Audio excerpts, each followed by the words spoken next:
see the Superman clip? Sadly. What was wrong with it? Everything. Like the Snyderverse? How's that going, by the way? You buy your Superman costume yet? 3 times the size? Diapers included? It's the crypto stuff again, right? James Gunn made a complete mockery of Superman with Rocket Raccoon the dog. You hear him scream like a bitch? He's a bad dog who just wants to play with Superman who's severely injured. You just hate dogs. I love dogs. Yeah, how would you do crypto? Oh, you know. And the sun hurts Superman? Are you kidding me? He's getting a high concentration of sun to broken bones and damaged organs. The robots literally list his injuries. My Superman took a nuclear bomb to the face and took it like a champ and then healed like a boss in space. And robots? Gay! Yeah, sorry they're not murder bots that are voiced by Sir Anthony Hopkins. Hey, you leave Jimmy out of this. The Fortress of Solitude has never looked so good. Sorry that it's not some Kryptonian ship. God forbid that Zack would inject some modernized takes into Superman instead of cartoon dogs. Whatever, you just hate James Gunn. Still waiting for your Superman to smile. You are watching the Vodka stream.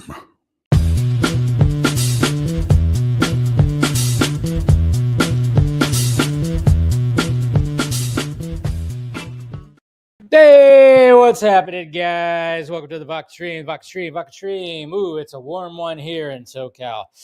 Hopefully you guys don't hear the fans that are on, but yes, I have to have some fans that are on here because I have fans. That's right, guys. You guys fans? You guys are fans. These are different fans that are making loud noises. Hopefully not too loud, but yeah, it was definitely warm today. Let's get some mood music going on. There we go. What's happening, guys? I thought I played a little sketch again right there. You know, why not? So you can actually find that on the channel too. But cheers, guys. Welcome to the Vox stream on this Friday. What is it? April 11th. That's right, 3 months from now. Good old Soupy Pants coming out. So cheers. We got plenty to talk about tonight, of course, as always.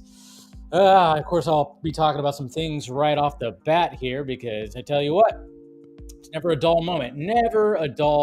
So, gotta love it. Anyways, who's out there? Who's out there? We got Anna right here. Hello. Shabbat Shalom. Good to see you. Happy Passover. Oh, is it Passover right now? Cool. I stand with Gal Gadot. And hope your week was great. Can't wait for Superman to hit theaters soon. Yep. Week was pretty busy, I will say that. What's going on? We got Ryan right here. We got Kenneth. What's happening? Happy Friday. Good to see you. We got Cloned Avenger. Come on, Jimmy. Please. I know, right? It seems like, especially with today being Amelia Alcock's birthday, I'm surprised that they didn't take that opportunity to do something. I don't know. It's weird. What's going on, Braden? Good to see you. We got Taladia Plays. What is happening? We got Braden. I think Brandon Scalera would be a perfect choice for DCU Batman. I just think he has that voice, that body. And honestly, imagine seeing him and David Cornswet next to each other. That would be amazing. Yeah, I mean, he's one of my choices. That's for sure. I see the pushback, though. There's some people that are pushing back against it, which is interesting. But I'm just like, all right. There's always going to be pushback. I get it. Nothing wrong with that.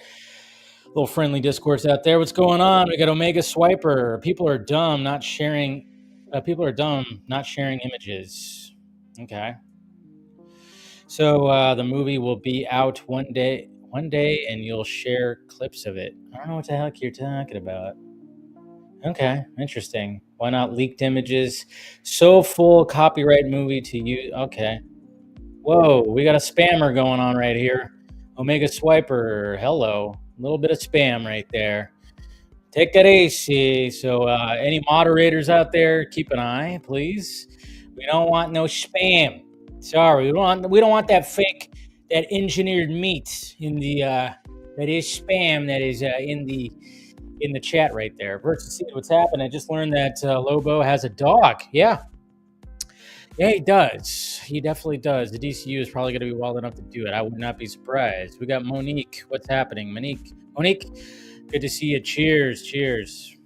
Let's see. I'm seeing the Amateur on Thursday. It looks so cool. Rachel Brosnahan and as well as Laura. Yeah, I wasn't sure which one I was going to see. Like I told you guys on Wednesday's Film Junkie Live, there's 3 movies. I actually might go see Drop tomorrow. I'm actually, in my head, depending on how tonight goes, I guess you could say, because, sometimes, you get a little crazy with the old drinky drinks, and these streams can last over 5 hours.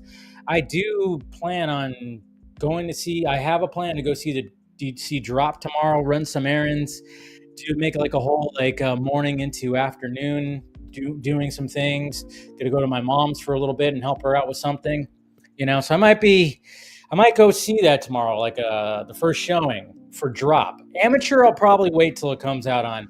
Out of the 3 movies that came out this weekend, Amateur was my least one I was excited for. I wanted to see Drop and I wanted to see Warfare. And of course, I'll give my full review of Warfare in a little bit right here. But yeah, I do have it in my head. But sometimes, I think, okay, I'm going to get up and blah, blah, blah. But then sometimes Saturdays, I don't get out of bed till about 11 o'clock. Sometimes noon. Just depends. Just really depends. We got Shane O. What's happening there, sir? Good to see you. We got Brendan. What is happening? All right. Good to see you. Let's see. Who else we got? We got Axel right here. Bought yourself a manga yesterday, and I think Supergirl already looks good. Yeah, we'll talk about that, of course. So, love the 2 Daves. Yeah, I think, like I said, I used to do those kind of sketches before, and I just kind of stopped. I just kind of stopped doing things. There's another character I need to bring back for sure. I think you guys know who I'm talking about. But I used to do those, and I thought, why not just do something like that when it comes to the crazy discourse out there? Because it's fun. It's fun, and it's just fun to poke fun at both sides of the aisle, because I think the extremes on both sides of the aisle are just absolutely ridiculous. So, just absolutely ridiculous. But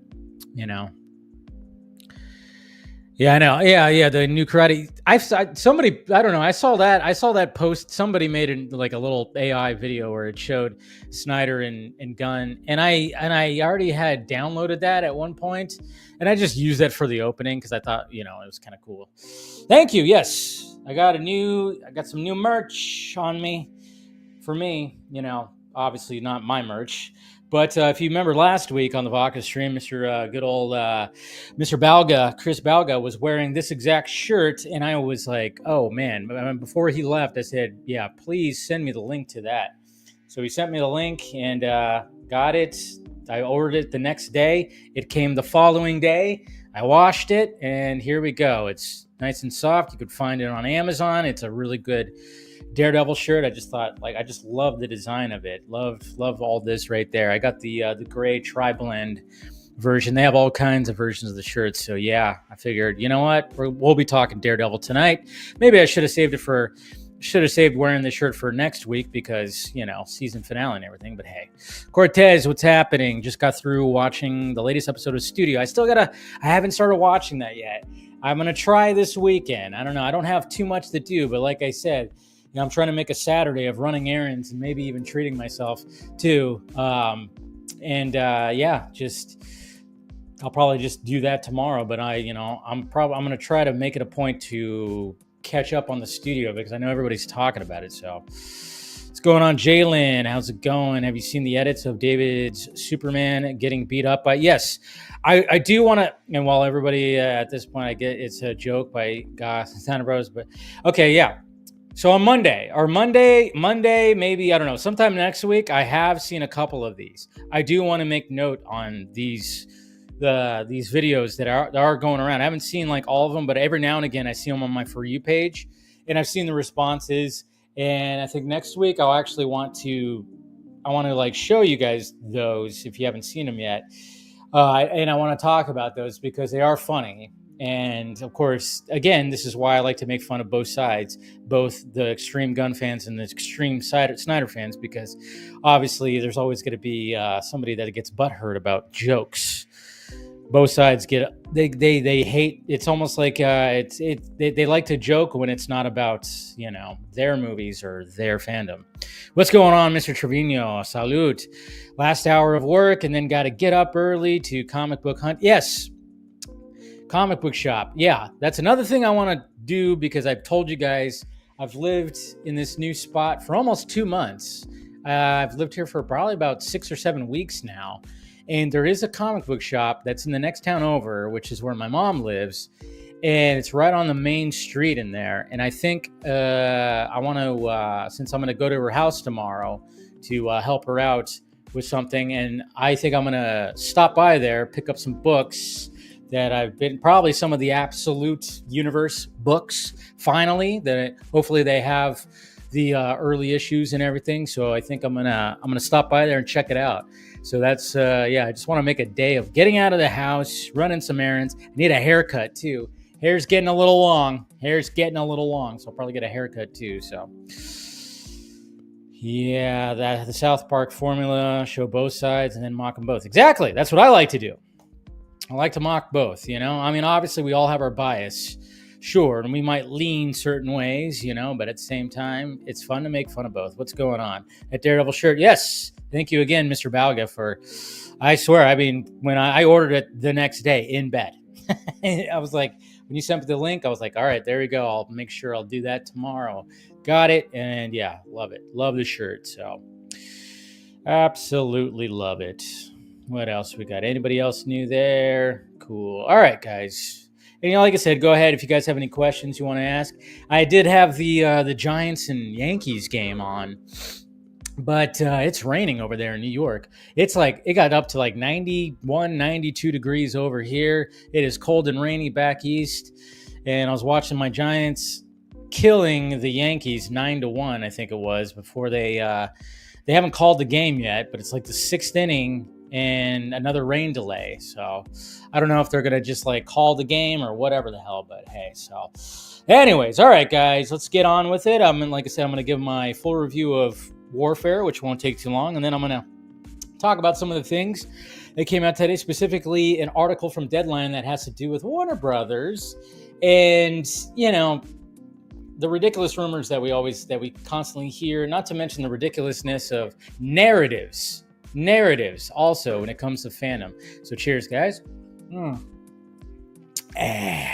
Good stuff. Tell you what, refreshing. This little, you know, my little film junkie drink, my vodka stream drink is always refreshing. I will say that. All right, let me first talk about Warfare. Now, you guys saw my first reaction. There's not much that's going to be changing from how I felt about that movie from last night. I mean, it'll sit with you for sure.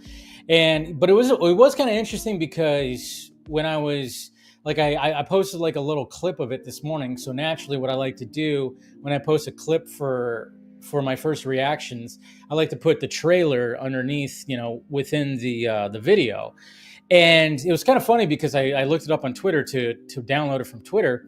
And I saw some people like, when that trailer came out, man, I guess it always happens when it comes to war movies. There's always like people just absolutely, anytime Hollywood puts out a war film, they automatically think that it's a propaganda film. It's like trying to celebrate war and celebrate this and celebrate that. And it's so weird because that's just where we are nowadays. It's crazy. I mean, yeah, war is dumb and stupid and wish that it never had to happen, but at the same time, it still does. And there's still going to be soldiers that are going to take it upon themselves to put their lives on the line to do the job. And yes, it sucks and all that because essentially it's just, you know, leaders who get to sit in their ivory towers send young people to go die in wars. And it's been happening like that forever. And it sucks. And it absolutely sucks. But at the same time, I could find respect in the people that go into other countries and have to fight a war. It's crazy. Like I said, I have family that have done that. I have my dad, military man for over 33 years. Thankfully, he only had to go overseas one time, and he never got in harm's way, which was good. He's a helicopter pilot, so Pop's film junkie. Always salute him. And then, of course, I have a cousin who was in the Marines, and he went over like 3 times. And one of my really good friends went over immediately after high school. He went into boot camp and then got sent over, and he came back a changed man. So what warfare really does just show how war is just hell. It is absolute hell. And when that movie, like, it starts off, you see where they end up going. They take over this house. They hide out in this house, and then of course they're gonna like get out of the house because one of their soldiers gets injured. One of the sniper guys gets injured, so they have to get him out of there. And when that happens, all hell breaks loose, and then all of a sudden, a bunch of bad guys are just about to swarm where they're at. So it gets bad, especially for two of the soldiers who get severely injured in a way that you would not want to get injured. That's for damn sure. And so they have to all get out and get them out, especially. And when that starts, it's just nonstop all the way to the end. It is intense. Alex Garland, and of course, he directed it with an actual war vet. It was just like, yeesh, it was crazy. It's crazy. It's shot very well. Both me and my dad had to pee during the movie, but we weren't moving. We both looked at each other like, man, I gotta really pee, but I wasn't gonna move because you literally hold your breath. You hold your breath. It's pretty crazy. So highly recommend it, especially if you're an Alex Garland fan. I love the fact that Alex Garland, he's very much like the crazy philosophical sci-fi thinker guy, when it came to Ex Machina, which came out 10 years ago today. Crazy to think about that Ex Machina is that old. It doesn't feel like it's that old. Ex Machina is probably one of my all-time favorite movies. And it's just crazy. 10 years that it came out. And then, of course, he had Annihilation, which, was really a big time thinking. He did that Devs show, which was cool. And of course, but then I like the fact that he's not always doing the sci-fi crazy thing. That, Civil War came out last year. It was one of my favorite movies of last year. And then this one right here, the dude just knows how to shoot tension and everything. So good stuff. Anyways, there you go. Cheers. Go see Warfare if you're all about. If you like an intense war type movie, it might not be for you, but I really enjoyed it. All right. Yeah. Okay. I guess I'll comment about this. But I see Antonio in the chat. And okay, so it has to do with Matt Reeves. Obviously, somebody, and we all know who, Miss Grace Randolph. She decided to say stuff, and people were like, "What the hell?" And there's things that you hear, there's things that, who knows? Obviously, there's things that might not be true, that are true, who knows? But you hear things, of course. I try not to, when I hear things behind the scenes, when I get told things behind the scenes, and then are told not to mention anything, I go, okay, in respect with the parties involved, I won't say anything. And yeah, there was like this whole thing when it came to Matt Reeves, and she kind of just blurted some things out, and I'm just like going, oh, Jesus Christ, what is she doing? And for me, I would just say, like I said, just let Matt Reeves do his thing. Let him do his thing. Again, if he's gonna, like, when they want to do an update about the Batman Part 2, and he's going to like tweet something, or he's going to talk about it, or he's going to be interviewed and stuff like that. When that time comes, just let him be. That's all I'm really going to have. That's all I really have to say about it. It's just like, let him be, So just the fact that I'm not going to say anything more or anything, because a lot of things can just be hearsay and whatnot. I don't know. Like, I'm not, it's not upon me to like say anything, oh yeah, well, guess what I heard? I heard that. I'm not going to do that, or even, whatever. What I've been saying for the last few months, basically, is just, hey, you know what? Maybe just let Matt Reeves do his thing. I know we're all anxiously awaiting for the Batman Part 2, of course, but at the same time, let him take his time. Seems like James Gunn and DC Studios, they are, and Warner Brothers are all about him taking his time. So yes, let's just relax a little bit. I think it's going to be all right.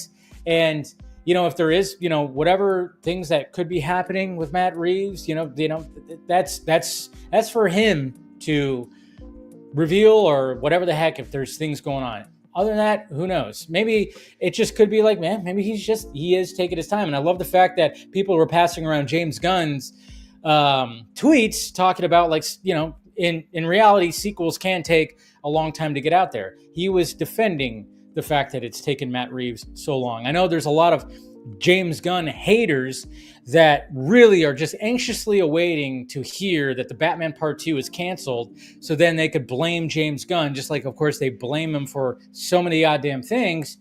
It is almost like they want to hear that the Batman Part 2 is getting canceled, just so then they can just they could lash out even more, add to the arsenal to throwing shade at James Gunn. It doesn't matter. Who cares about Matt Reeves? It's all about stupid fucking fandom wars, right, guys? That's all. That's what it's about. But I say let's just be patient, relax. It's all good. I think it's going to be all good. And I think when Matt Reeves when it finally gets officially announced, script's done, they're going to start production, everything's going to be okay.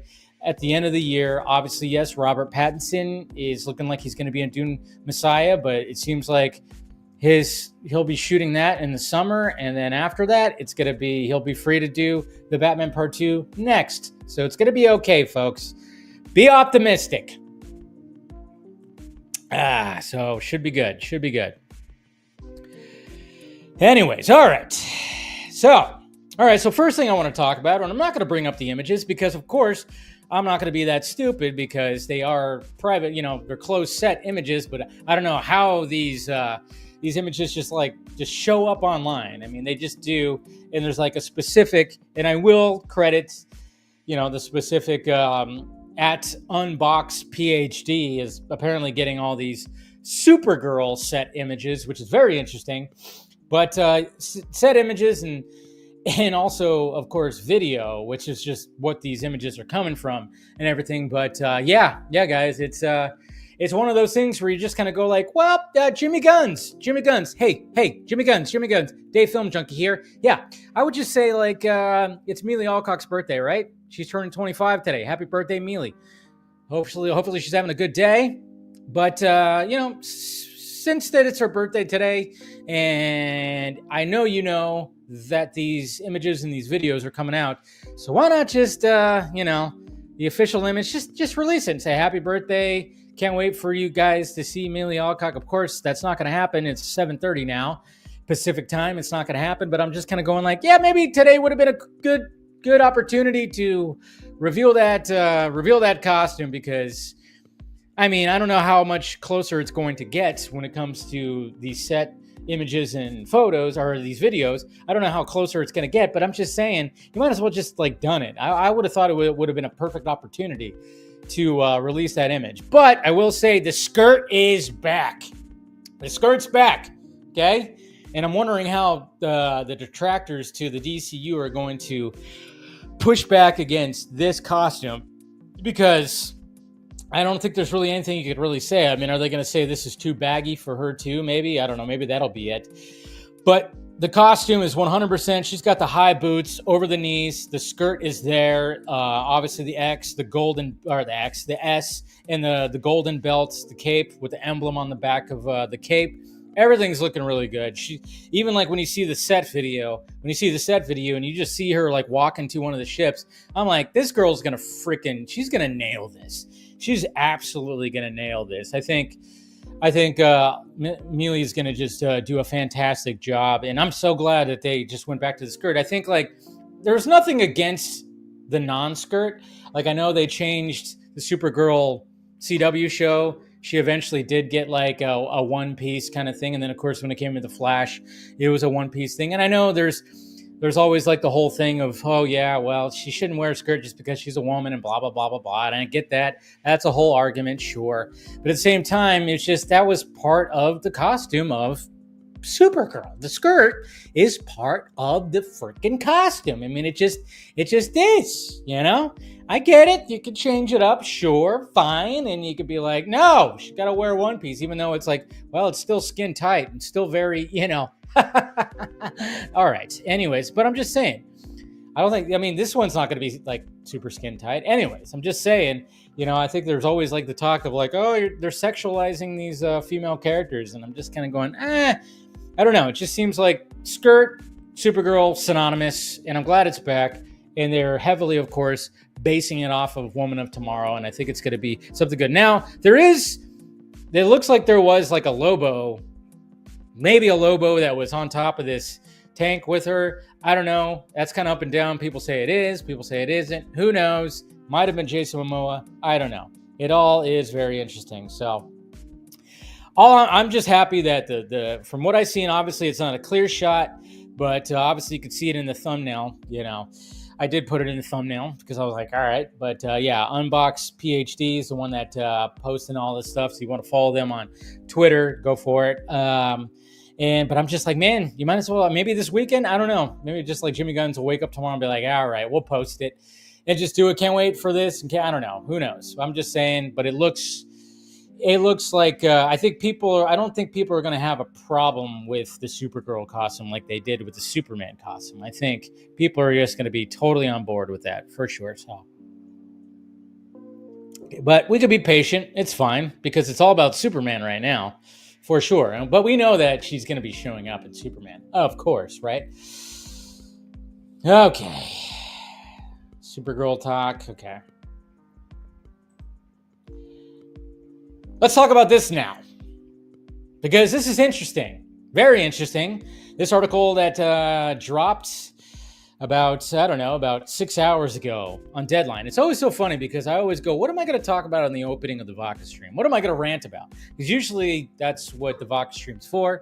It's for me to pour a full-on drink and rant off about things. And then I just go, oh, maybe I'll talk about this, or maybe I won't even rant off. But then it just seems like the rant gods always give me something. And here we go right here. We definitely do have something, and I just kind of wanted to talk about this right here because it's very interesting, and I'm not going to obviously go over the whole thing, but here's the article that showed up today when it came to Deadline, and it says right here, Warner Brothers, Mike DeLuca and Pam Abdi playing long game, mixing IP like Bodyguard revamp and bold originals and animation despite brutal press. And we know about that brutal press because we kept hearing that they were both going to be replaced. We kept hearing that. How many times have we were hearing that, oh yeah, David Zaslav is looking to replace both of them, possibly with Peter Safran, which didn't make sense because it's like, wait a minute, why would they actually do that when they appointed Peter Safran to be the second half of DC Studios, which is very important? And it seemed like a mix, and even James Gunn said he wouldn't have taken the job without Peter Safran being on that side. So it didn't make sense, but that was, of course, was being put out there, and it was mainly just rumor and hearsay and all this kind of stuff. And now it just seems like with this interview right here, with them talking, it doesn't seem like they're going anywhere. It just seems like, 100% Zazzy Pants probably not happy about certain things like Joker and Mickey 17 and things like that. But of course, probably just extremely happy with things like, what's happening with DC Studios. It seems like there's hype enough where there's things when it comes to Superman, a lot more positivity than negativity. So yeah, it seems like he's kind of happy with certain things, and it doesn't seem like they're actually going to be going anywhere. But who knows? Like I said, we don't know shit. We just hear things, and these trades have sources and all this kind of stuff. So what was taken from this, and I'm just going to pull up my tweet here because I just kind of did the bullet points when it came to this, and I posted.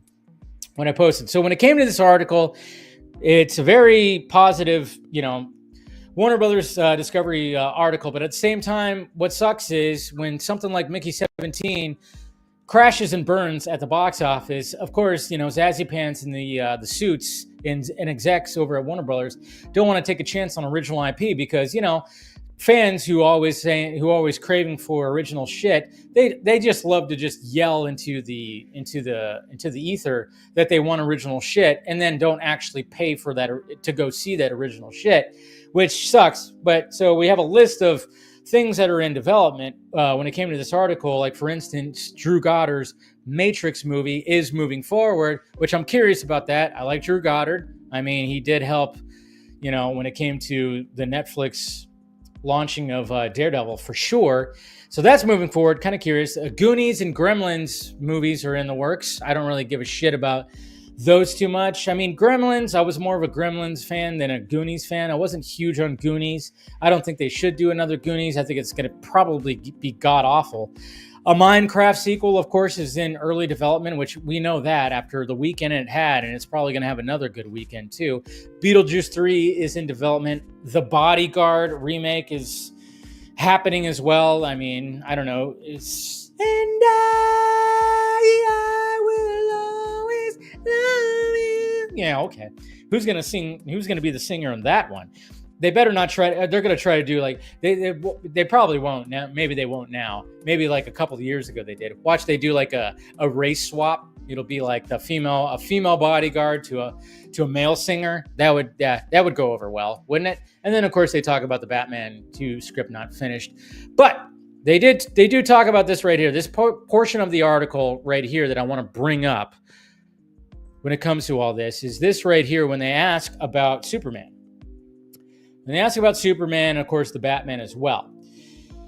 How about Superman? I recall you started that one before James Gunn and Peter Safran became heads of DC. And DeLuca says, yes, we hired James in secret to start his Superman script before they took the job. The CinemaCon trailer generated a lot of back and forth and wins the next Batman with Matt Reeves and Robert Pattinson. DeLuca says, I love Superman. I think James Gunn has crushed it. It's got tons of his trademark heart and humor, and the action is jaw-dropping. It's the Superman I grew up with, so I get choked up when I watch it. I think it's so epic and visually arresting and emotional. The performances are great. It is a 5-star movie to me, and I can't wait for the world to see it. Yeah, we're excited about Superman. James crushed it. And before anybody says, "Oh, he avoided the question about Matt Reeves," Abdi chimes in and says, "We're not in the weeds on the Batman stuff. It's really James and Peter Safran who run DC. We have a bit of other collaboration with Matt Reeves, but Peter and James know he is a writer, director, auteur in his own right, and that it will come when he's written his best Batman script and is ready." So relax. When it comes to Matt Reeves and everything, relax on that. We don't need to talk about that. When he's good and ready and he's going to give the best script he could possibly write, that's when the damn thing is going to like really kick into gear. Pre-production is already, I think they're already scoping things and going to locations. Anyways, going back to what DeLuca said, which a lot of people went, what? And it was kind of interesting to see people's reactions to this. But when he said, yes, we hired James. That's right.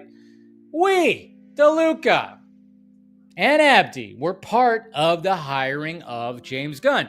And it's kind of funny because, again, when you look at the discourse out there between, Gunn and Snyder fans, the diehards at least, especially Snyder fans, they were all about championing Pam Abdi and Michael DeLuca on them being the ones, because obviously, yes, they were trying to bring Henry Cavill back, right? They were trying to bring Henry Cavill back, and they did.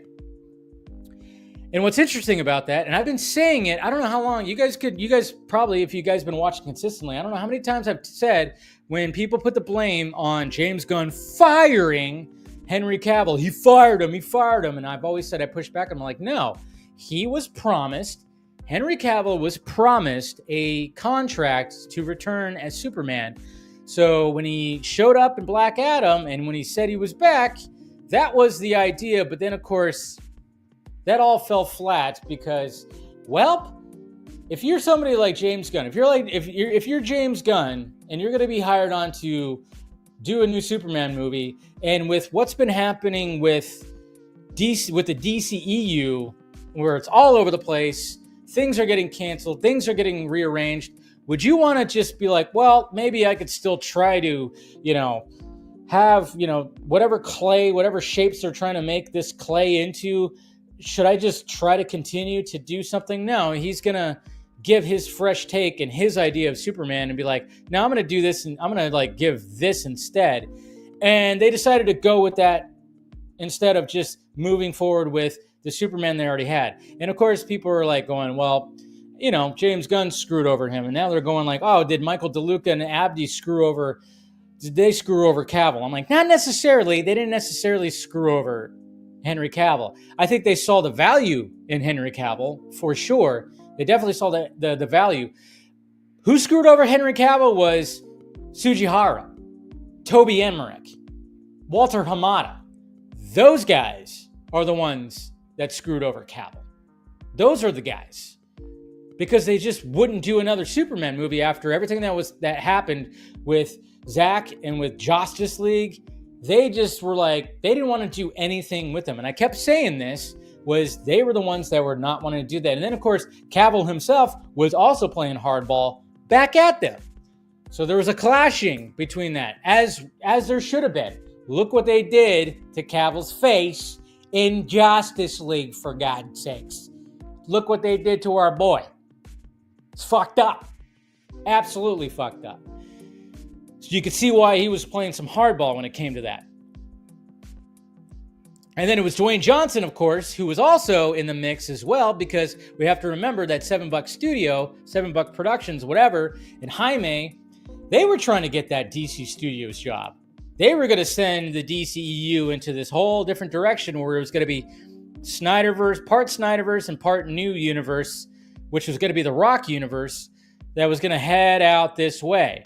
But again, you're working with stuff that has already just been there's been a stigma on it. It's been blah, blah, blah. So that's why I've always said, yeah, James Gunn came in and said, here is my pitch. Here is my treatment. And this is what I want to do. Now, mind you, he did write from what I gather in my information, he did write that when Toby was still there. So we can definitely be like, oh yeah, you know, but I do not blame Jimmy Guns for wanting to just be like, well, this is what I would do. You know, this is not bad. So, but it's just going to be interesting to see more of the reaction to this because, again, when it came to the diehard Snyder fans who are pushing very much against DC Studios and all this, how are they going to react to it? How are they reacting to it? And I've already seen they're not reacting all that great when it comes to this. And the fact of the matter is that Pam Abdi and Michael DeLuca were part of the hiring process of James Gunn. They put him into place. They helped get all that going. And they are champions of James Gunn. They are 100% backing James Gunn. And it seems like they're not going anywhere when it comes to Warner Brothers. I think that's all just been stupid, silly hearsay and rumors and shit. So I'm just kind of going like, how are we feeling? How are we feeling, guys? How are we feeling? Okay? Yes. Sucks for Cavill. They try to salvage him. But at the same time, it was too late. It was too late. And you could blame Emmerich and you could blame Sujihara for that shit. It's too late. It was just all in shambles. We should have already had 3 more Cavill Superman movies by now. We should have already had it. Okay? I loved what Zack was doing. Naturally, Zack should have already been done with his Justice League. We should have had part 2 and part 3, and then there should have been at least 1 more Henry Cavill Superman movie, at least. There could have been 2, maybe. And then it could have just been like, all right, that's it. Now we're going to move on to the new thing. But they decided not to do that. They decided to just be like, oh, we're going to try to do this and change the direction, and we're going to do this movie and that. And Walter, you know, that cocksucker. He messed it all up. So that's why I've always said I don't blame James Gunn and being like, yeah, I don't know what the hell. I can't fix that. I can give you a whole different idea and a fresh take. That's what I could do. And I think they were just like, yeah, we should probably go with that. And it sucks that Cavill got screwed by that too. But at the same time, it's just, that's the movie business. He's going to thrive. He's a new dad. He's got many new projects. He's going to thrive. So, there you go. I think they called the game. I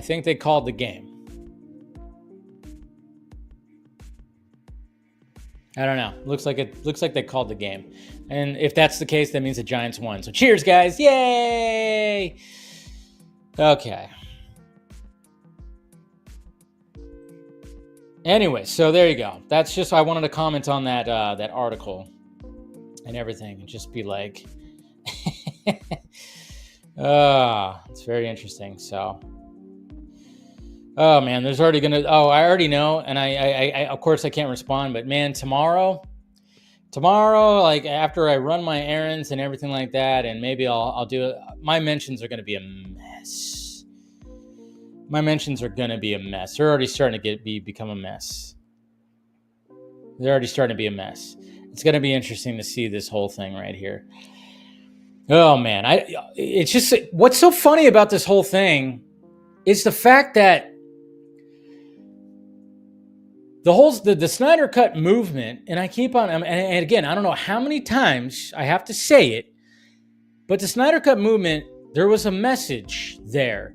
And when it comes to these diehard Snyder fans, some of them I used to be friends with or acquaintance with. Now I just can't freaking stand them, and I don't not even talk to them or anything anymore, because I'm just like, you're the fans I hate. I can't stand. The messaging was, let the artist do his thing. There needs to be some kind of freedom when it comes to these artists that are going to be working on specifically these movies, since they're so high value. They should have let Zack do his thing and just let him do his thing. Let it run out. Let him just continue and do his thing. It would have been done by now.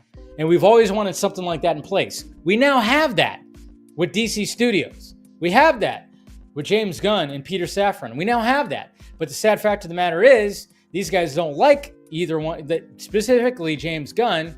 They don't like him. So now they're like, no, I want this to crash and burn. It's like, well, wait, this is part of the thing that we were wanting and that we wanted to fight, that we were fighting for, is to have something in place to make these movies about these characters that we love so much, where there's not going to be heavy studio involvement. I mean, there's always going to be studio involvement, sure, but we want the freedom of the filmmaker to really capture their idea and not do shit like what's happened in Marvel Studios. I mean, look what Nia DaCosta said recently, talking about the Marvels movie not being the movie that she pitched or wanted to make. And that's happened before too. And of course, naturally, it happened with Zack on a very much a crazier level. But this is what we wanted. But at the same time, it's like, well, no, we didn't want this guy to be part of it. And then, of course, they were like, oh, yeah, Zack and Debbie should be running DC Studios. I'm like, they already run their own production company, you idiots. Again, you don't care about them. Do you not care that they have their own production company and they're doing original movies? They don't want to run DC Studios. Are you fucking kidding me? I don't know how many times I saw that. Like, even before, I remember before DC Studios was a thing. Fucking Debbie should be running that. Debbie does not want to run DC Studios. Are you kidding me? They want to make their own fucking movies. That's what they want to do. And they've done that. And they should be congratulated and everything. But this is what we wanted for at least this right here. You might not like the guy who's running it, but this is what we were kind of fighting for when it came to the Snyder Cut movement. But of course, that message is lost because you have, James Gunn derangement syndrome, apparently? I don't know. It's sad. A lot of people lost that messaging, man. It's okay to say that you don't like him or the direction, but to want it to crash and burn and want it to suffer through a bunch of shit and be trashed and everything, it's like, nah.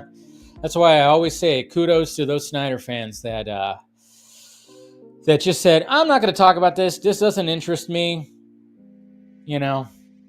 I'm going to talk about the stuff that I do like. Kudos to those guys. All right.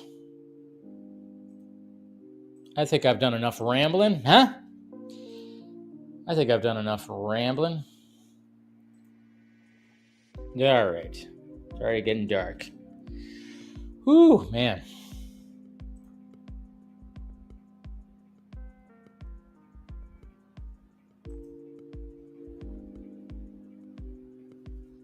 Cool. All right. Just sending some. Go ahead and I'll answer some questions while we get the gang in here. So go ahead and ask questions. These damn sunglasses, I tell you. These freaking sunglasses. All right. Let's see. Let me make sure I get all the I should always have this like done before I get on, but I don't think ahead. I have an issue with doing that. But, that's just me. All right. What are you guys talking about out there? What are we talking about? Let's see. See what you guys. See what Monique said right here. Skirts are cute. Let the girl wear. Yeah, exactly. See? Got to do that.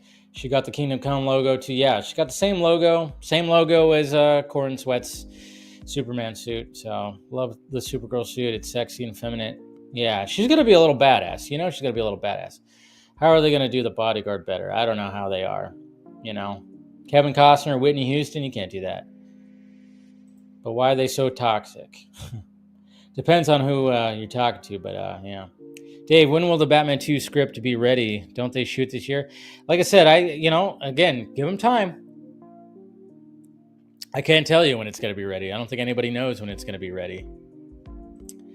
The Rock screwed Henry. Yeah, he was part of the reason why he got screwed too. Like I said, it's not just when people just blame it on James Gunn. It's like, yeah, you could put some blame because he was, but the reason why you could put some blame is just because he didn't want to continue with an already established Superman that wasn't really established. Because, he was established to a point, but at the same time, he was supposed to be told in a different story by Zack and everything, and then somebody else could just take over the reins and just tell the story. But yeah, I think Dwayne Johnson was heavily involved with trying to get Cavill back because Dwayne Johnson and Seven Buck, they knew that Black Adam was not going to be a selling point, so they were trying to get Superman in there. And they were trying to get Cavill in there because he was the current Superman. But at the same time, I actually don't blame Dwayne Johnson for that too, because they were just trying to sell their movie. It's ridiculous of trying to sell it like that for sure, but yeah. It's just a whole big mess. And that's why I don't blame, 100% do not blame Gunn for wanting to just be like, I'm not going to mess with that. This shit's a mess. I can't fix that. I could just give you my pitch. I can give you my pitch.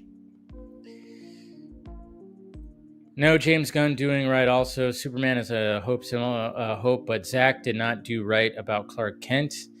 Everybody has their ideas. I didn't mind how his Clark Kent was, but I think the main focus was always Superman. Zack really didn't focus on Clark Kent, except for the journalism stuff that he did in BVS, which, was cut out of the theatrical. But, I like that part of Clark Kent. But yeah, Clark Kent was not a focus for Zack. It was Superman himself, which was the focus. The past people at WB screwed Henry. He was never given a fair chance playing Superman, and Tyler became the face. Yeah, that's the thing. It's like, it sucks too, because you have somebody like Henry with that star. He was getting that star power and still has that star power.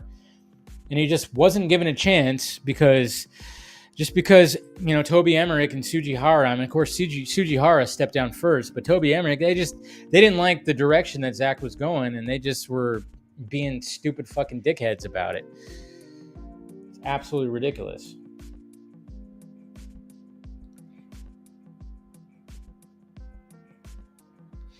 But yeah, it's just dumb.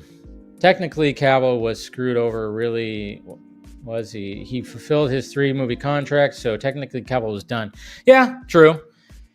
And I think if you look at it, if that's the case and that's what his contract was, business-wise, yeah.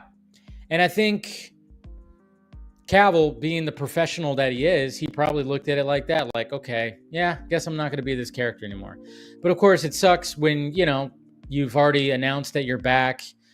You announced it on Instagram, and then you announce it on stage when he was interviewed by, I think, Horowitz, and he talked about it, and getting those cheers. That sucks. That sucks when you see the reception, because fans, regardless of the haters of the Snyderverse and the haters of of Cavill Superman, he was very, he was beloved. He's beloved. Maybe not as much as, Christopher Reeve or something like that. Sure.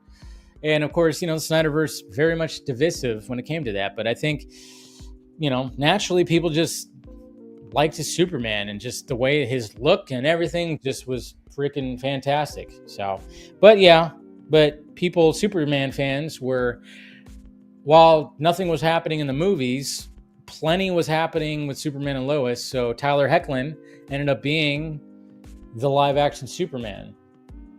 Sucks, because it should have been Cavill. They'll just switch up their narrative and hate gun regardless. Can't move on, crowd. Gotta keep hanging on that hate. Gotta hang on that hate. I know, it's crazy. Snyder Cut movement was done for something good, something hopeful, but those toxic people turn into something, That's what sucks, because it just loses the messaging. We lost the message with you, like with what you were saying, because now we have passionate comic fans making movies, thankfully. Yeah. Like I said, it's just art. It's all about just let the artist do his thing. You might not like it, fine. Nothing wrong with that. Criticize it, sure, but it's just weird when you just see people just wanting to crash and burn, and I'm like, wait a minute, what is happening here? Let's see. Any more questions? Let's see. Do you think Superman will flop? No, I do not think Superman will flop. There was like a new thing that even came out today too that, oh boy. Yeah, my mentions are going to be a mess. Oh man, when I got done with work and the article and then the new image, of course, of from Collider posted with James Gunn and David Cornsweet and Nicholas Hoult. Man, my mentions, I could already see it. I'm like, oh boy, there are already people arguing in my mentions. What was I looking at? Because I did post something else too. I made a joke. What did I post? I posted something. Let me see here. God damn it. There it is. So there's like this one, I forgot what website it is. Shit. Somebody, where I downloaded the image from, the screenshot. They basically this website, I forgot what it's called, but they show like, okay, they look at the awareness of upcoming movies, essentially. So when things come out, this website, and I wish I freaking remembered what it was, but they gauge social media and they gauge the awareness after things get revealed. And currently, right now, Superman is running the highest at the end of the week right here. So it's at a 5 while everything else is lower. Jurassic World Rebirth is at a 4. And then you got 3s, 2s, 1s, and stuff like that. So, I could have swore that, the Superman clip was tanking the WBD stock, right? Right? I thought when the clip came out, the stock went downhill. Oh wait, that was me. That was me making negotiations with countries. That's what I did. I don't care about stupid pants. But yeah, so just pretty funny. See, versus, do you want Sydney Sweeney as Power Girl down the road? I don't think they're going to do a Power Girl, but I know that I've seen images of her as Power Girl, because obviously Power Girl is very voluptuous, and so is Sydney Sweeney. That just sounds like comic book nerd fantasy right there, to be honest. I don't think that's actually going to happen. What is happening with my camera? I'm seeing a little thing here. Hopefully I don't lose connection. It's too hot. That's what it is. Should the skirt be shorter, though? Now, that is a question. No, I think it's going to be fine. I think it's a good length, okay? Let's relax a little bit here, gents.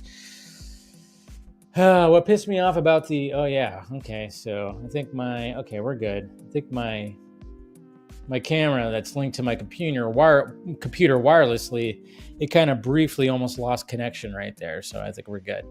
What pissed me off about the Rock is conveniently Henry Cavill comes back after being told he can't do anything because he was one appearance left. Yeah.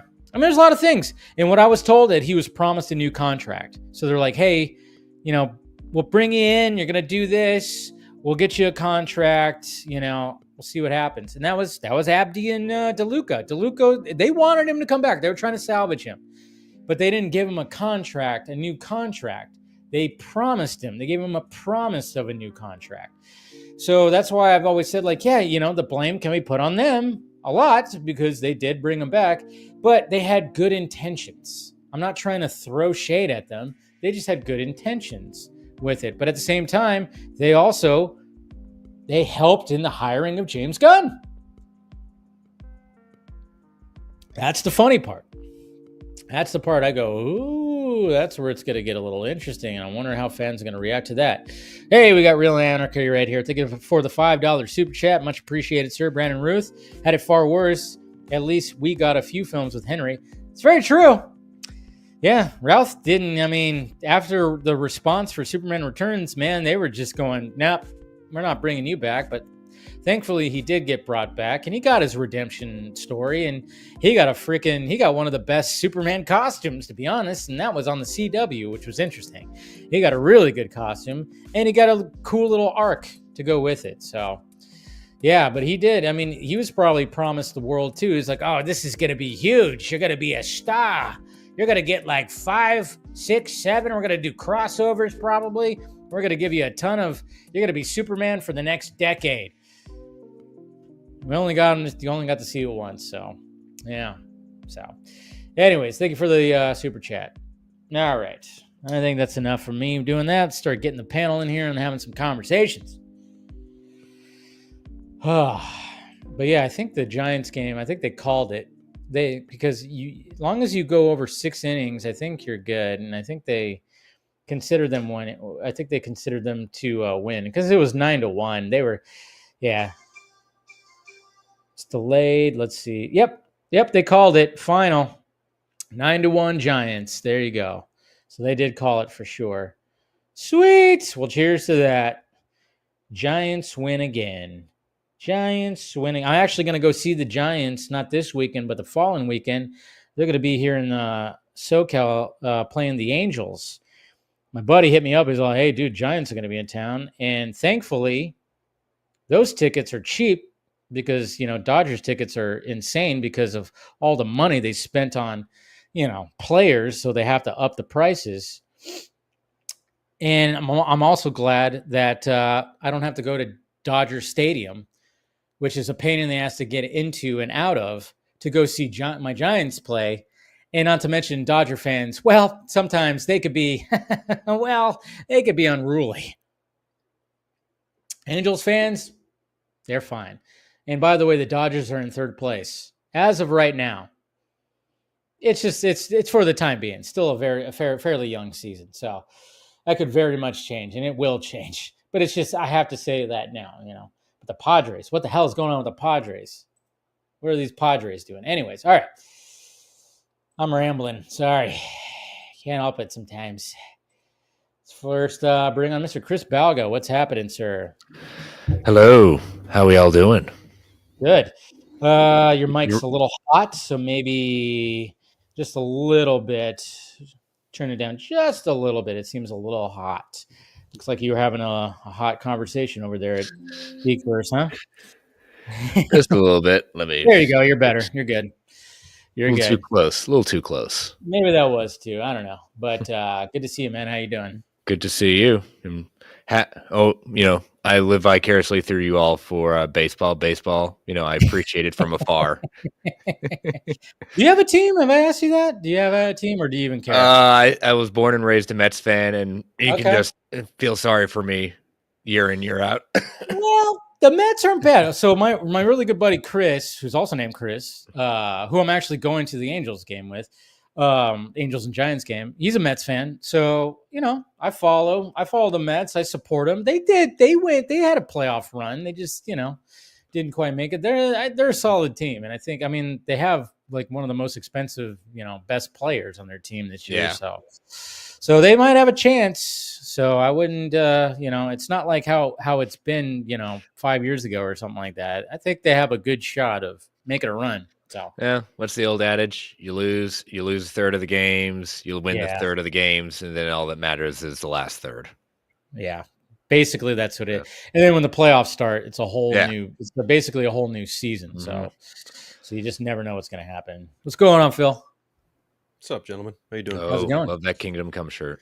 Thank you. I know. I got to get one of those too. Love this shirt. Just the standard, $25. Yeah, but again, thank you, Chris, for when I saw that shirt, I was like, I got to have that shirt. When you sent that link, I ordered it the next day in bed. I was like, doop, there you go. Got it. That was a birthday gift from the wife, so she's got good taste. She does. She knows you. That's good. How you doing? It's very good. Yeah. Oh, same as ever. Another Friday filling the can. Another good episode for you, my friend. Yeah. I mean, I kind of talked a lot about what Dave talked about. Other people saying things they probably shouldn't be saying. In terms of gotta get them clicks, dude. I just yeah, that's certainly one way of putting it.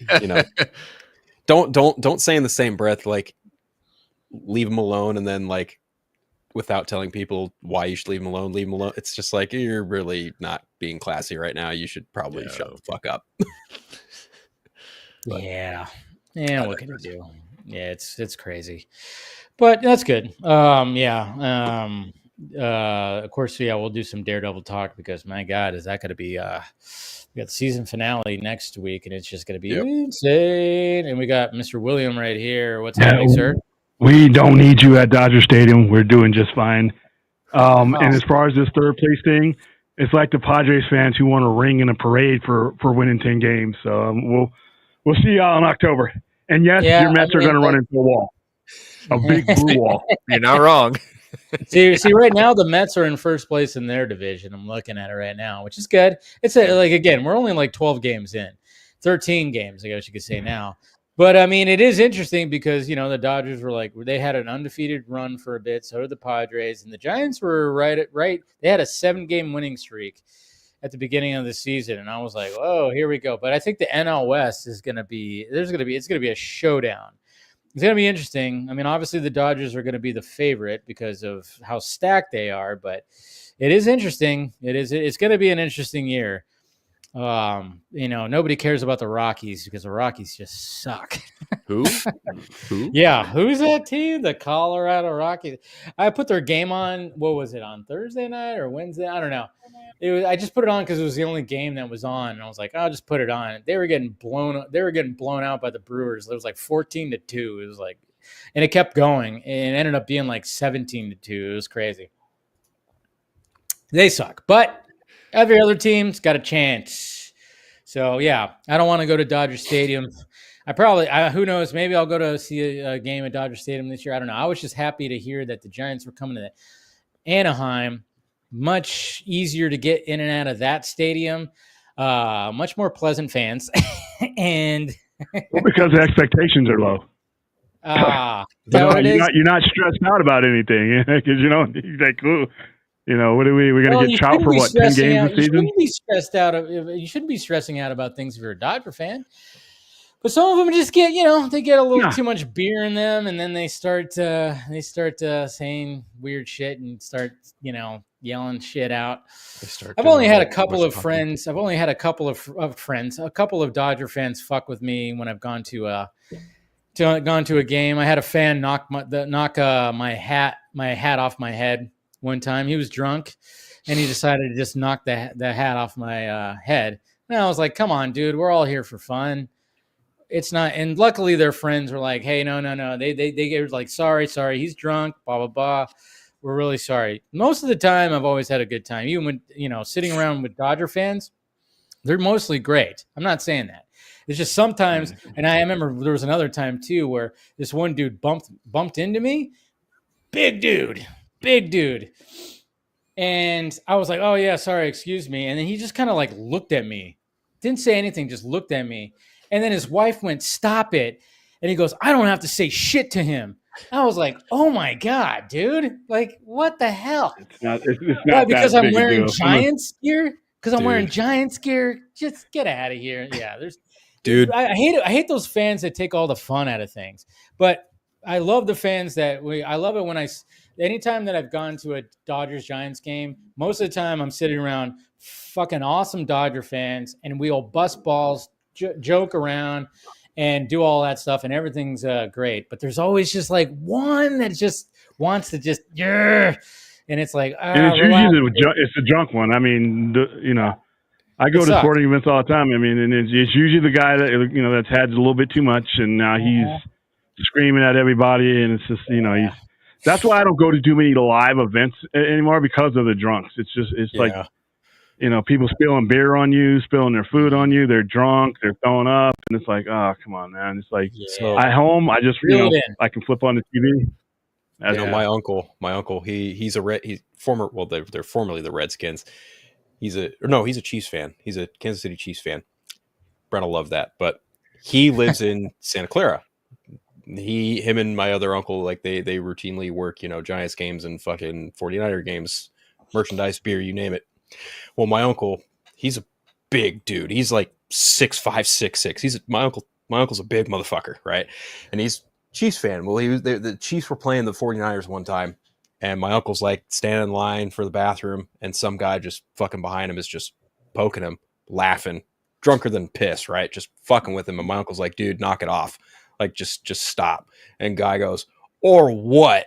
And like my uncle's like getting ready to go, do his business. And he fucking pokes him one more time. My uncle just turns around, grabs the guy, and just fucking throws him into the bathroom.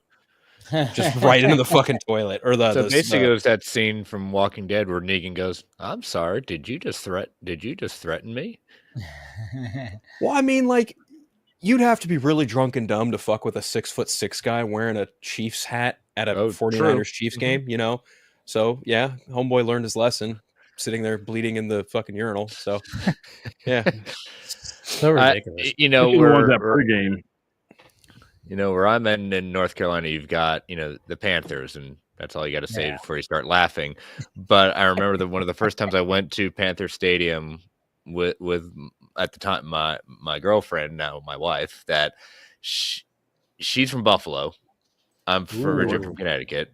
We've been to actually true NFL games where you either wear the team you're supposed to wear or you get killed, particularly in Buffalo. So you go down to Panther Stadium, and not only do you see more of the opposing team uniforms, shirts, everything like that versus the Panthers, you actually see people wearing different teams' jerseys that aren't even playing. And it's just like, that's just unheard of. Like, welcome to the South. Or at least on a team that just doesn't have that kind of, following as, others do. So it's wild. Yeah. It's wild. It is wild. I mean, like, I've gone to a bunch of Rams games over here in LA. It's very interesting. And I've never really seen anything get too rowdy or anything. Usually people are cool. My brother is a diehard 49ers fan. So anytime even if there's not a 49ers, if they're not playing the Niners, he's wearing his jerseys, doing all that kind of stuff. And people will give him shit, but it's always friendly. There's always been like friendly stuff, friendly fire. Nothing too crazy, but yeah, I hate those, again, I mean, we're talking about sports fans can be sports fans can be very unruly. We've heard, you've seen altercations, you've seen the videos online where people just get rowdy and they, there's a brawl that breaks out and, stuff like that kind of happens. And it's dumb because it's like, come on, it's all just, it's not serious. It's not like this is anything it's not life or death. It's just, it's a game. It's this, It's not even just the fans. It's, for kind of look at like high school sports, little league sports, all that stuff. For kind of luck, you have a guy at a wrestling match that'll, their kid gets a hard pin or a hard, move done to them. They react and they literally spear the other kid that did it or spear the ref, so literally coming down from the stands. I saw that. I saw a video like that. Yeah. And I think I know what video you're talking about. And yeah, sometimes it's like, come on, like this is a game. This is supposed to be recreational. It's not supposed to be like that. Same thing when it comes to even fandom with comic, with all this stuff too. I mean, it gets to a point where sometimes you're just kind of going like, Jesus Christ, got to reel it in, guys. Let's just have fun with this. Let's just have conversations and everything. Sure. It's always going to be a discourse, but let's keep it friendly. Let's keep it friendly, especially, when there's a fan event, like you were saying, William, like, you can kind of go to these fan events, you get like these idiots that go there and they're just like, they're showing up drunk and they're drinking more and then they're just acting like idiots. They're doing all this kind of stuff. And it just, it sucks. And it's the same reason too, because with sports, a lot of people, it's part of their identity. So it's not, when you make something part of your identity, it's really hard to have fun with it sometimes. Yeah, you can't make something part of your identity. You really can't. Like there's always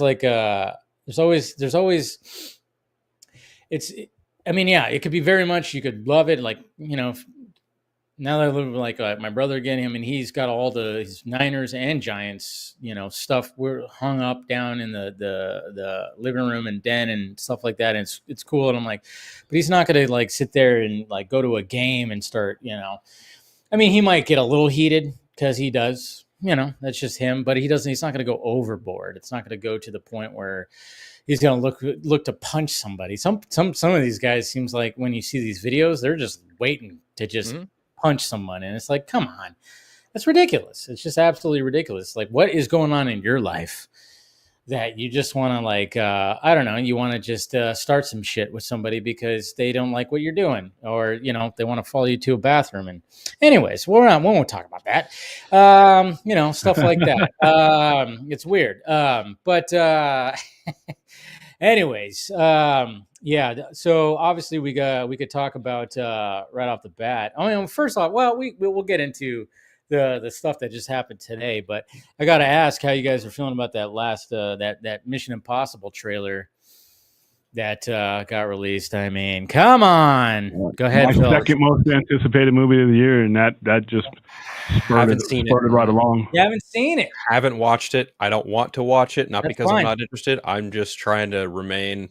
I saw the initial teaser way back when, and I've seen like snippets. I've seen like Tom Cruise like fucking jumping off a plane or whatever. I was like, okay, that's cool, but I haven't seen the new trailer. I don't really want to. I just want to go into the movie blind, as fresh as possible. So I will say I'm with you. I'm with everyone that this is definitely. I'm not an apologist for Dead Reckoning. I get the AI thing, but I enjoyed it.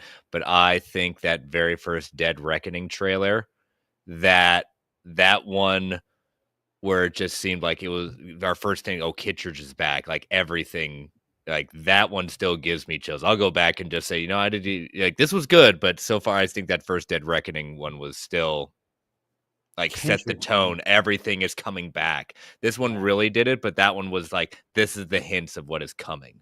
Yeah, the whole Kittredge thing. I mean, I saw somebody on Twitter. They posted. I forgot who it was. I think it was somebody. I think it was like a writer, a film journalist, writer dude. I can't remember his name. Mm-hmm. But he brought. I almost retweeted it, and I even actually had a thought about just jokingly talking about it too. He basically said, he's all, if you don't consider Brian De Palma's, the first Mission Impossible movie your favorite movie, then we can't have a conversation about Mission Impossible. And I'm like, okay, to each their own. But at the same time, I'm like, yeah, no matter what, as good as some of the newer ones have been, that first Mission Impossible movie is still my favorite. It just still is my favorite. What Brian De Palma did, so unique, so his style. And it was more of an homage to the show. Like that was more like the show than anything else. Yeah, I mean, and then he had the balls to be, well, we're just going to make Mr. Phelps a bad guy, and then he's going to die. And it's like, kill him. Yeah. What? That's crazy. I saw an interesting one where someone was saying like an interesting watch order to prepare for this one, stating start with 3, go all the way through Fallout, then go back to 1, then Dead Reckoning in this one. So they don't say 2? No, I swear. Yeah, they forgot about 2. I think 2 is a redheaded stepchild, but I will always defend 2. John Woo. Fucking love it, man. It was great, and it fit in the era that it was made in. It was perfectly well placed for what it was. John Woo action. I mean, again, people can rag on it all at once. It was fun John Woo action. Dude, that movie, like you said, it came out during that era, the early 2000s. And it was in that era of like, okay, Limp Bizkit was on the top of their game, so let's have Limp Bizkit make the fucking. Well, although I'm not. I've never been a Limp Bizkit fan. I could Fred Durst, his voice. What you gonna do now? Oh, what is they're having a resurgence because of Devil May Cry. Yeah. Never been a fan of the guy's voice, but I understood, like, Limp Bizkit was part of that, that rock rap kind of like genre that would like brood up big time with like Korn and Linkin Park and all that. I totally understand that. It wasn't totally my vibe, but I loved the fact that they released that Mission Impossible song without him singing. I was like, thank you. There's an instrumental version because I thought the music was really great. Yeah. With that dun dun dun dun dun dun dun dun, and then it goes dun dun dun dun dun dun. And I'm like, fuck yeah, that's what I wanted. I don't have to hear him, I don't know why you want to hate me. It's like, come on, Jesus Christ. No, you do know why. I've ever seen lately. Yeah. Keep listening to this music with you singing. You know exactly why we Yes, want to hate you. Yeah, I kind of hate you for your lyrics because you're ruining the vibe for me right now. Is it almost controversial to say that he might be a better actor than singer? Oh, shit. That is interesting because he has acted in some things, hasn't he? Yeah. Y2K. He plays an alternate. Right, I heard that he's in that. With my good buddy Rachel. Oh yeah. I got to check that out. I've been wanting to check that out actually, just to see what kind of, I've heard mixed reviews, but I do want to check that out eventually. You're right though. It did capture that era of like, okay, John Woo was at the height of his powers too. You had Hans Zimmer come in and do the score for that as well. Everything was like, you watch that movie, if you just don't think about that being part of it. If you just don't put Mission Impossible on it, it's a good movie. Exactly. You watch that movie as just a John Woo movie without thinking about Mission Impossible, you go, wow, this is fucking really good. I mean, it's over the top. It's ridiculous. There's wire work. There's doves. There's slow motion action. That soundtrack, though, that score that Hans Zimmer made, it's awesome. I think it's so superb. They could have retitled it, though. It depends. I can't remember when it actually came out, but this would be funny. It's like Face Off 2. Oh, yeah. Yeah. They could have. The amount of removal of faces and everything like that. Oh, they would. Remember the doves were in Face Off as well. Oh, yeah. The doves always make an appearance in a Woo film, man. He's the Woo man. It's great, but at the same time, I'm like, when people just shit on that movie, right? I'm like, come on, give it some love. I love it that, Stephen Colbert, I think even recently he tweeted something. Somebody was talking about Mission Impossible 2, and he that's his favorite. It's his favorite. Wow, of them all, that's wow. Yeah, like it's not a bad movie. It just doesn't fit. Yeah. It doesn't fit. I get that. I totally understand that it doesn't fit. I mean, it fits in the terms of like there's the Mission Impossible isms of, the face mask, the face ripping off the faces, and of course doing something crazy where he has to like get into a literally impossible situation. But there's also some good. I mean, we can't forget that Sir Anthony Hopkins is in that movie, who is the one that is giving Ethan Hunt the orders, and their exchanges are probably some of the best dialogue. Just the way that one of the best lines he says, because he has to convince the girl that he thought he was hiring for a different thing that, oh yeah, you got to get her to do this. And he's like, he's already, of course, slept with her. So, and then he's all, it's going to be like, that's going to be a little difficult. And he goes like, well, good thing this is not mission difficult. This is Mission Impossible, and he just says it. I'm like, that is such a cool line. And the way that Anthony Hopkins says it, I'm like, it's a ridiculous line. Well, good thing this isn't mission difficult. This is Mission Impossible, Ethan Hunt. And it's like, okay, that was cool. I don't know why it's a cool line in that movie. I don't know. Anyways, we got Paul joining. Hey guys. Hey Paul. How's it going? How's it going? Hey. Paul, your hair's getting furrier, your beard's getting thicker. Are you in a hostage situation again? No, I'm just very lazy. I'm gonna be getting a haircut probably later this week, if not next week. I'm with you. My hair is getting really long too. Now I just thought I'd give you some shit because your hair is pretty poofy today. I like it. I dig it. Thanks, man. Thanks. Yeah, no, it's whatever. But Yeah. I got to yeah, no, I've been writing a lot, just been inside. I just gotta I'm looking everything over on my house before the summertime, and I noticed a large crack in my foundation and just got hit with a Oh, giant ass bill that I have to take care of. But I got repairs to worry about in the fall time, so I'll worry about it then. But yeah, that's about it. Adult things. It's fun. yeah. But Well, yeah. Paul, since we're doing some Mission Impossible talk, do you have a favorite of the franchise? Are you a fan of the franchise? So I've dipped my toe, but I am not at the level of I haven't gone through every one of them or anything like that. I've seen them sporadically. I own 3, but I've never seen it. I saw Mm, I saw Fallout, I think, one with Henry Cavill, which I liked a yeah. lot. I thought was actually I didn't expect to like it as much as I did, so I was very surprised by it. I did go see Dead Reckoning. I liked it a lot. At that time I had seen I don't remember which one came out first, but I think Dead Reckoning had come out first, and I watched that, and then I went to go see Dial of Destiny, Indiana Jones, and Oh, okay. Yeah. I wanted to die afterwards. So comparatively, I was like, no, Dead Reckoning was solid. It wasn't the best, but better than Indiana Jones 5. So I gave it that credit. But no, it's funny because I could be wrong, but I think even in the theatrical release, they call it Dead Reckoning Part 1, and now Yeah. they've retitled it because, well, Dead Reckoning did make a profit, but it was at the very, very end of its run. They were able to figure out something with taxes or something, and they were able to make it. Always with the taxes. It was Damn something weird, tax. but I think it should have done better, honestly. It wasn't Fallout good, so. but it was No, but it was good. still good. It was enjoyable. And Haley Atwell, Oh my you God. can't take your eyes off her. So but Hard no, not it to was crush on her. yeah. Yeah. I've had a crush since Captain America, but that's another story. But but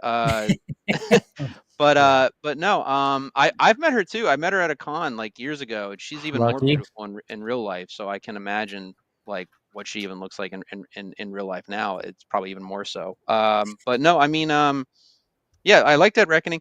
So no, I'm glad that Tom Cruise just keeps trying to keep practical effects alive in movies, and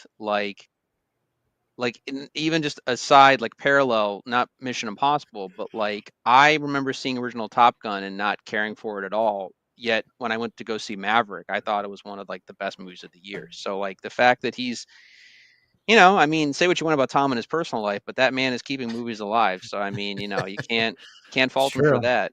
But I mean, yeah, no, one thing about, what you said about the Top Gun thing, I agree with that. The first Top Gun is, of course, iconic, and Yeah. it's one of those movies, sure, but at the same time, it's it's just it's that '80s blockbuster movie, and yeah, it's got its cheesy moments. It's got the moments where you go, well, that doesn't make sense. Why is everybody sweaty? Why is this? Why? There's a lot of things where you just start going, okay. So when it came to Maverick, I think this is why it took so long for them to do a sequel, is because Tom Cruise is like, no, we can't. The first movie became so iconic, but if you watch that movie, he probably thought, yeah, but if you watch that movie, we can't do like that again. We have to wow audiences. And that's where, he just goes, we're getting up in the planes. If you sign on for this, anybody who's signing on for this, you're going to get put up into a plane. So you're going to feel the G-forces. You're going to get sick to your stomach. We're not going to be just on some soundstage and you got to pretend. No, you are actually going to feel all of this. And again, but I think that's what Tom Cruise in the past 15, 20 years has essentially been wanting to do, is being like, no, we got to make it as real as possible. We can't movie magic. Yeah, you're going to have some of that. But at the same time, I think there's something about that just, even I was talking to my dad, we saw the new Mission Impossible trailer before Warfare we watched last night. And he goes, and he just like, what's cool is anytime you see a stunt, it's Tom Cruise. And I'm like, that's probably why he's doing all this shit, because he knows it's like, yeah, when people come to see my movies and and they see this crazy shit, they're like, wait, he's actually doing that. And that's just part of the lore. And not to mention it challenges him himself. Again, yes, he's a little bit kooky when it comes to his, personal stuff, but hey, at least he could provide some entertainment. Yeah. I mean, that's the best way to look at it and stuff. No, it's crazy to think even with just Maverick, that the sequel is. I mean, obviously there's probably some CGI in terms of like of fine tuning course. the movie and stuff like that. But the fact that there are more realistic and practical effects in the sequel 30 plus years later than there was in the original 80s movie is actually pretty crazy to think about, honestly, in that sense. But yeah, I mean, I don't need to say that like I loved like it matters if I love the first Top Gun or not. I mean, I think Top Gun is I think it has been included in the National Registry of like the Library of Congress, which is when it's in there for it's preserved for like all time basically. So Maverick will too probably in like another 20 years or so, who knows. But yeah, it was a movie of its time. I don't know if any of the Mission Impossible movies have, but yeah, Cruise just keeps it alive. He wants to keep things practical and grounded enough. I think he knows if he goes a little bit too over the edge, like say Mission Impossible 2, he loses the audience a little bit. So yeah, I think from what I know, Mission Impossible 1 was a tour de force from Brian De Palma. It wasn't my cup of tea because I saw that, but I seen that like 20 years ago, so I barely remember it other than the iconic sequence of him being lowered into the room and all of that stuff, and the drips of sweat or the ridiculous train action. That was fun to play on the N64 game. I'll tell you that much. Oh, dude, I that forgot game about the was video game. awesome. I played it on PlayStation.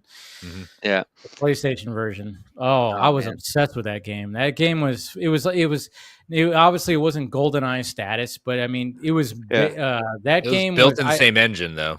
Yeah, it had its moments for that, but at the same time there was a lot more spy type stuff that you did.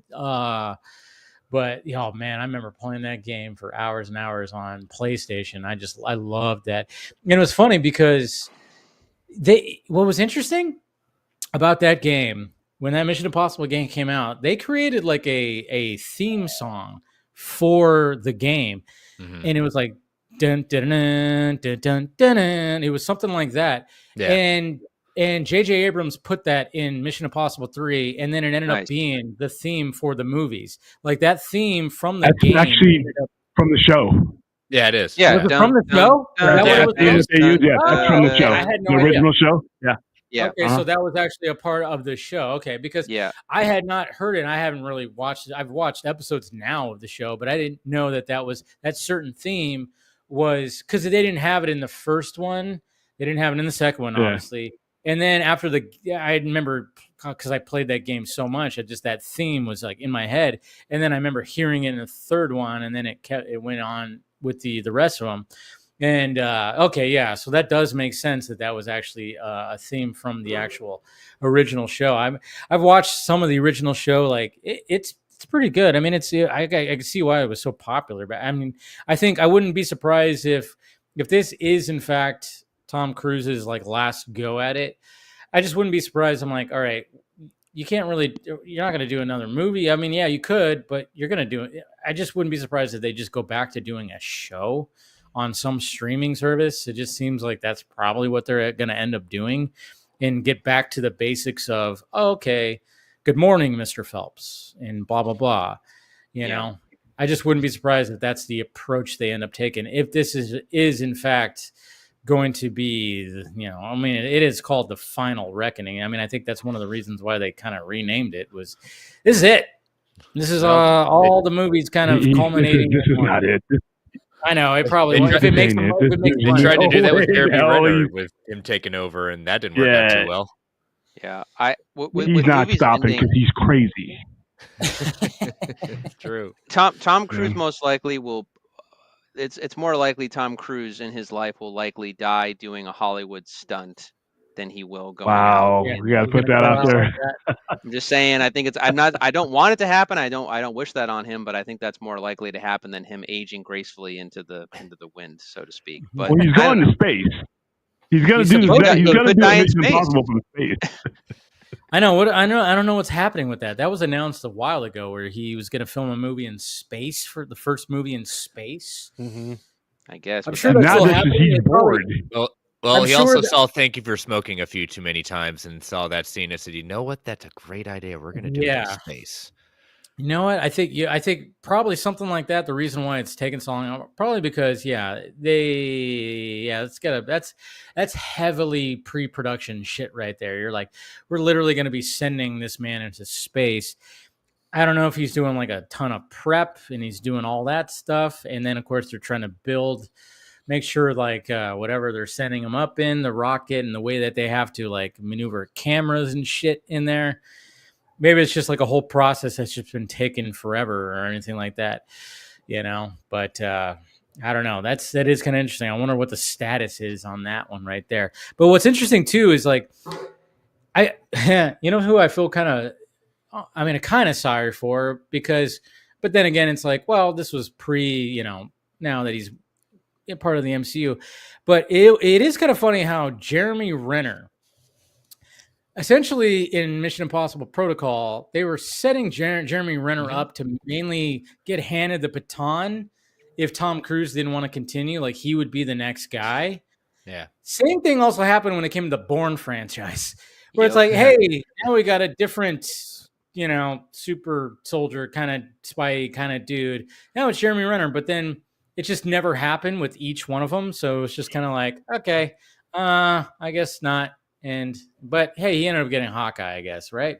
It's just kind of funny how he was actually going to get handed the baton. I remember reading those articles like, oh yeah, they're kind of setting up, when it came to Mission Impossible, they're kind of setting up Jeremy Renner to be like the next, like Tom Cruise is going to hang it up. And then of course that never happened. And then I wonder if Jeremy Renner's character is going to end up showing up in Mission Impossible Final Reckoning. I wouldn't be surprised if he was supposed to either show up in Fallout, but it didn't work out with scheduling. Yeah, so I would not be surprised. Or he wasn't happy with he said it felt like it might have been one of those glorified cameos. They were just like, yeah, it's not worth it to have me in here. Yeah, which is fine. Like, I hope if he does show up, he's in a full scene and not just like, one little like, hey, remember me? Here I am, and blah blah blah. Because if this is again the final hurrah when it comes to the Cruise, I wouldn't be surprised. Alec Baldwin, is he going to show back up with his character, or did he die? He died. He died.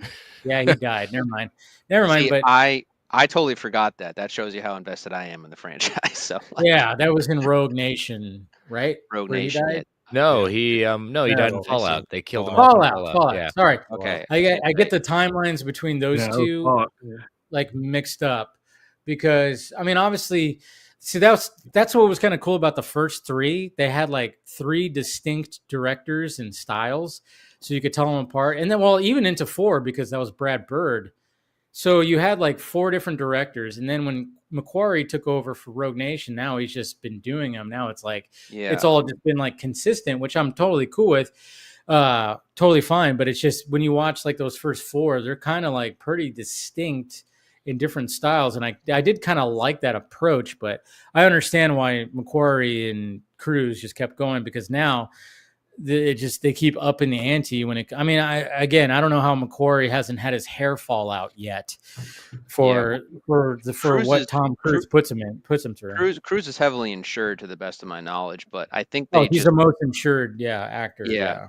They've from what I know, they seem to correlate very well, and I think Tom just gets crazier, and basically Corey's just one of the few directors like, all right, yeah, let's just do that. So they just keep collaborating, I assume. At least I think that's the case. I think at first Tom wanted to just try and keep the franchise fresh with like a new director every movie, but then I think he wanted something more consistent maybe over time. Yeah. It's really his franchise at this point. So it totally is. He's a producer on every one of them. So I love those behind the scenes videos where like when with Dead Reckoning, when he did the jump. You're seeing just Macquarie just sitting there, just like, and he's just like, he's just watching the monitors, and of course when he pulls it off, he's just like, oh my god. And then I think he was even like the new featurette when he was on, when they're flying on the plane and he's hanging off the plane and stuff, and he's just like, he's like in the other plane that's got cameras on, and he's like right next to it and just kind of watching and just being like, oh my god. Crazy. So yeah, I'm wondering too. Yeah, somebody in the chat just said there's other characters that might come back, like Maggie Q or Paula Patton, who are Maggie Q is in the third one, and Paula Patton was in the fourth one. Yeah, it'd be kind of interesting who they bring back who hasn't died. I know they're bringing back another character from the first Mission Impossible. They've already alluded that in the trailer, which I thought really cool. But then I'm kind of wondering too. I'm like, what kind of crazy little twist where they bring back a character you thought died in the first one? Because the first one was all about a mole hunt. Like, hey, there's a whole there's a mole within the team. They got to figure it out. They're trying to steal the knock list, which is going to expose all the secret agents and shit. And of course, we find out it was Mr. Phelps that was stealing it and trying to sell it. But then, of course, people died, but you never know. I'm wondering, man, maybe one of those characters who supposedly died ends up showing back up. Emilio Estevez. Well, I don't know about that. We saw him get his face smashed. Not in a good way. Yeah, I mean, literally, it was bad. But I wouldn't be surprised if maybe Mr. Phelps' wife, I forgot her name, character name, but I know she died. She got shot. But that's just a shot. I could easily do that. What if she ends up coming back? God, I forgot the character's name. I've watched that movie a million times. There was no funerals for any of these people, man. They could all come back. Mr. Phelps is definitely dead. We saw him get crushed, so. But yeah, it's just Claire. That's what it is. Thank you, Monique. Claire. That's who. What her name is. But she just got shot at the end on the train before Ethan decided to be like, I'm gonna go ahead and crawl on top of this high-speed train, which is a badass scene. I don't care what anybody says. It's great. But yeah, looking forward to that. But yeah, crazy. I don't even know how we got into this Mission Impossible talk. I think I just was talking about it. Trailer. Yeah, that's right. I wanted to bring that up. Yeah, trailer looks good. And yeah, I don't fault you at all for not wanting to watch it, Phil, because I broke it down on Wednesday's show, and there's they do these intercut scenes, and I was kind of just looking at, because they're second long, and I'm going, oh my God, what is that? What is that? What is this? And seemed like there was a lot of shit there. And like I said, I don't want to spoil it for you, which I know that there's a certain character that returns.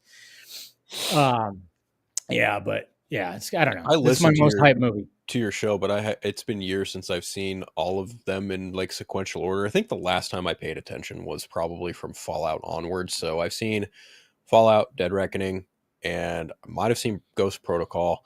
It's been a long time since I've watched the first three, a really long time. So I might revisit them before this next one comes out. Well, I'm definitely going to do a watch. Kind of like Paul. I was never really interested in Top Gun all that much. It's a great movie, obviously, but I had watched it directly before watching Maverick, and I think that kind of enhanced my experience for Maverick all that much more, even though Maverick was a fucking phenomenon in of itself for a number of different reasons. But just going straight up, my showing for Maverick was at 1:30 our time, and I had started Top Gun at 11 o'clock. So I literally I finished Top Gun, drove to the theater, sat down right as they were playing the last trailer, and then Maverick started. It was literally just a seamless it was almost like a Tom Cruise action sequence. It was so seamless and crazy how it all worked out, even though it shouldn't have, but it did. But that experience to me is just something I think that, to Paul's point, I think Tom Cruise is excelling at trying to keep alive. As far as Final Reckoning goes, I think I've told this story a couple times. I had the pleasure of talking to McCory back on, in the early days when I was on Twitter. Me and McCory exchanged DMs. He's a really cool guy, nice. real nice guy. But it was right around the time Fallout had happened, and it was right around the time, rumors swirling of whether or not Henry Cavill was going to get another Superman movie. And I had asked McCory, I was like, hey, is it true? Were you in cahoots to maybe or maybe not do a Superman movie? He told me about this, yeah. And he was like, it's all over the internet now. He's talked about it, but he was like, yeah, I had an idea, and Henry had an idea, and we brought it to Warner Brothers, and Warner Brothers was like, eh. Yeah, I know. That's fucking Toby Emmerich right there, man. Yeah. Yeah. They didn't want to do. They. I mean, that's one of the things. Like But when we talk about all this, it's the like, thing is like it stemmed from a conversation about Mission Impossible because I had just seen Fallout, or I was going to see Fallout, and I was like, I'm really looking forward to the next two. This was long before they had even been titled, whatever. They were just at the time Mission Impossible 7 and 8 because it was announced after Fallout that they were going to do two last ones. It was going to be McQuarrie and Tom Cruise, and they were going to do two last Mission Impossible movies, and that was going to be it, no matter what. So this was before COVID, it was before all this shit happened. So obviously, you know, COVID happens, and then fucking, you know, Cruise was doing Maverick at the time. It was either Maverick or Dead Reckoning Part 1. I don't remember which one it was, but he was doing them back to back. Like he filmed Maverick and Dead Reckoning, like literally. I don't remember which one came first. I want to say Maverick probably came first, and then he did Dead Reckoning, and then the pandemic happened, and that kind of fucked things up for both Maverick and Dead Reckoning. But then the strikes fucked things up for Final Reckoning. Yep. So it's just my timeline's kind of all fucked up right now because Tom Cruise. I think a lot of our timelines are fucked up when it comes to that. Hazy around 2021. Yeah, I think you got it right though. Yeah. But I remember coming out of Fallout and just being like, "Damn, that was just a really fucking solid movie." Like, yeah, it was very heavily action skeeted, and I had not been, you know, I'm a casual fucking Mission Impossible fan. Like, I don't know the lore all that well. I just know like the basic gist of it. Ethan Hunt, IMF, fucking Ving Rhames is in it.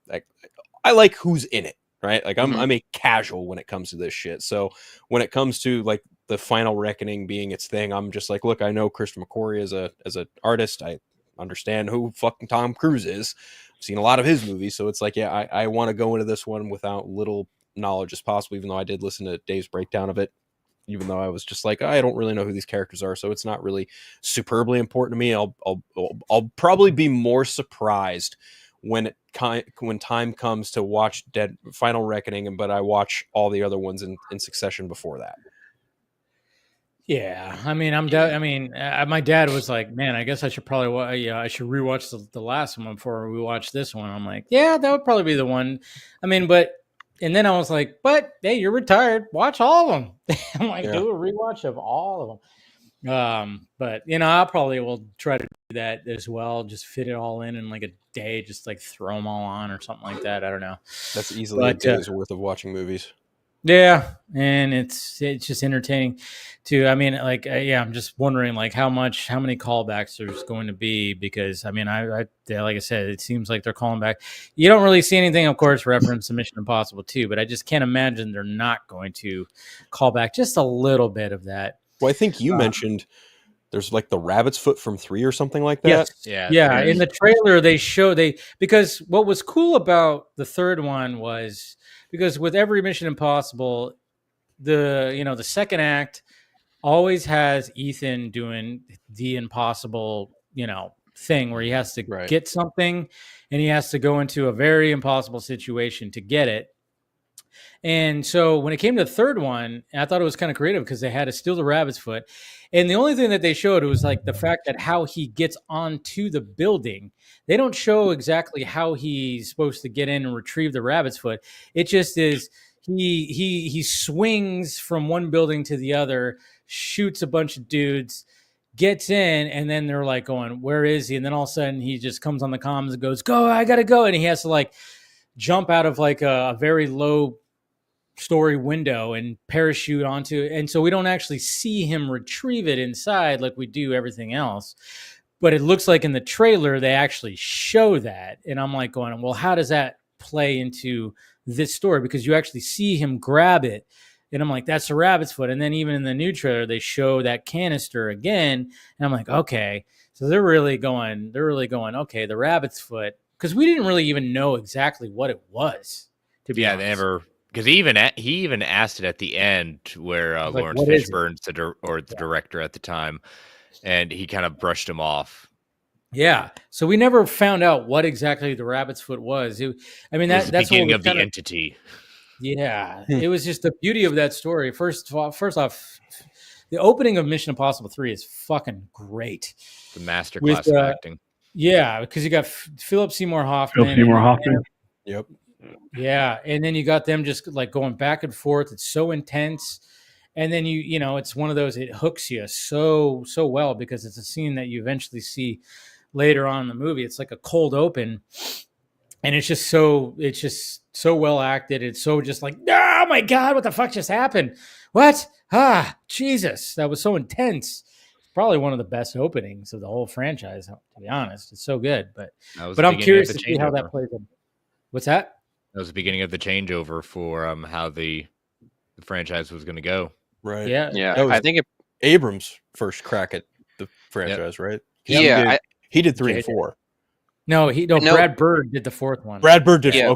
Okay. But Yeah, three, Ghost but three did Protocol. 3 did help establish Abrams more as an actual like Hollywood director, though, as opposed to a writer director. That's in right. mostly That's right. TV and Okay. stuff. So that God, was Brad Bird did Ghost Protocol. I Yep, love totally Ghost did, man. Protocol. I think that might be top for me next to Fallout. Wow. Yeah. That's Yeah, wild. Brad Bird, second one. That's why I was like, don't sleep on Brad Bird when it comes to live action stuff. I know he's had, I mean, I know somebody on my Tomorrowland? timeline today. Yeah, Tomorrowland, somebody just yeah. brought that up on my timeline today, which is crazy. Somebody actually retweeted like a GIF from Tomorrowland, a tweet with a GIF, and somebody even said like, man, there was a missed opportunity here, and I actually agree because I think there were some cool ideas in Tomorrowland. Just the execution wasn't there. The script needed somebody else to come in and just kind of go, because I remember watching that movie, and man, I remember that was a time where I was unemployed back in 2015. I just I got laid off, so I was unemployed. I remember seeing that on like probably Friday during the day, and I remember going, God, I kind of like that movie, but not. I don't know. It was one of those movies where it just needed somebody to come in there and just punch up that script to make it more coherent, I guess. I don't know. It was like the ideas were there, but just the way that it was executed didn't quite work. But even like the visual style of Brad Bird and all the stuff that was going along with it worked, but just the story just had, and maybe that was just because they tried to condense it into a 2-hour movie and it just didn't work. But I don't know. But I know like Brad Bird's, he's mainly known for his animation movies, obviously with The Incredibles and Iron Giant, right? He did Iron Giant. Iron Mhm. Giant. Yeah. and Ratatouille. Ratatouille as well. So yeah, I know he's mainly known for that. What the hell has he done lately? Has he done anything lately?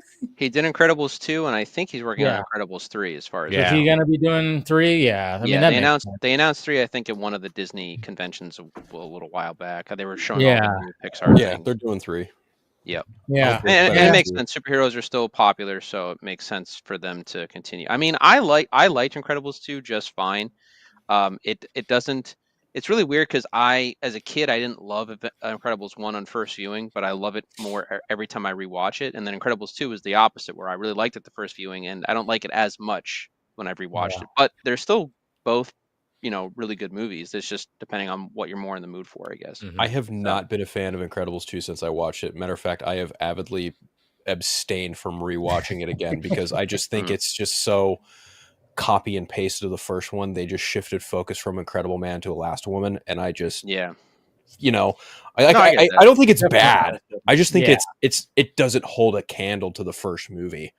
Yeah. Like because Well, It does not. they're also made in 2 different eras of Pixar. very true. because- This is very yeah. true. Yeah. Mhm. Like, I mean, I personally I do not hate Toy Story 4, but I kind of have to agree with Tarantino. Like it didn't need to be made, and I think it would Nope. have been fine. The only reason I was even invested in 4 is because the only thing that they didn't answer in the entire trilogy was what happened to Bo Peep. So I kind of had to know.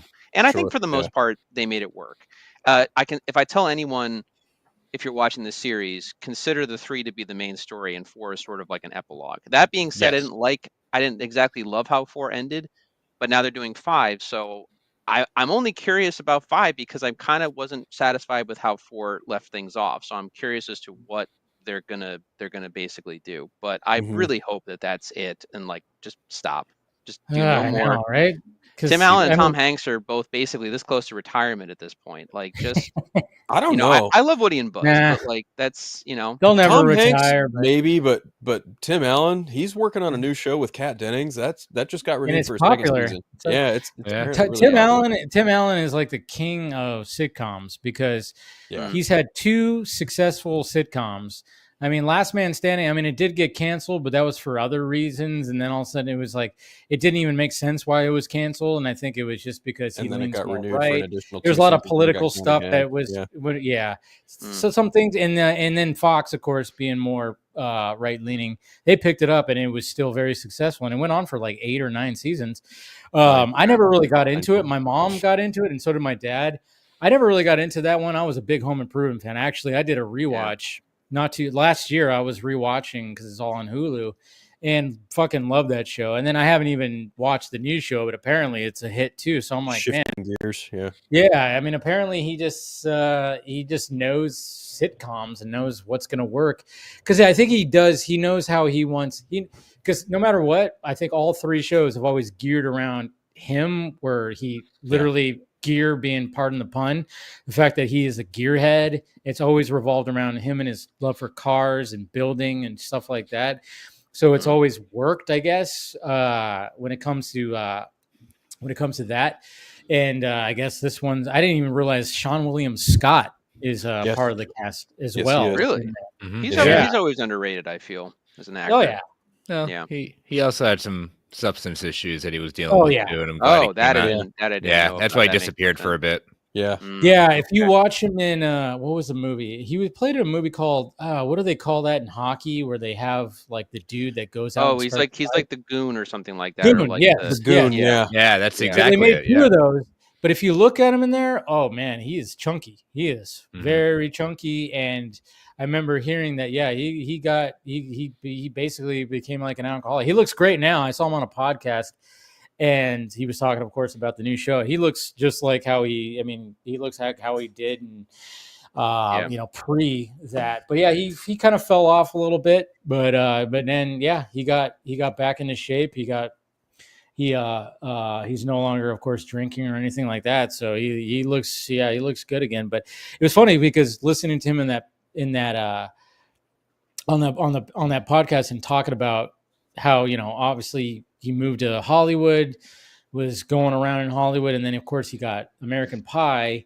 And then of course, being the fact that, well, then you're typecast as everybody knows you as Stifler. Yeah. And it's always very interesting because he always would be like, when it came to other characters, it was mainly going, well, it's not like I have a bunch of range. So he kind of approached characters like, well, this is Stifler's brother. This is Stifler's cousin. This is Stifler. He kind of looked at it like that, which I think worked for him because it's like, people are going to just know you as that. So play that version, but slightly tweak it. And I think that probably worked for him when it came to other movies. I guess if you guys have missed it, definitely watch Role Models. Sorry. Oh, I love that. Oh my God, Role Models is so good. That scene in the discount Chuck E. Cheese. Oh my God, I will laugh out loud. So hard. Dude, him and Paul Rudd. Yeah, that movie is great. There's a movie called Evolution with David Duchovny. A fun movie that it didn't really go anywhere, but it was kind of like a modern day Ghostbusters, but with aliens. Exactly. Yeah. I love that movie, and he was funny on that too. So, and then somebody brought up Bulletproof Monk. Somebody brought up Bulletproof Monk. That movie was ridiculous. It had Chow Yun-fat. I forgot about that one. Yeah. Chow Yun-fat, and then of course The Rundown. I thought The Rundown was great. That was early Dwayne Johnson breaking into the movies. This was Dwayne Johnson with hair. Yeah, Where's My Car? It's a classic.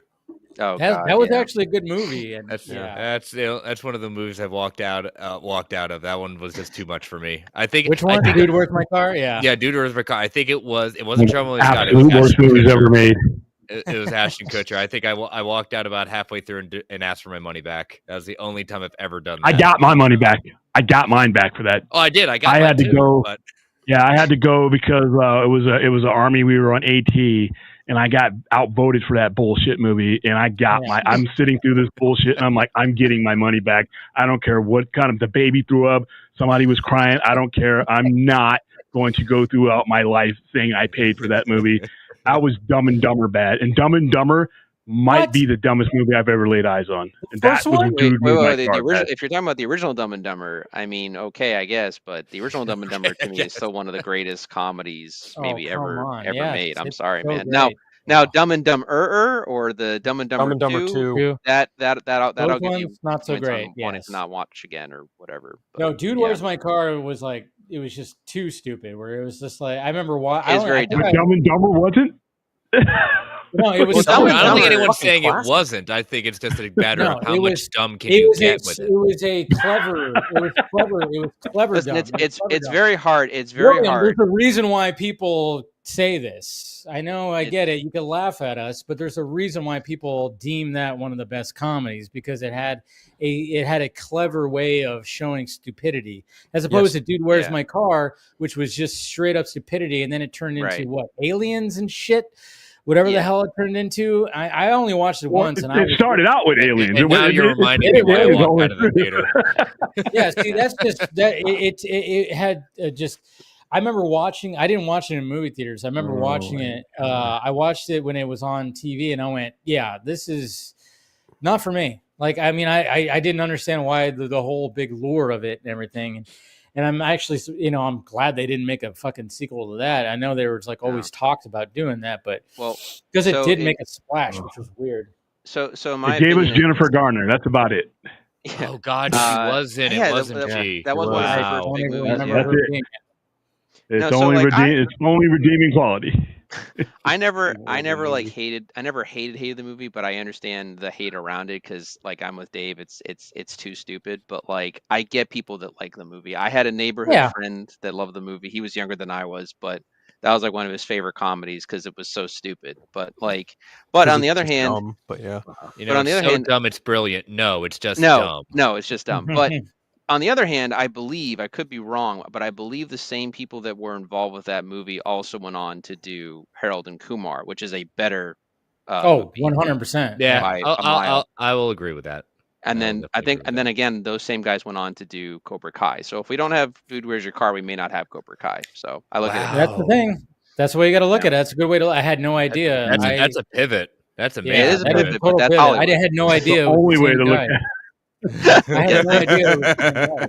That's cool. That's cool though. But yeah, I mean, you never know what it spawns into, But Yeah. so we have to get that lightning in a bottle. But I think, Dude, Where's My Car? It was lightning in a bottle for that time period, but it's not aged well. Like when it comes to something like Dumb and Dumber, people still talk about that movie nowadays and be like, "Oh yeah, that's." You know what's funny? Sorry, Phil. Yeah. It's like a lot of people are like, "Where's the next American Pie movie?" And I'm like, "Tell me another good story you can tell with the American Pie cast." Yeah. And that's literally what everyone else in the cast is saying. American Like, Funeral. It's like American Funeral. That'd be hilarious. It's like we want to do gonna one, happen. but we want it to be Trust like me. we want a story that needs to be worth a shit to tell. And it's Yeah. like that's the approach because American Wedding was fine compared to the other two, and then American Reunion was just well, yeah, it was American Reunion Wedding, and then sucked. Reunion, and it's like that's all you. I Can didn't really like. I didn't like Reunion. Reunion's like weak that one. compared to the other three. Like Wedding was like you Wedding was understood- good. Yeah, the trajectory was there, pretty good. and two I think is fucking hilarious. Oh yeah, American 2 Pie was 2 great. is just 2 was fucking great. funny. But what do you do after like what the Somebody has to die. Like I someone said, might have to American die. Funeral. Yeah. Yeah. And I don't think you kill Stifler because if you No, do it's going to that- be Stifler's mom. No, but you can't do that because Jennifer Coolidge is so popular. Oh, you know can't do who- that. Now she's even more popular now than she was Finch. then. Yeah. Finch. White Lotus. You think Finch, they'd 'cause kill Finch? I think they'd kill Finch. I think that would make for an interesting movie because then you have like Stifler's mom being kind of a blubbering mess and Stifler being like, "Fuck, mom." Yeah, don't there know. could be something I don't right know. there. But at the same time, I don't know. I don't know. It's gonna it's gonna be difficult because Or Oz. You can kill Oz. I don't know. yeah, Hold on, maybe Oz because nobody really cares about Oz all that much. Didn't I mean, didn't Stifler get revenge on Finch? Didn't he also? Yes, He he fucked did. Finch's Finch's mom in mom? Reunion. Yeah. So it's like, I hate that I actually know that. Yeah. Even though I don't care that much Makes about us the It's appreciate one of you the more. few things from Reunion that people kind of probably laughed at. Yeah, that's probably fair. And that Dumb Yeah, and Dumber had that theme song too that drove me fucking crazy that year. Theme They had I forgot that. Oh, there was a scene. It was the main. It was somewhat of a hit up that And it was just another thing that just like I would rather just have somebody take a sledgehammer and just ram it right in my nads. William, I Watch love that you. I'm fucking- sorry, but like, there is I nothing hate funnier that to me movie. than Jim Carrey coming out with a giant cowboy hat on and trying to get a fucking newspaper and losing his wallet inside the newspaper. No, That shit is Let's so talk- funny. And even the song to it Don't is you like go Red Right dying on Hand. me now? Yeah. I literally. Yeah, I that's literally- it. I just that song makes me want to just swing at people at that time. It's like, come here. I know. Okay, that's the song you're talking about. Yeah. But like, Yeah, no- I hated that. Okay. but like Oh. no joke. Last year I had a girl basically cancel on me and kind of ditch me, and then a few months later she was like dating another guy, and it was like, all right, that's cool, like whatever. But I was talking with my friend about it. He was like, well, how do you feel? And I just sent him the video of Lloyd having the imaginary like angry dream of like, because like later in the movie, the girl that he's obsessed with, her husband is the kidnapped victim, and it's like, I want you to meet Lloyd, and he's like, die, like he's shooting the gun, and then it cuts back to him like obviously not doing it, but he's like, oh hey, how are you? It's so nice. Yeah. And then squeeze it. I remember one of the behind the scenes story. You know, when he comes out of the, it's early in the film, and he goes and sees the two guys hanging out, and he says, "Huh, big gulps, huh? Well, Yeah. see you later." Apparently, those two guys were not extras; they were just there on set, and No. They were No. just standing there, and they're Yep. like, "Hey, can you guys just like be in this shot?" And then Jim Carrey just ad-libbed that, "Hey, big gulps, I'm all right." And then they didn't say anything. It's like, "Well, see you later." You know, it's just, and that, it was just The blind ended up kid being and the funny. parakeet. You're Oh not my gonna like God. that. Like, Oh, I man. mean, Pretty bird. Roger Ebert laughed at that scene so hard he like got a hernia. He had to like go to the hospital. He still I gave the remember. movie a subpar review too, which I think is hysterical. But So that the- scene, He said, he said he laughed really hard at that. you know the scene. Farrelly Brothers. You got them. You got something about Mary. Yeah. After that, Kingpin, Dumb and Kingpin. Dumber. Kingpin, yeah. Yeah, I think Yeah, after they had a something- good run. Yeah, after something about Mary, they kind of went. I mean, they got an Oscar later for The Green Book, but like, I mean, in terms of comedies, like I did think they do You Mean Dupree? Was that someone else? no, that was the Russo brothers, Yeah, and I was that's gonna what say. that's what I used. That was the as a- Russo brothers? Yeah, you mean Yeah, the Russo Oh brothers, my yeah. God. Wow, I did not know that. That was They the did movie I Shallow used. Hal. They did Shallow Hal. Yeah, Yeah. Shallow Hal was them. That was But decent. You Me and Dupree was the movie that I put up as an example. This was way back when that I was like, the Russo brothers can't direct Captain America. Like, these guys are awful. Like, You Me and Dupree, you getting those guys? And then I saw Winter Soldier, and I was like, never mind. did Whatever not I even, said is wrong. wow. No, but then the Russos had Stuck on Me, Stuck on You, or whatever the hell. No, was Matt Stuck Damon in it. on You was the brothers. The Didn't they do Marley? Yeah, and That was Me too? Farrelly. That was the Uh-huh. Farrelly brothers. Yeah, Yeah, that's Farrelly right. brothers Yeah, was Stuck on You. that's what I was talking about. That was the Farrelly Yeah. brothers did Stuck on Me, or Stuck on Me, Stuck on You, whatever. Yeah, It was Stuck on Yeah, You that's because really they were Yeah, the that conjoined one, twins. that one didn't. The idea was there, but I was like, nah, this didn't It was- work. Like It was okay. it It was wasn't. It fine. wasn't amazing. I remember I watched it with my good buddy Kyle, and we were laughing at it, and like, this is something we should have came up with. And it was like, yeah, but then at the same time, it was like we never really like revisited it. It just wasn't a movie where you went, oh man, I can't wait to watch that again. It just didn't quite work. Oh, and Yeah. also, what was Me, Myself, and Irene. it? Yeah, Me, Myself, and Irene. There you go. Yeah. Oh yeah, I love that movie. Yeah, that one's like all over the map and everything. The funniest thing is that from what I remember, so Dumb and Dumber was a huge hit, and then they did Kingpin, and they were kind of allowed to do what they wanted to do, but the movie was not a huge hit. I think it No, barely it broke wasn't. even. I think it got better in the rentals, but Yeah, Siskel and it Ebert, became a cult classic. Yeah, Siskel and Ebert did give it both glowing reviews though, so it did help the movie bounce back quite a bit. The brothers both talked about that in the time of it coming out. However, they were basically told, like, because of the reception to the movie, that the next one they were going to do was going to be pretty much like the studio said, if this movie isn't successful, it's going to be your last one, basically. So they're like, yeah, fuck it, let's just do whatever. And that's how Something About Mary happened, basically. And then that's why it goes kind of all out with everything, the dog and the him getting raped in prison. I mean, just all these different things that happen throughout the entire. That movie never gets made now in this society. Never. Well, If it could, but it would be a Netflix. It would be a Netflix movie, a theatrical release. It would be an Adam Sandler movie at this point. Probably, yeah. I don't know, but it was that. But of course, yeah, it's funny because I'm looking at they did Fever Pitch. That movie was kind of lame. Oh, that was awful.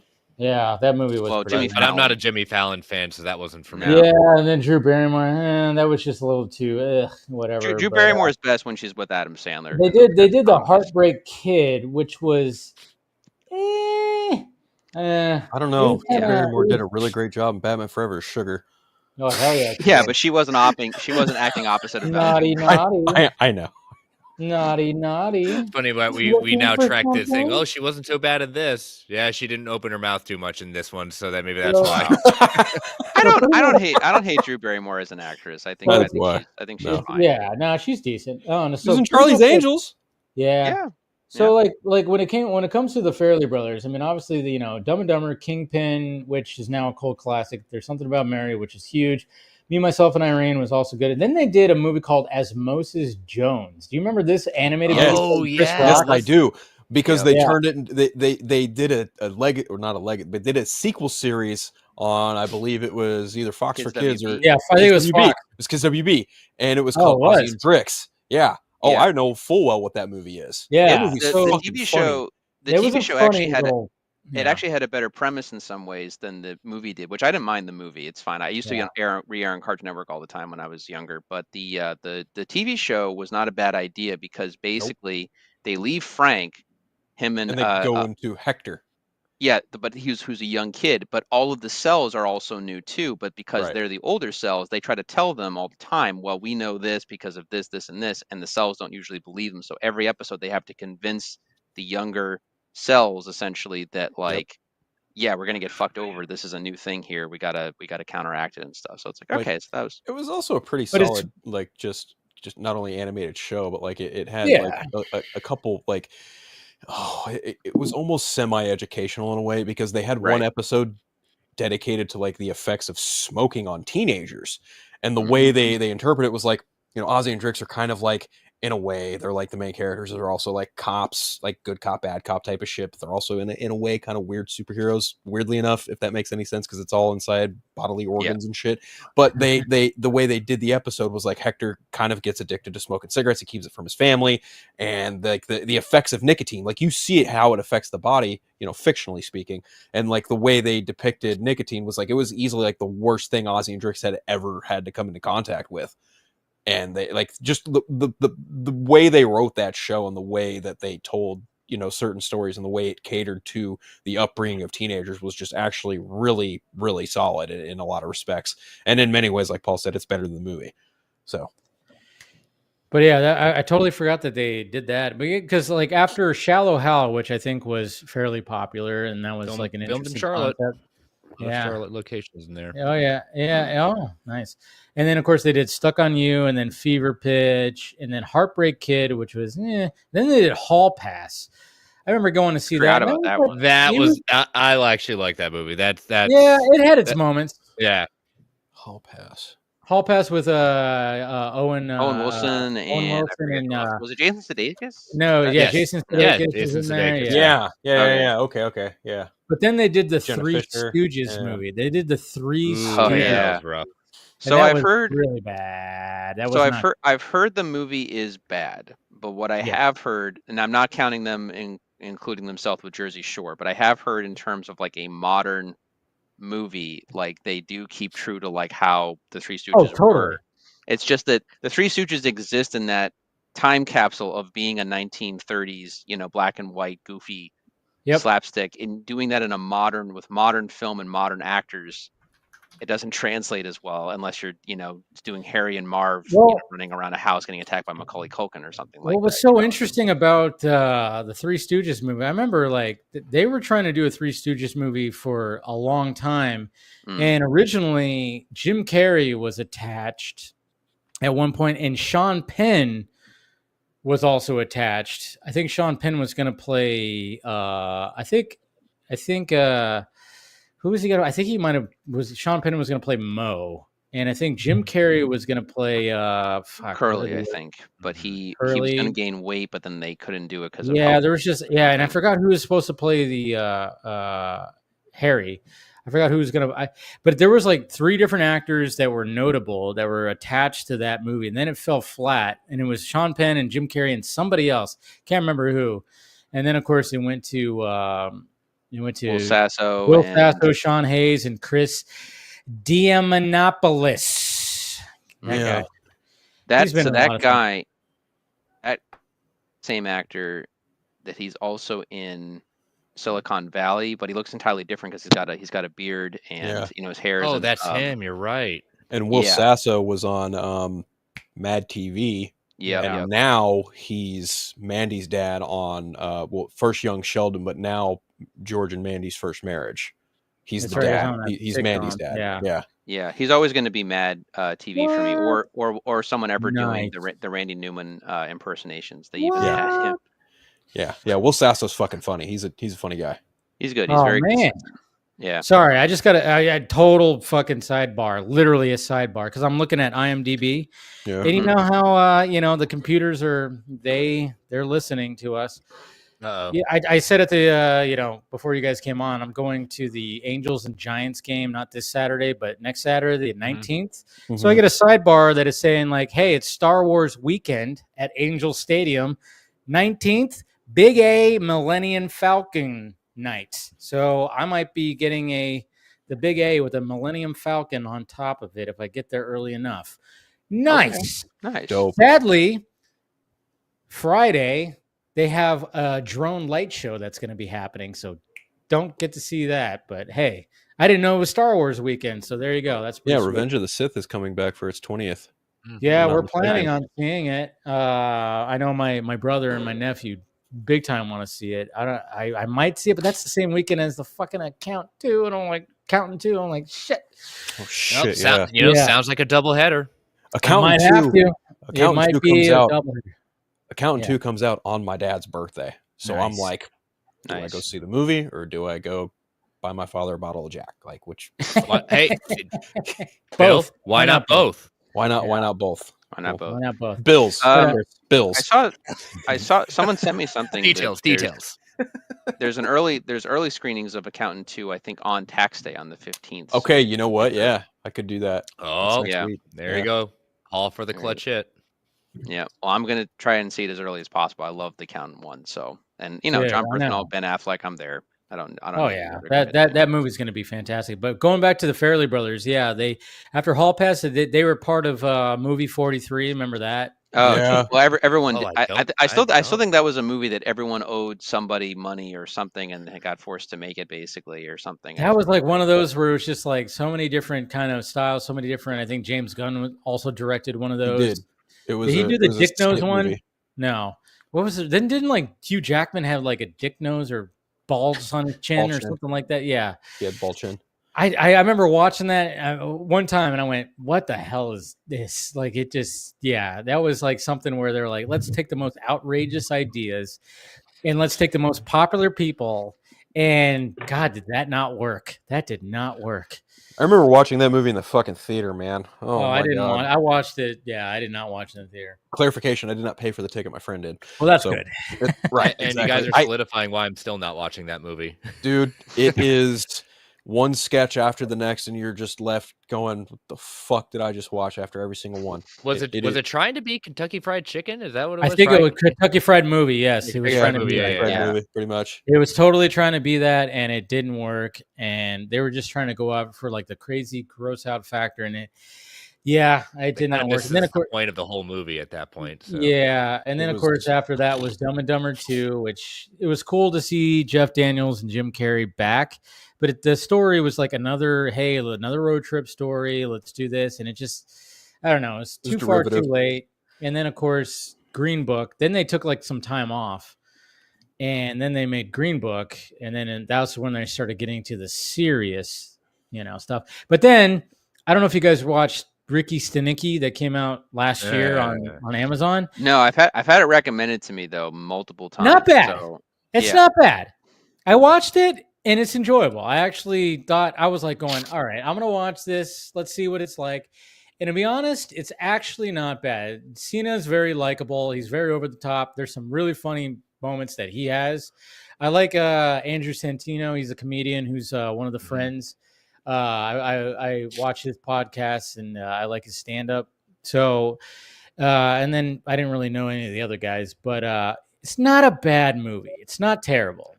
Like, give it a shot. You know what you're getting into. Yes. You know, if you don't accept anything more than what you think, that you'll be fine. Yes.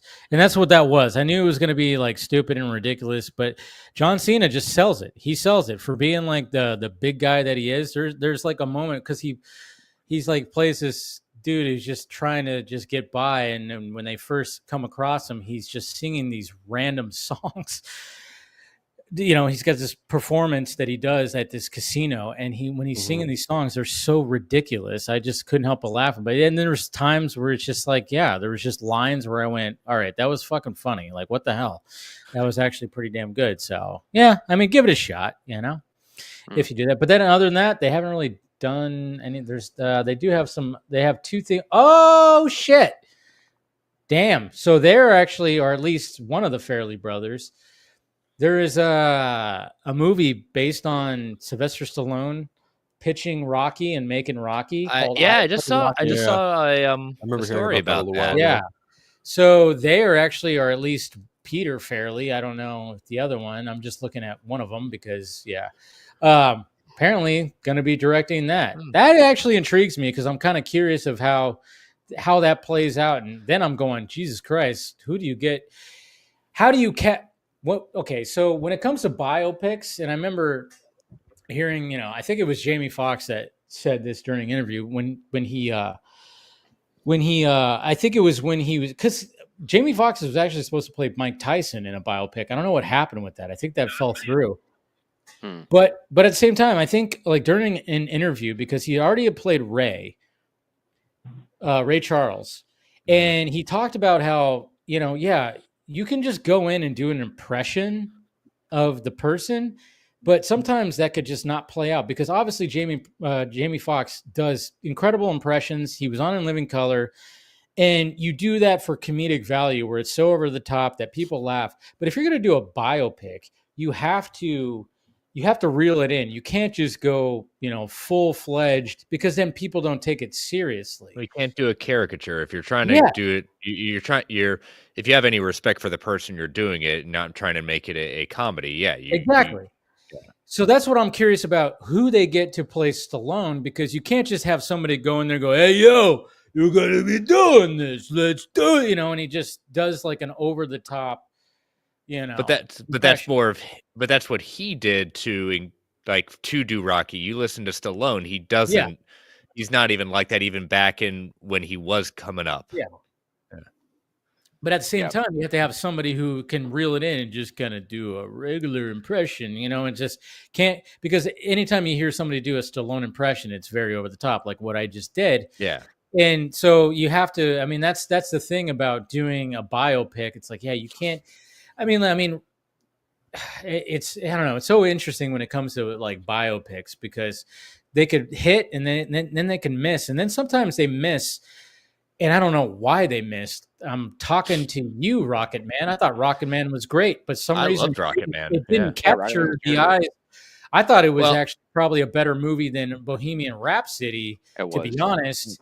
Structurally and the way that Edgerton performed, I thought, because he actually sang, but then again, Elton John, not as hard to do the notes. Nobody can do a fucking Freddie Mercury, sing like him. So, I mean, good kudos to Rami Malek for just doing the mannerisms that he did. The difference is like Bohemian Rhapsody was more of a biopic than Rocket Man. Rocket Man was a musical that was like vignettes in his life, and we've said musicals are hit and miss, especially when it comes to the probably movies. What did it, and yes, you've got the music of Elton John, which I'm a Elton John fanatic. I absolutely love it. I thought Edgerton did an outstanding job. I love it that he is the audiobook. He does narration with Elton John with it.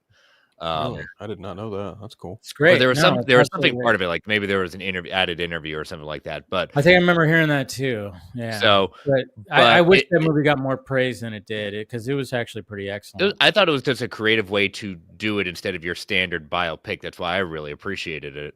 Yeah. And, but I think I heard more people got frustrated with it just because it wasn't his whole life. Like I said, it was vignettes and moments of life.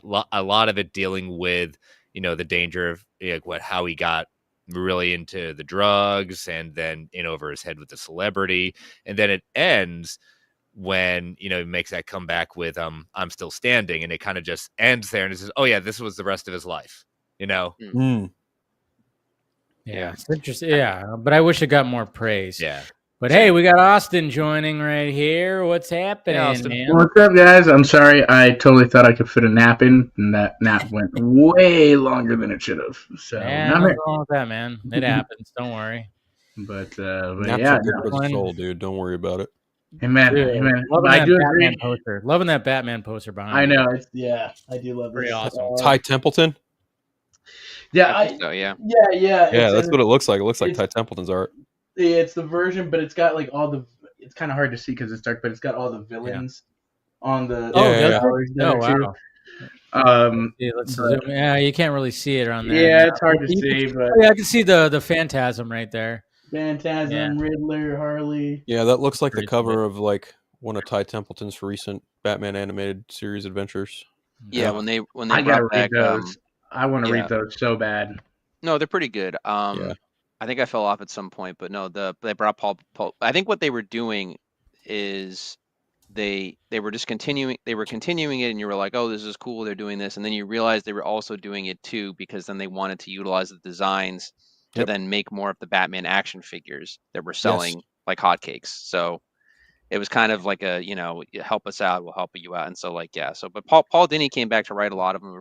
They're pretty good. They're pretty entertaining. They also wanted to like try and incorporate villains that they didn't get to use in the animated series, i.e. they found a way to utilize Red Hood. I remember that being a big one. Deathstroke was another character too. Like there's a lot of cool shit going on in that book, and I need to pick it up and trade. And didn't they do the same with Superman too? That they continued his event, or am I wrong? Was it? I think it was just Batman the animated series. Okay. Yeah, they went in for a while. Batman. I don't think there's a Superman one. There's a Batman one. No. Gotcha. I think it's called like The Adventures Continue or something like that. Right. I know Ty Templeton did the art for that because I know Paul Dini talked about it. Yeah.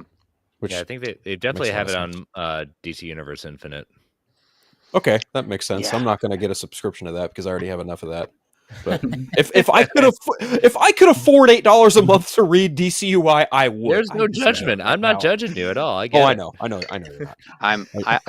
I'm more like Chris. I just buy everything in bulk and giant. No, I don't. Well, no, you do more of that than I do. I'm slowly moving more towards digital just because of space. No, yeah, you have to. There's no space. Sometimes, I got most of my stuff in the store.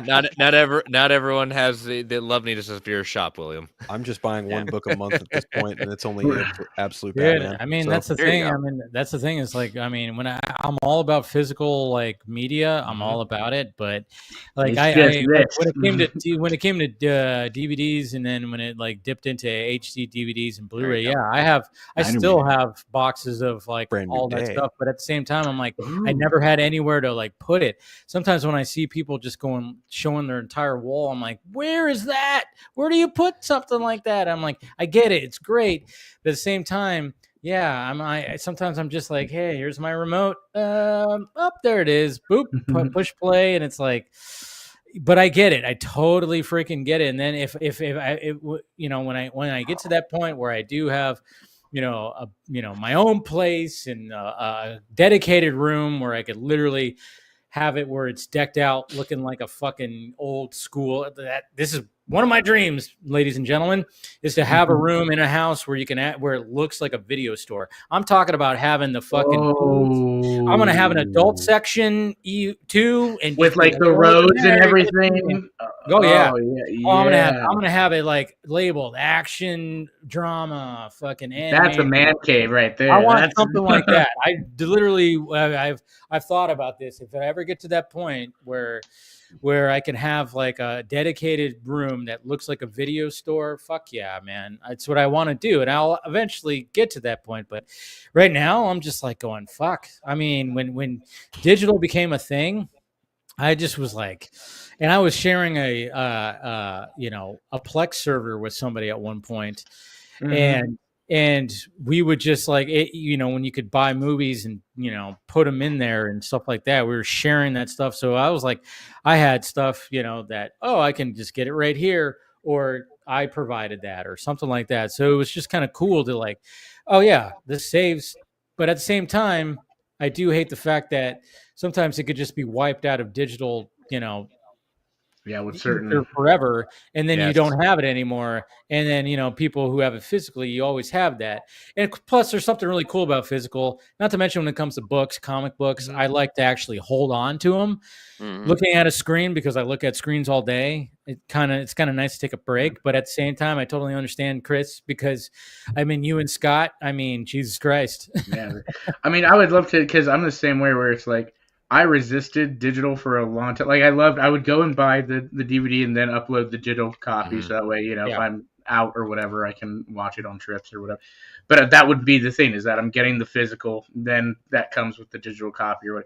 And then as time went on and stuff, and I made less money, digital just became the the go-to, the easier option. It really is. And it sucks, because I do feel bad, but it's like And I found ways to like not just rely on like things that could just you own it when really you don't own it at that point. I found ways to I'm owning my stuff. You can do that. I've have my ways.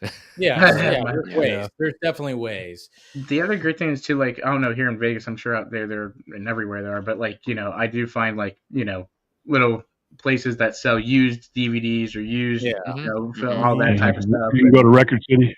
Zia Records, is that's my place here in Vegas. Dude, but there was a place. I mean, this was like over 10 years ago. Again, this is when I was, heavily on just getting DVDs and whatever the hell. But there was a place called DVD Planet. It was over in, in Southern California, Rancho Cucamonga. I love that place because I would, when I was a cable guy and I was driving around, dude, on my lunch breaks, I would just if I was around that area, I would go to that place and just search, and I would I'd find just gems in there. It was so great. Of course, the place doesn't, it's not there anymore, but it was great. It's called DVD Planet. And I was like, yes. It was just like, you walk in, you're just like, you would find, anytime I went there, I'd always walk out with at least something. And usually it was something from the 90s or 80s.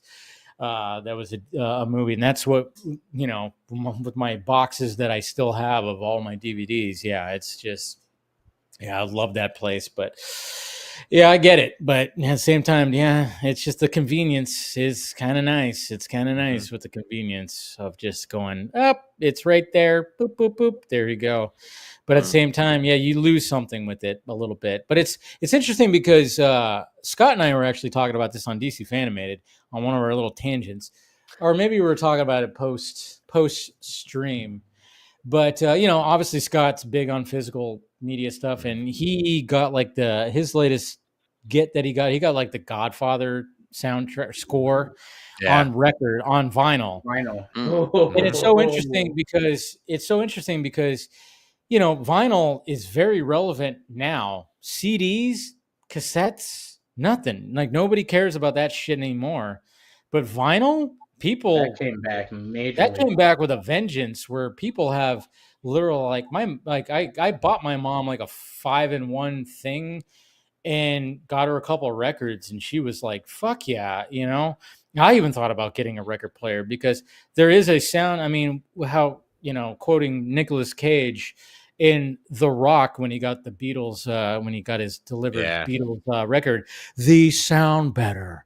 They do. And there's something about putting that needle on there and hearing that little scratch. Especially if the artist, if it's a newer artist and stuff too, that knows how to use it. Like The Weeknd, Bon Iver, some of these guys do really great like vinyl modern day records. That is just yeah. I'm a big vinyl guy, so I'm all for that. Yeah, it's just something about that. I mean, obviously, when it comes to movies, you're not going to get that with a VHS. That's for sure. Like, oh yeah, these look better. No, they don't. But when it comes to Blu-rays, 4K Blu-rays, yeah, those are going to be better than what you're going to get off a streaming service, 100%, because of compression and everything. So yeah. So, but even weirdly enough, VHS I heard is even kind of making a comeback in studios. Oh, yeah. Romulus released a VHS Wonder Maid. copy.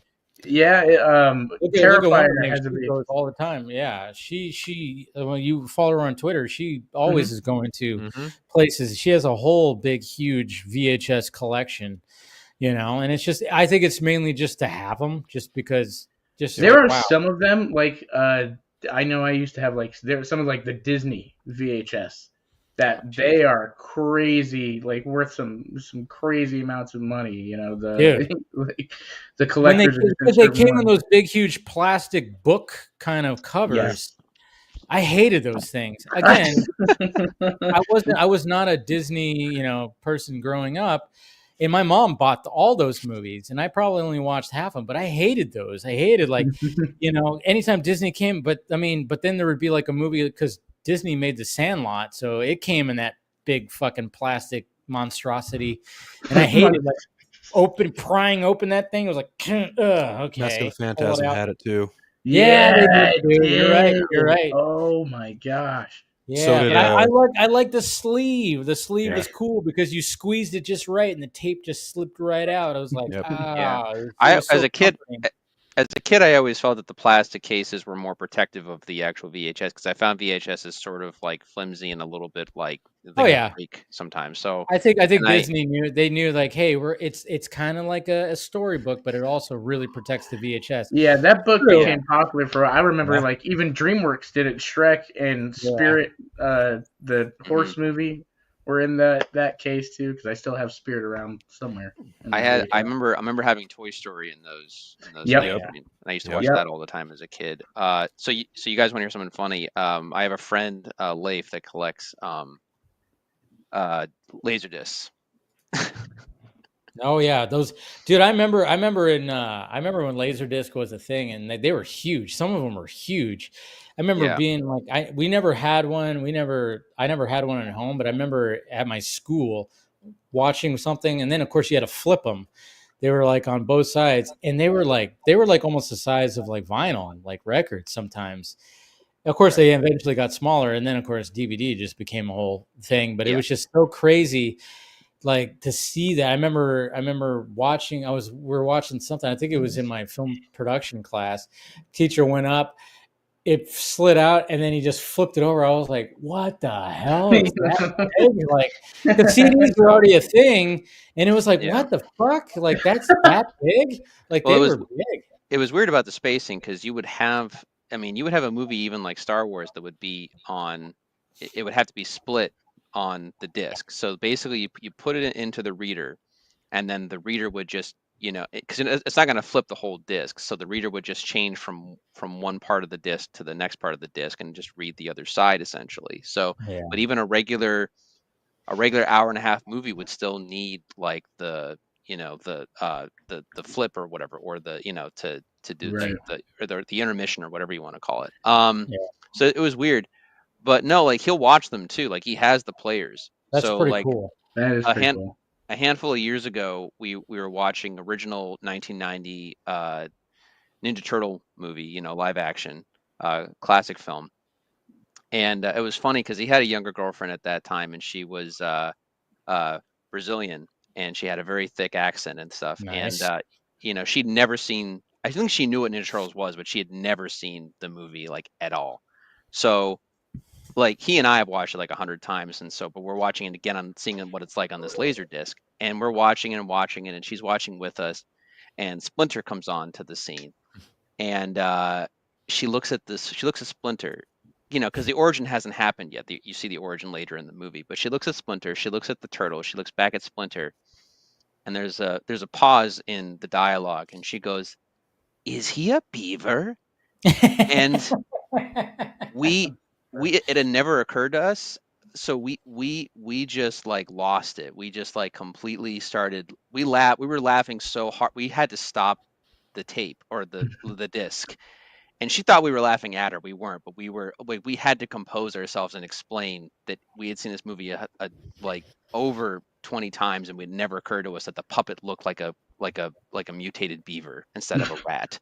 That's so that funny. was, yeah. But he has so many laser discs. Like I don't know if you guys are familiar, but now they're doing this documentary on the original Goofy movie from like 30 years ago. Yes, I heard about that. Yeah. Right. So I was talking to him about it because I have nothing against the movie, but I saw it in theaters. It didn't do anything for me as a kid. I actually had more connection to the later Extremely Goofy movie that was, direct to DVD or direct to VHS back then, where Max goes to college and then Goofy follows him to college, like back to school, basically, Rodney Dangerfield there. And he goes out of nowhere. He was like, yeah, man. He's like, I think I can find it on Laserdisc, but it's like a $600 collectible. And I go, bro, just buy it on DVD for like $6. Like, what are you doing? That's crazy. $600 for the layer disc of that.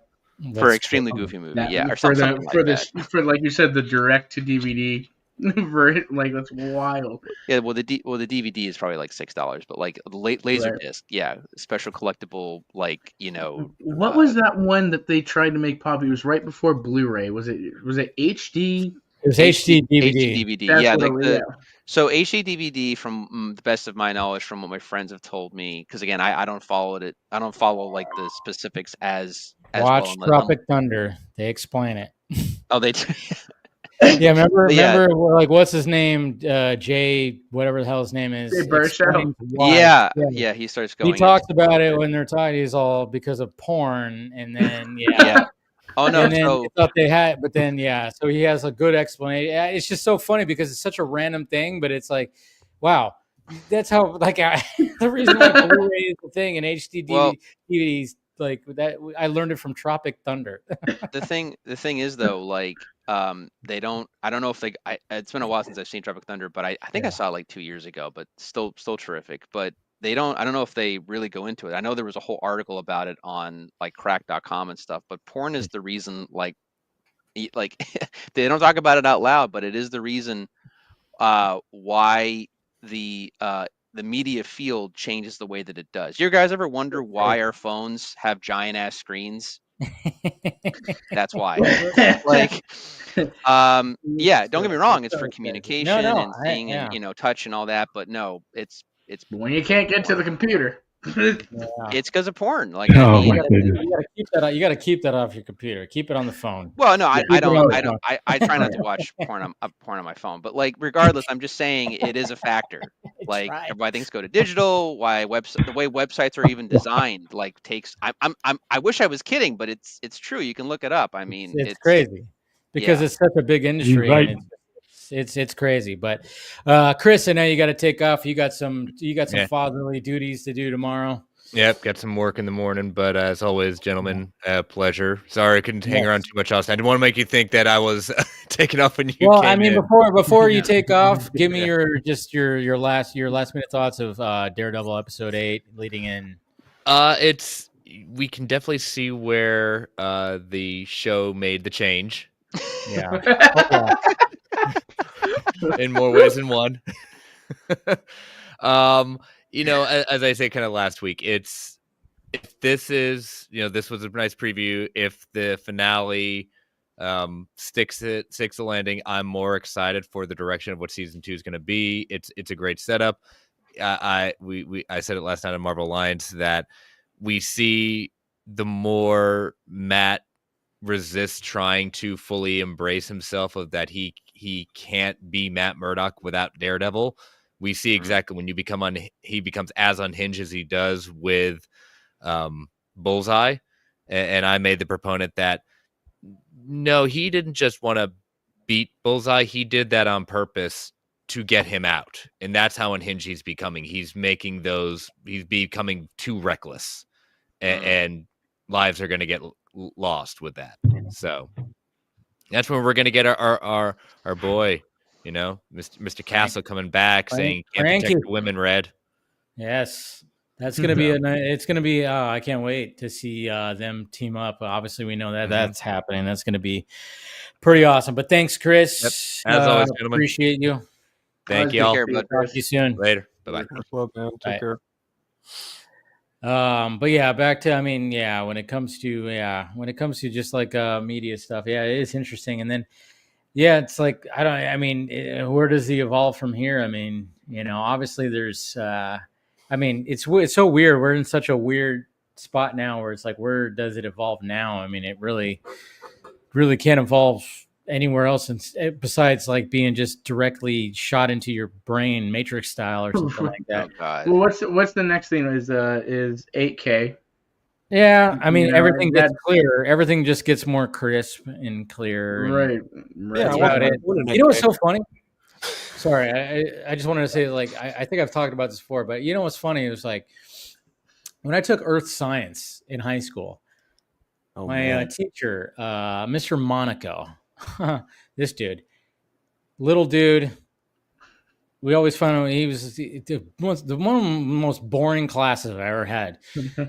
I mean, half the fucking class would fall asleep, and he would just lecture.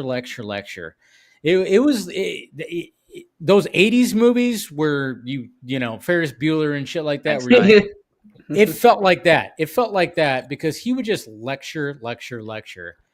And, oh, man, it was brutal. But I remember because this is back in 2000, 2001. This is like, this is a while ago.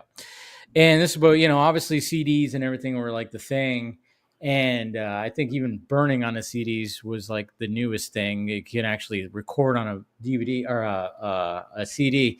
But he said that the next wave of technology was going to be crystals. Like we were going to have like these little crystals that store all this information and blah, blah, blah. And that's it.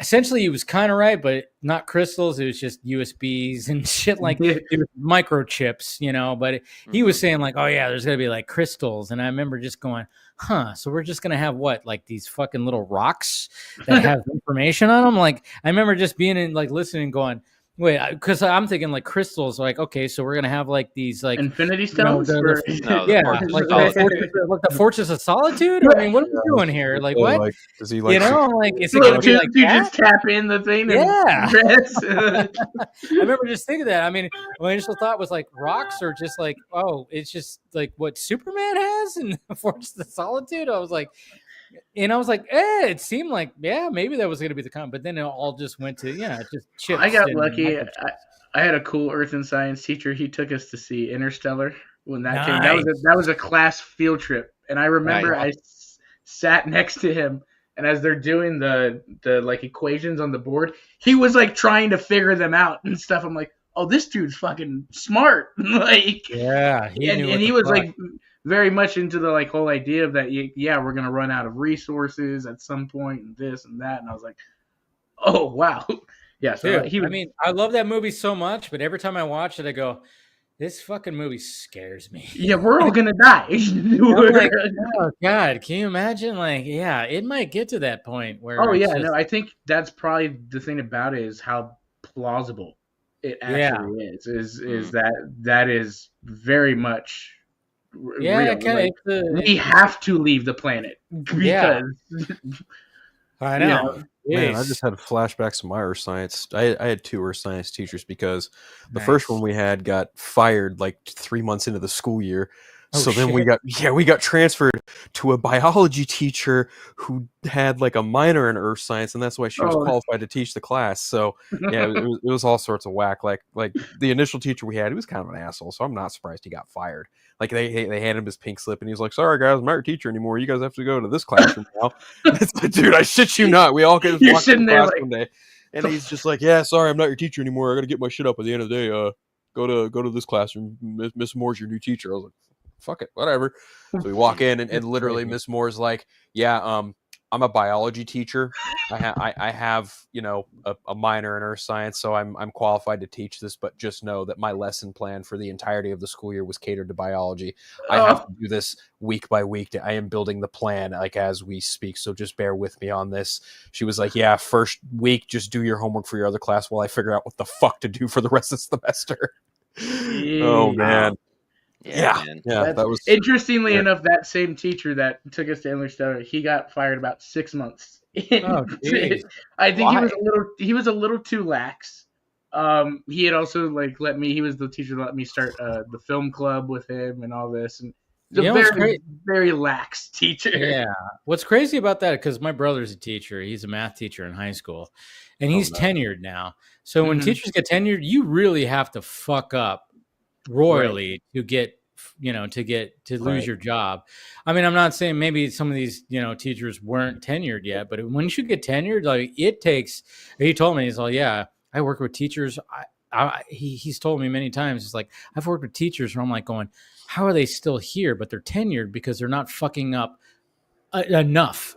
They suck, but they're not fucking up enough. They're doing just the amount where they can't get fired, but they're also just being lazy as shit and just not really doing much, and they're crotchety teachers and shit like that. But yeah, once you get tenured, you really have to royally fuck up to get fired. But yeah, it's that whole thing is crazy how that is. But I mean, everybody has their teachers that they love and their teachers that they absolutely hate. I mean, I'm sure you guys are probably thinking like, oh, what was a teacher that was awesome? What was a teacher that was fucking horrible? I could think of 2 names right now that are on both sides of that spectrum. Like, Jesus Christ. Well, Mr. Johnson and Mrs. Belts. That woman hated me. Even her name scared the hell out of me. Her name was Miss Grahova. Ooh. That was my dead ass. Oh, dude. We were like, this is not only are you don't look like an approachable person, but my God, the name is terrifying. Okay. I got one. Yeah. Algebra 1. Oh, boy. Mr. Kreitzer. Oh, no. Okay. I was young and dumb. I was an asshole growing up. But you guys think I'm a dick right now at 33? No, I was an asshole kid. I was the fuck up kid. I was just not a fun kid, but I am unfiltered for a reason. And so this algebra teacher, Mr. Kreitzer, I transferred into his class in my second semester freshman year, and I had heard all manner of stories that if you made him mad enough, he would flip the fuck out and yell at you. Well, the rumors challenge. So you're going challenge accepted. I shit you not, guys. If you go to YouTube, and I'll tell you guys the school name after, but you search him on YouTube, you will fucking find him. Oh, wow. Are you serious? You not, okay? So I flunked algebra twice. I flunked it freshman year and I flunked it sophomore year. I didn't finally pass algebra until like summer school of my sophomore year. I'm fucking dumb when it comes to math, okay? Same. I did the same exactly. Yep. No I didn't get the math gene. My brother did. He's I'm with you. I don't know. No So, worries. I failed it freshman year. I was like, all right, fine, whatever. I'll just take it my sophomore year. Well, my sophomore year rolls around and I get one teacher and I'm like in the class for 3 weeks. Well, apparently my school like unbalanced my sophomore year, like the sophomore class, they had an unbalance of kids in certain classes. So they swapped some schedules around for some kids. Mine was one of the schedules got swapped. So instead of getting the teacher that I initially had, he was kind of cool. He was just kind of, one of those hard ass math teachers who was just like, do your work, whatever. But they swapped my schedule around and I ended up with my 3rd and 5th periods getting swapped. My 3rd period was initially history. My 5th period was initially math. They swapped me from 3rd period history to 5th period history and 3rd period history to 3rd period math. They put me right back in Mr. Kreitzer's class. Oh, God. So I walk up to Mr. Kreitzer my sophomore year, 3 weeks into the new semester, and he's like, what the fuck are you doing here? And I was like, look, I had nothing to do with this. This is my new schedule. If you want me to go to the counseling office, I can do that, and I will ask to be just put in another class. This motherfucker takes my schedule and goes, well, let's just give it another go. Fuck, I'm going to fail algebra again. Like a month and a half before the end of the semester, right? Me and him like get into a fucking shouting match. I sit right at the very last row by the door. Okay. And I'm sleeping one day and some kid behind me is just fucking with me, like flicking papers at me and shit. And I knew him by name because we grew up with each other. And I was like, Brandon, if you don't stop flicking shit at me, I'm gonna flip you out of your fucking desk. And he's like, make me, bitch. So I fucking turn around and I flip the kid out of his desk. Mr. Christ was like, that's it, Philip, get the fuck out of my classroom. I was like, you know what? Fuck you, Adolf Lincoln. I'm out of here. Did he? Because He didn't actually cuss though, right? Did he cuss? No. I did. Okay. But he did. The image that I just got from the Adolf Lincoln thing, though. Well, if you look at him, he looks like Abraham Lincoln and Adolf Hitler had a child. Oh wow! So I think that was a character in Rick and Morty, wasn't it? It might have been. I don't know, but like I'm walking out, right, and he says, "That's it. I don't ever want to see you in my class again." I said, "No problem, Abraham Hitler." And as I'm walking, I see my desk out of the corner of my eye get flown out of the fucking room. Yeah. Wow. Yeah. Nice. I was the asshole child. Yeah, see, the teacher that I hated me was Mrs. Belts. Okay, so imagine I mean, she was German with a German accent, teaching English. Imagine that. No. So she mispronounced English words. So I'm like, why is this? And she was a very large woman. So obviously, being the dickhead that I was, I would make some jokes. And then, of course, I would, there was just things and everything. And then there was one time where I was just making cracks about something. And she pulled me out of class into the hallway. And she literally she goes, you're going to stay out here. You're going to go out. I'm going to call your parents and tell them how much of a shithead you are. She actually said that. I almost laughed in her face because I was like, I just got called a shithead by one of my teachers. What the fuck? Right. And it was just kind of funny. Like, yeah, I don't know. I had 2 classes with her because she taught this other class that was supposed to help you, like a college prep class. So I had the luxury of having her twice. And I couldn't stand her because I was like, it just didn't make sense. I'm like, how are you teaching English? You have like a German accent. I'm like, okay, I get it, but you should be teaching like a history or I don't know. This is not, I don't get it. You're pronouncing words wrong. You should be a PE teacher if you got a German accent. Yeah, it was just like, oh man. And I was just, a little asshole. And I was always trying to make people around me laugh with all the jokes, which is what I was always doing. But yeah, I mean, who knows? She's probably not around anymore. But then, of course, on the other side of it, I had my film production class that I had, Mr. Johnson. That dude was fucking awesome. Obviously, when I took that in advanced film production, I mean, it was just obviously I just loved making. That's what led to all this and everything like that. But that dude was just so low key. I mean, he was a substitute teacher. I remember he was a substitute teacher in my middle school, and he was always. I remember it was hilarious because this dude, he was also in like a rock band and shit like that. That just gives you a sense of who he was. I remember it was like I was like in 8th grade, and there was a fight that happened during lunch, and it was like my English class after lunch, and he was a substitute, and then all of a sudden people were just like, were having conversations like, hey, whoa, why is everybody having a conversation? What happened? What's going on? And then they were like, well, a fight happened. And he goes, oh, and he sits on a desk and he goes, well, tell me about this. What happened? And he just wanted to know about this fight.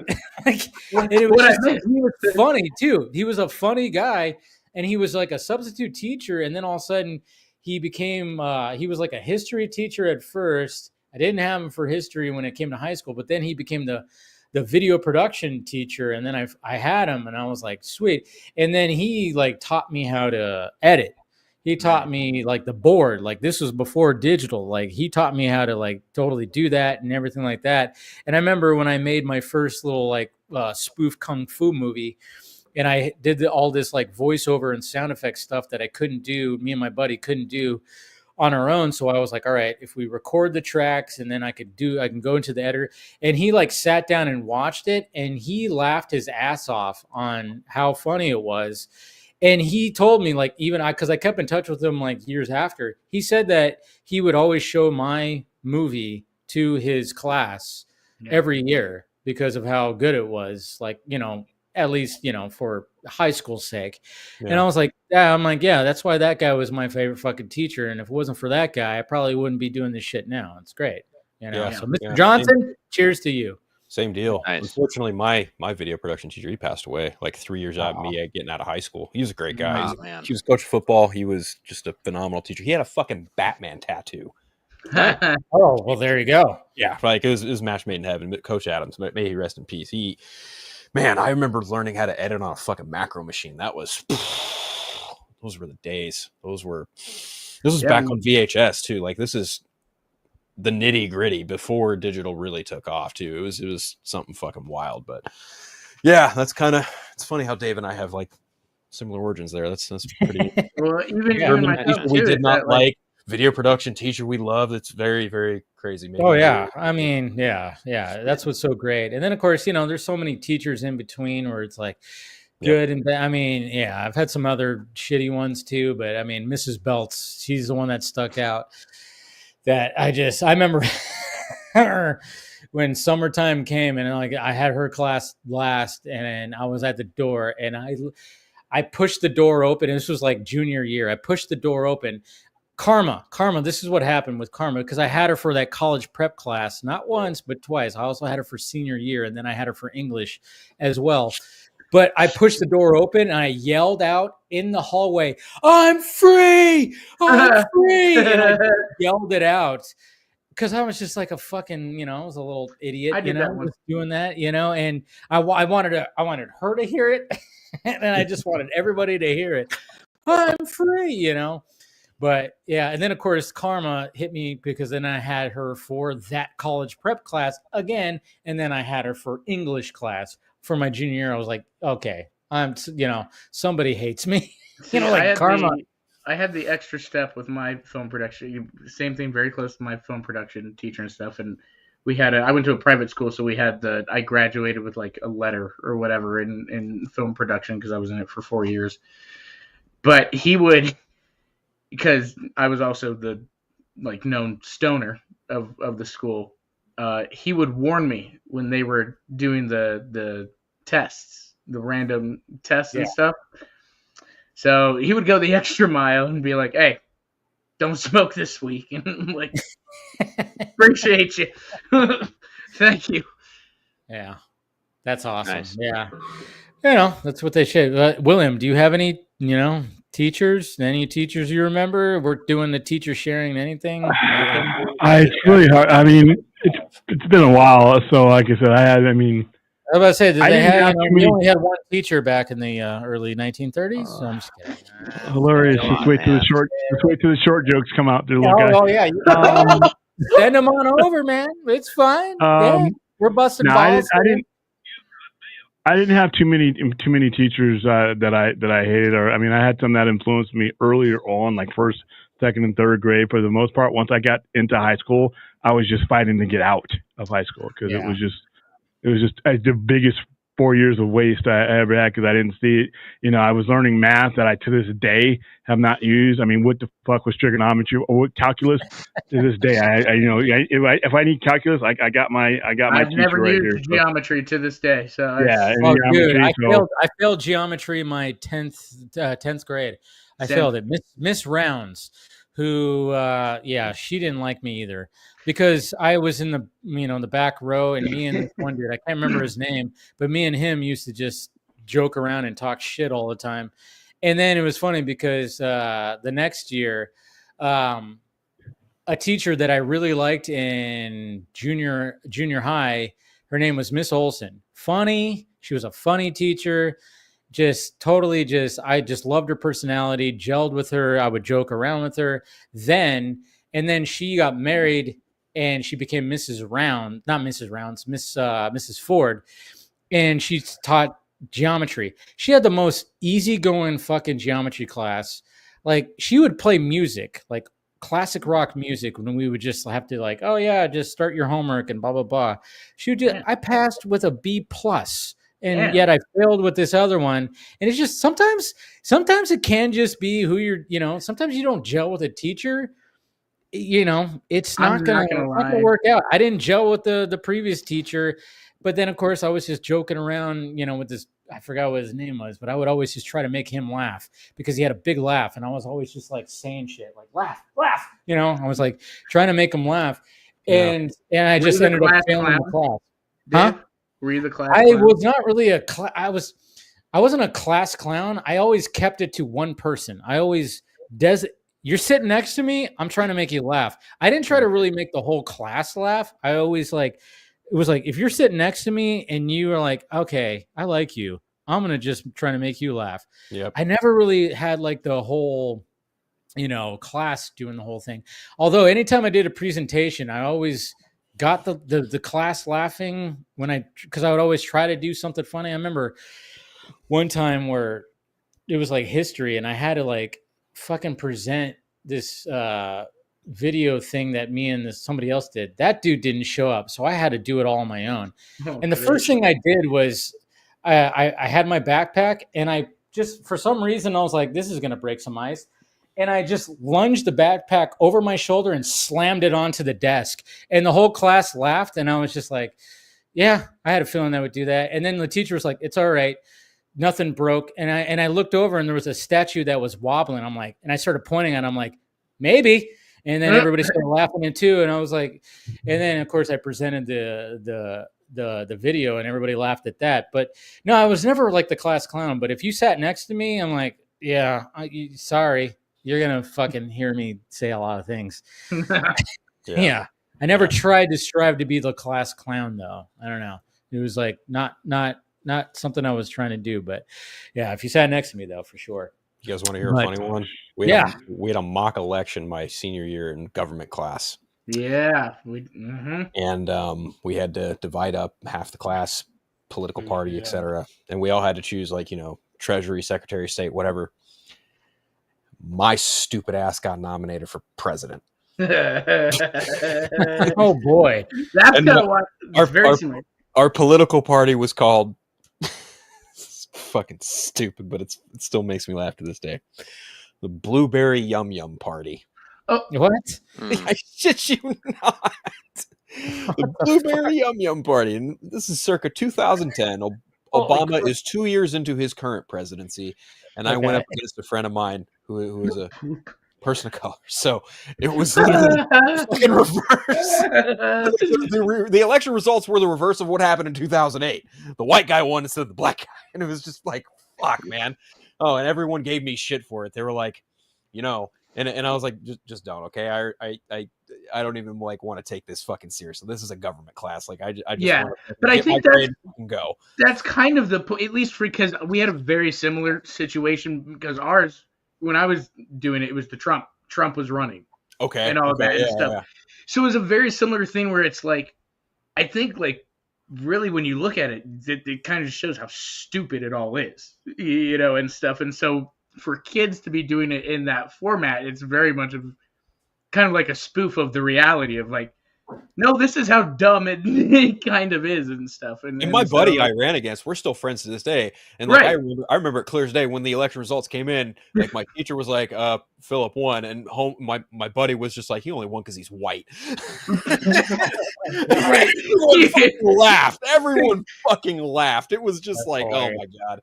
Yeah, the irony of the situation is that obviously Barack Obama was president. He was the president at the time, so there was just some fucked up irony there. It's just same thing with the Trump thing is that at the time we were all kind of making fun, of those types of things.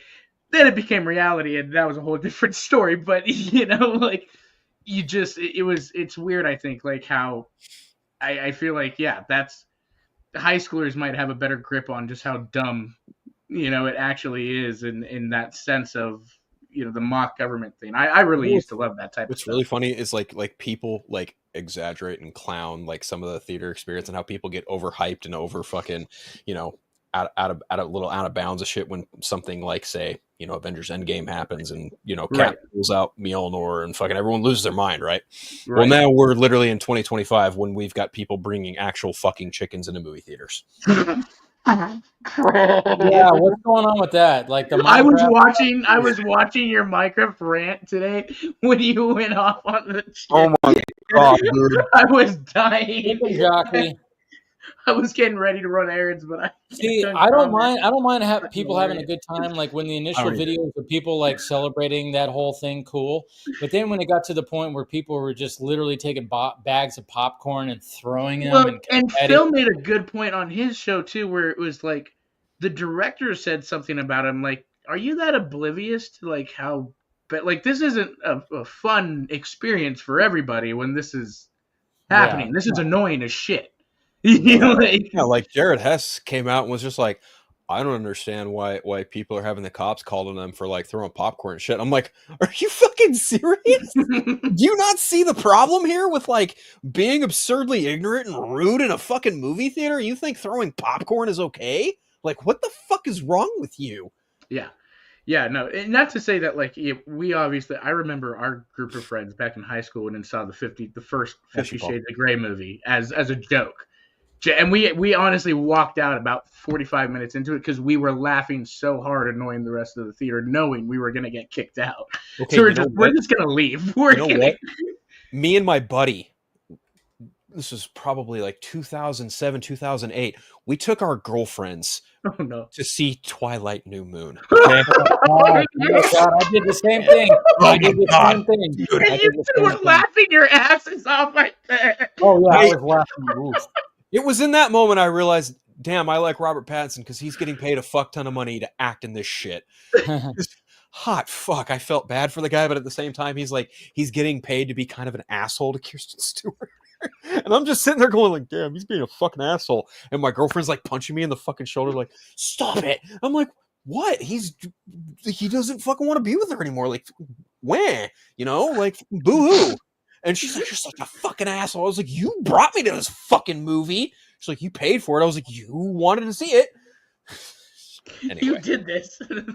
Right. I've watched those movies because a girl that I liked was into them. It's always about a girl. It's always Yeah, well, I always wasn't sure. I wasn't sure. I mean, I remember when I worked in fast food, we had a younger girl that was reading the books and stuff, and I asked her briefly. I was like, "Do you mind if I just try this book out during break or something?" She's like, "Yeah, go ahead." And so I read like the first page, Bella Swan talking about things, and I was like, "And done." I just closed the book and like that was it. But like the movie series, because at the time I wasn't sure if the girl was really into it, like ironically or unironically yet. And then I think later she admitted, oh, I watched them because they're bad. But she posts about Twilight stuff all the time. It's like, I think there's part of you that really loves these movies. Like, but anyway, it doesn't matter. The point being is that to me, they are the most unintentionally funny movies maybe of all time. Totally. But there's definitely stuff in there that the directors know is stupid. Like they have to know, but they do it anyway because they didn't care because it's the Twilight films. Yeah. No. You're absolutely correct. I mean, I think a lot of guys can also say like, oh, the reason why I didn't even watch them because there's obviously a girl. And yeah, my girlfriend at the time, I remember the first time I didn't watch the first one in theaters, but we were at somebody's house and it was like, oh yay, we're gonna watch Twilight. I went, oh boy. But what's so funny is I wish I can go back in time and literally pop in and like hit myself on the head and be like, hey, guess what? Robert Pattinson's gonna be one of your favorite currently working actors in 2025 and he's going to be Batman. Right. Fuck off. And then run and be like, what? You know, there'd be, I always like, it's just crazy to think about that. Of course I saw New Moon in the theaters because I took her. And I remember there was one point where I had to go to the bathroom and it was at a point where it was something cheesy happened. I went, good Lord. And of course we got into a fight, you know, driving home because I was shitting on it like crazy. Yep. And she was totally not having it. And yeah, it was bad. But what was funny is I watched the whole series and I think I watched because there was four of them. Because they divided the other. No, there's 5 because there's 1, 2, and 3, and then they split the 4th book into 2 movies. So you're that's what. Okay, yeah. So I remember, I think I just was like, I have to fucking watch and I think I watched the rest of them by myself, which was like, I had to see, like, where does this actually go? I didn't see them in theaters, but I watched them on video, and of course, I was like, well, this was stupid, but it wasn't my thing. But at the same time, but yeah, it always starts off with a girl. It's always that, you know. It was that because I remember like I had, you know, lady friends raved about the books. They were sharing the books. Oh, you got to read Twilight. So then of course when the movies came out, it was always like, but of course naturally they're not as good. It's always one or the other. I mean, I remember in high school too, like especially I would go to her movies and stuff, and then she would go. I felt so bad. I took a girl on a date to Age of Extinction. Oh, I fell asleep for a solid hour of that movie. Like, was passed out. Just she had to endure the movie, not me. Oh, man. Needless to That's say, we bad. didn't go on another date after that. But that was that was. Yeah. Yeah, that's bad. But I did want to get you guys' opinion on this whole Supergirl stuff. Have you guys been seeing the? It's like, okay, we have like, I don't know. First off, I'm like, what the fuck is this? Is somebody just sending a drone over this fucking set? Because it's high up. That's usually gotta what be they do, but yeah. it almost looks still. Like I guess the drone is just being very, very still. And then of course maybe you can just obviously take the footage and add a more stabilization to it.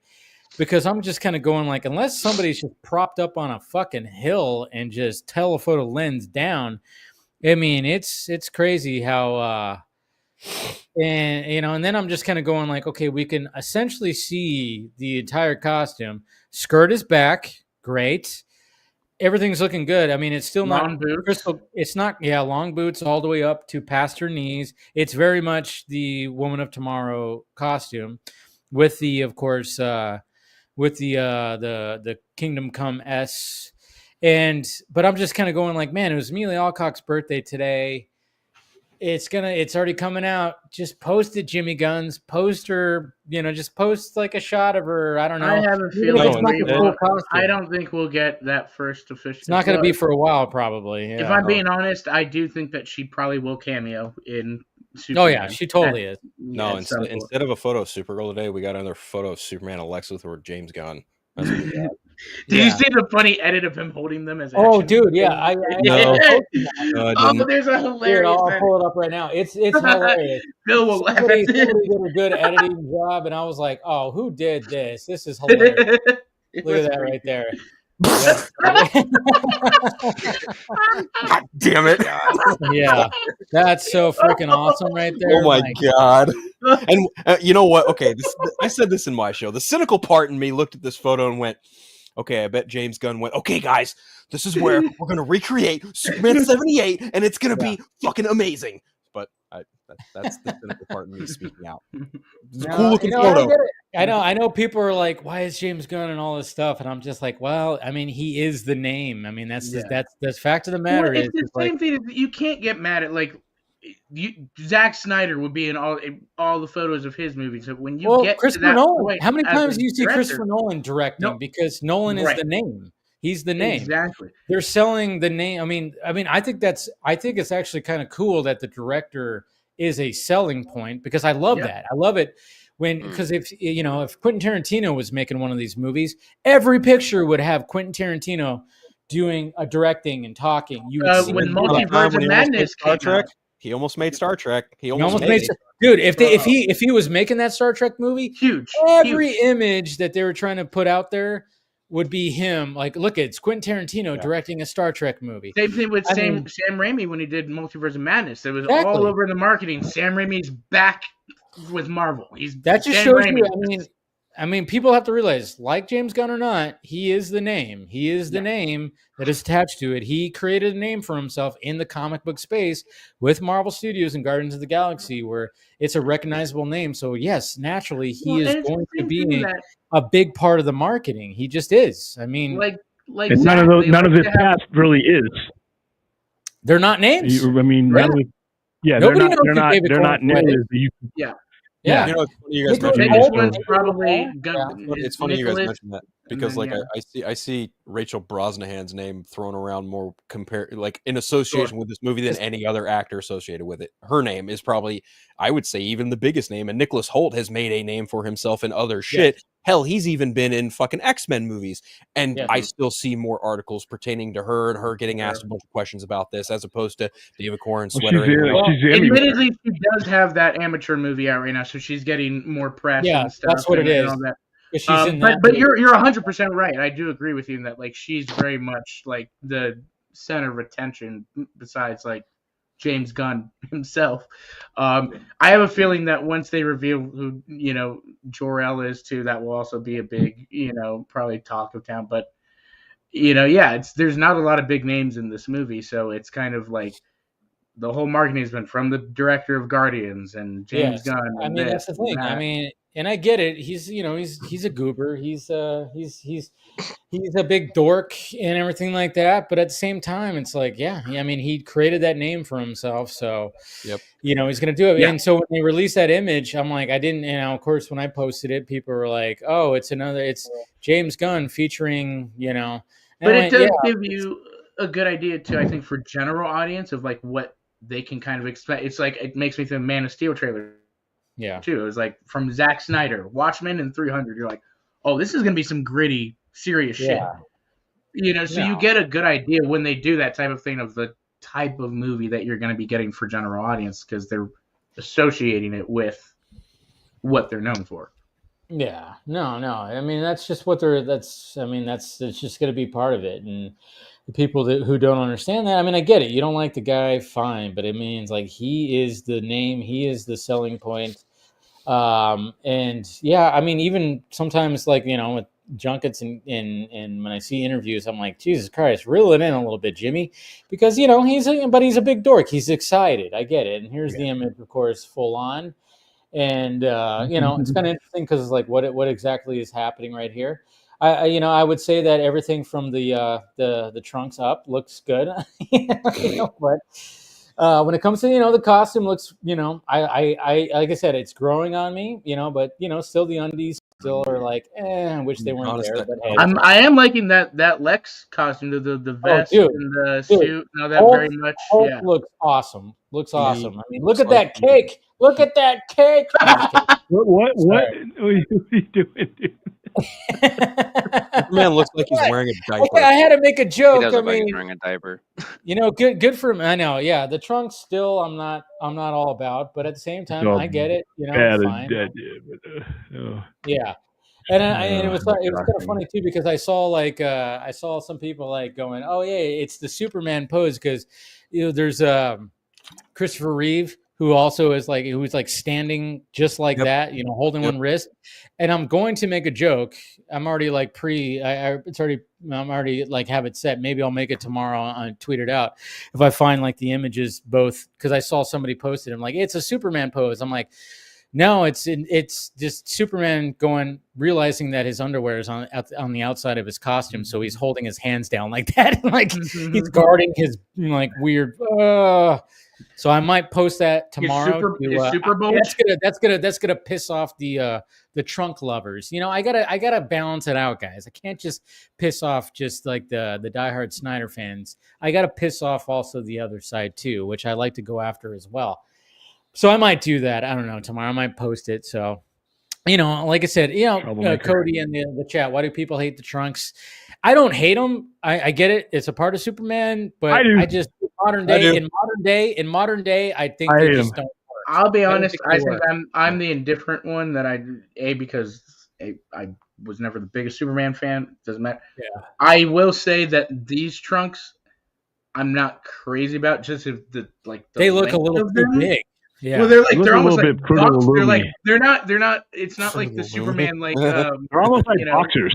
Yes, they're like boxers, exactly, and it's like they're a little too long. And I'm like, I don't. Yeah, if they were a little bit more Speedo-like. Here's the thing, though: they no longer apply in this modern era. The reason why you had that was because of the 1920s and 30s when you had the strong man and the traveling circus. So anybody that was perceived as being superhuman wore that type of leotard or type of trunks. We are in 2025. That's the reason why they got rid of the trunks in the modern era of Superman. It's the same thing with Supergirl and the skirt. It was a different mentality when you had a female superhero. Look at Marvel Girl. But it's fine. It doesn't kill the character, but there's a different mentality in the 30s, 40s, and 50s than there is in 2025. It doesn't bother me. It's still recognizable. I can see Supergirl with skirt or pants in this story. She wears them both, so I'm okay with either. But Superman with trunks in this era, there's really, like you said, in 2025, I just don't see any superhero. By the way, any superhero wearing their drawers on the outside of their pants. I would just say that, like, I go ahead, Paul. I was gonna say I'm more with Phil. I think it looks like a diaper. I mean, personally, Yeah. as far as trunks go, I'm fine with seeing it in comic books or not. Like I've seen it go back and forth just fine, and it works depending on what artist is working on it. But I mean, this particular suit, I think you guys know I'm not a huge fan of it, but I Really? mean the Okay. trunks can work aesthetically if you have the right costume designer. I think the Reeves version works fine. Even recently, as I said to you guys before, the Brandon Routh, the Kingdom Come version of the suit, it looked more like an acrobat, but it worked fine and it looked okay, and like it didn't Yeah, bother you that as suit's much. gorgeous. Yeah. Yeah, this looks like a diaper. Like I'm sorry, Yeah. like it's not a good suit. I'm sorry, like, but I'll be with you on this. The Lex business suit looks fine. Nicholas Holt, I think, will do a good job. Like so good on that. But um, if they're going with the, I think we talked about this months ago, but if they're going with the aesthetic or the design choice that this was knitted or sewn by Martha Kent using Kryptonian, fabric, maybe that could be understandable as to why it looks like that. But yeah, it I just think is. that, and at least my hope is this too, because even I'm, as much as I'm excited about the movie and stuff, I've been very vocal. I'm not crazy about the suit. Yeah. And that is, I hope that kind of like you said, that's a story point. That's cool. Then that can maybe be something that develop more suits. The robots develop him more suits or whatever, and we do a progression just like in the comics of seeing different types of suits and stuff like that. And so hopefully it's not. I have a feeling. Permanent. Yeah. I just have a feeling that they're like eventually it's gonna go away. I don't know. Yeah. Like I mean, and you better believe, because it's James Gunn, there's gonna be a joke probably about it. I don't know. There's probably gonna be some kind of some joke. bystander will go, "Is that guy wearing underwear?" Yeah. Exactly. It's gonna be something. Yeah. If it wasn't there before, it probably got added during reshoots. I wouldn't be shocked. Yeah, but I just would not be surprised. If there's going to be like a poke at it, which is fine. I mean, even Lois, I couldn't even imagine Lois being like, "Why that? Why are you wearing underwear?" If the dialogue reason in the movie is the same exact thing that David Cornsweet says, and be like, that would be stupid. But at the same time, if that a little lazy, if that dialogue can still be again like convey it, and then they progress it with he's getting another suit or something. Again, I'm just hoping this is not the permanent suit. No. I'm taking it as it is. He's not going to get a new suit in this movie, but he'll get a new suit later on at some point. Well, assuming that there are more movies to go for later on. Oh yeah, that's a big. One has to be. It's going to be successful. I think it's going to be successful enough to Well, I think this is what is successful to us and what is successful to Warner Brothers. So yeah, I think successful to them. Well, if this movie makes below 500 million, we're not seeing any more of this shit. No. But at the same time, if it, Williams talked about like if it makes like a certain amount, they bust out the champagne. 500 to me. Listen, coming into this, if you focus on just one movie, that's already a failure. Yeah. You're starting the first steps to a universe and a brand that has been damaged in the last 7 years. Yeah. I was okay with you losing a little bit. Because in order to build something that's going to last, you have to take risks and swings, and it might not pay off in one movie. This isn't just about one movie. If that's all if we're sitting around, all nervous about one movie, it's already a failure. We're already doomed. You're telling me a universe. There's a you in that DCU. So even if this movie lost a little bit, if you have to go all out and advertise the shit out of this movie and you borrow the money, get the money, do what you need to do to make that first step, because you're not going to get another chance to make a first impression with this universe. So I don't care how much money they make in that regard. If they put out a movie and it goes well and it starts the conversation in the right direction, the box office for this particular movie, not the next one, it shouldn't matter as much, because you're building for Supergirl. You're building for everything else. You're building credibility. And so I would even say if this movie shouldn't be, the end all be all. I think people really need to like level set their expectations a little bit, because number one, like this is a solo Superman movie, right? Like I'm using quotations there for obvious reasons. Like don't expect this to do Avengers money, because it's probably not, and if it does, then it has to be a really good fucking movie with good word of mouth to achieve even that to begin with. I would set the expectations somewhere around somewhere in between Thor 1 and Iron Man 1. Like it's got to crack at least $400 to $500 million. It's a good point. It's a good point. I agree. 100% agree. Absolute bare minimum. It has to make something in that ballpark because I think it will. I mean, I really think it will. Yeah. I don't. 500 million is promotion. Is a promotion for everybody involved. And Phil, tell me if you feel this way too. It's not only that, but that conversation, good or bad, that conversation has to. If it's very much how I feel about Man of Steel. Okay, a lot of people were divisive about the end. That conversation was still there. Was interest in where that story was going to go. Nerds are still bitching about that shit to this day. Right. Here's the thing: Warner Brothers has to fix that they cannot fail again. They cannot fuck being afraid of divisiveness. Fuck that. Put on your fucking big boy or big girl pants. Divisiveness doesn't mean shit. Or underwear. What do you do? Yeah, there you go. If you have one half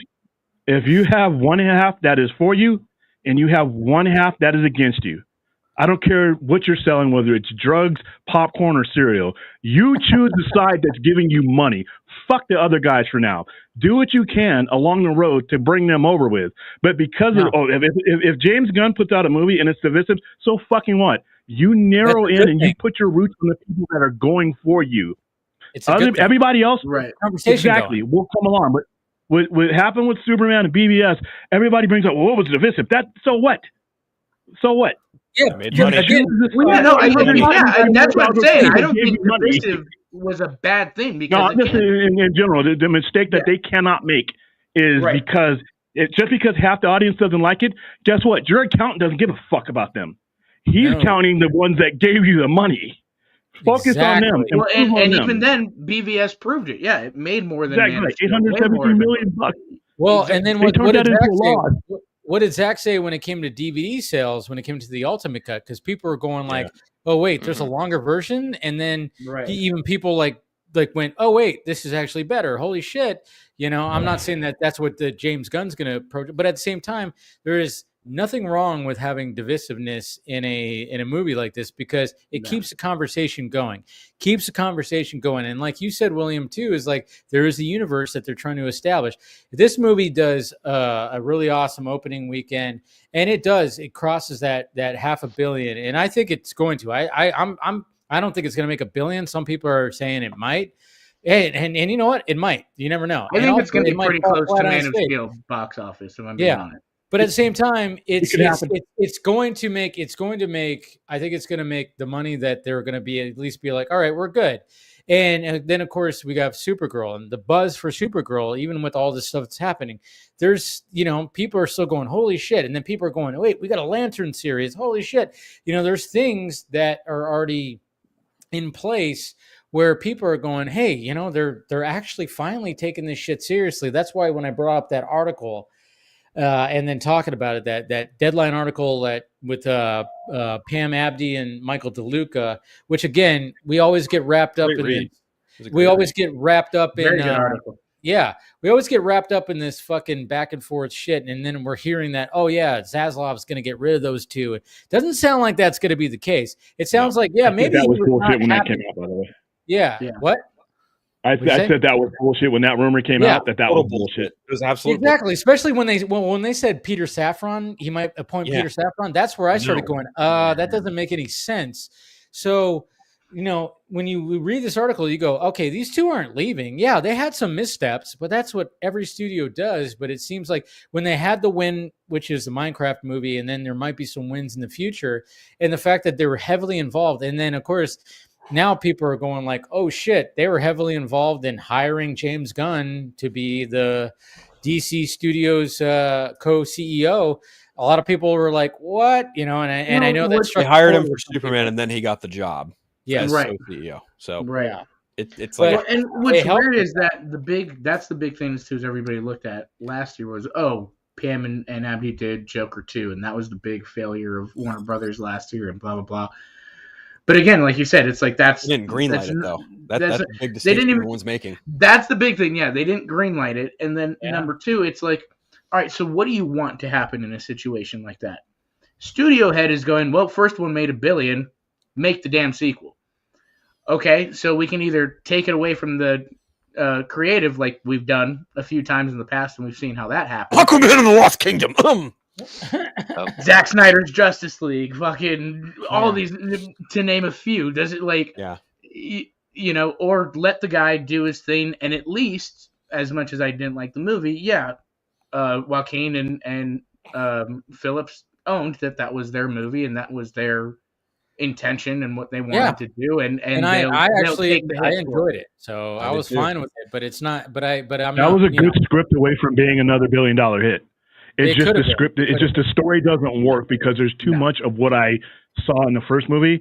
I needed them to escalate and take the next step in their story trajectory, and they didn't. They hung out at a courtroom in Arkham for a little bit too long, and you never got to see the seeds that were planted in Joker actually grow into anything that I cared about in the second movie. Wasn't the worst movie I saw, but it was the right decision to make the sequel. They just made creative decisions, in my opinion, that slowed the movie down and left people underwhelmed when they left the theater. You know, Phillips very much made clear too that like they did, you know, it wasn't that they didn't want to make a sequel. They had ideas. Almost like a Halloween 2 situation. It was almost like the studio kind of sequel on our own terms, but we're now forced to make the sequel.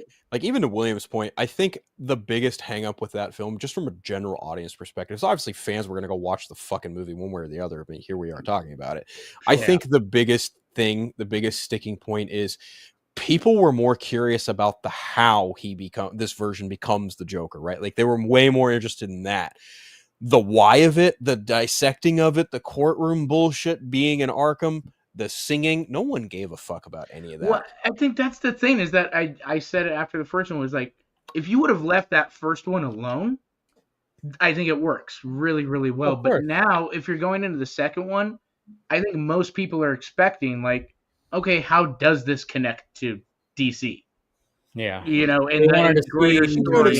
I can understand that. Even if it's okay, this is the pre-Joker that sets up, the real Joker in the future, whatever, anything like that. And it was just like they were so against that. This is not a DC Joker story, and this and that. And that's the thing too, right? Like so many people got mad at that, and they were like, "Oh, Todd Phillips gave me the finger." I'm just like, you knew at the first movie this wasn't set in any one universe. Yeah. Why are you expecting a real Joker to come from this?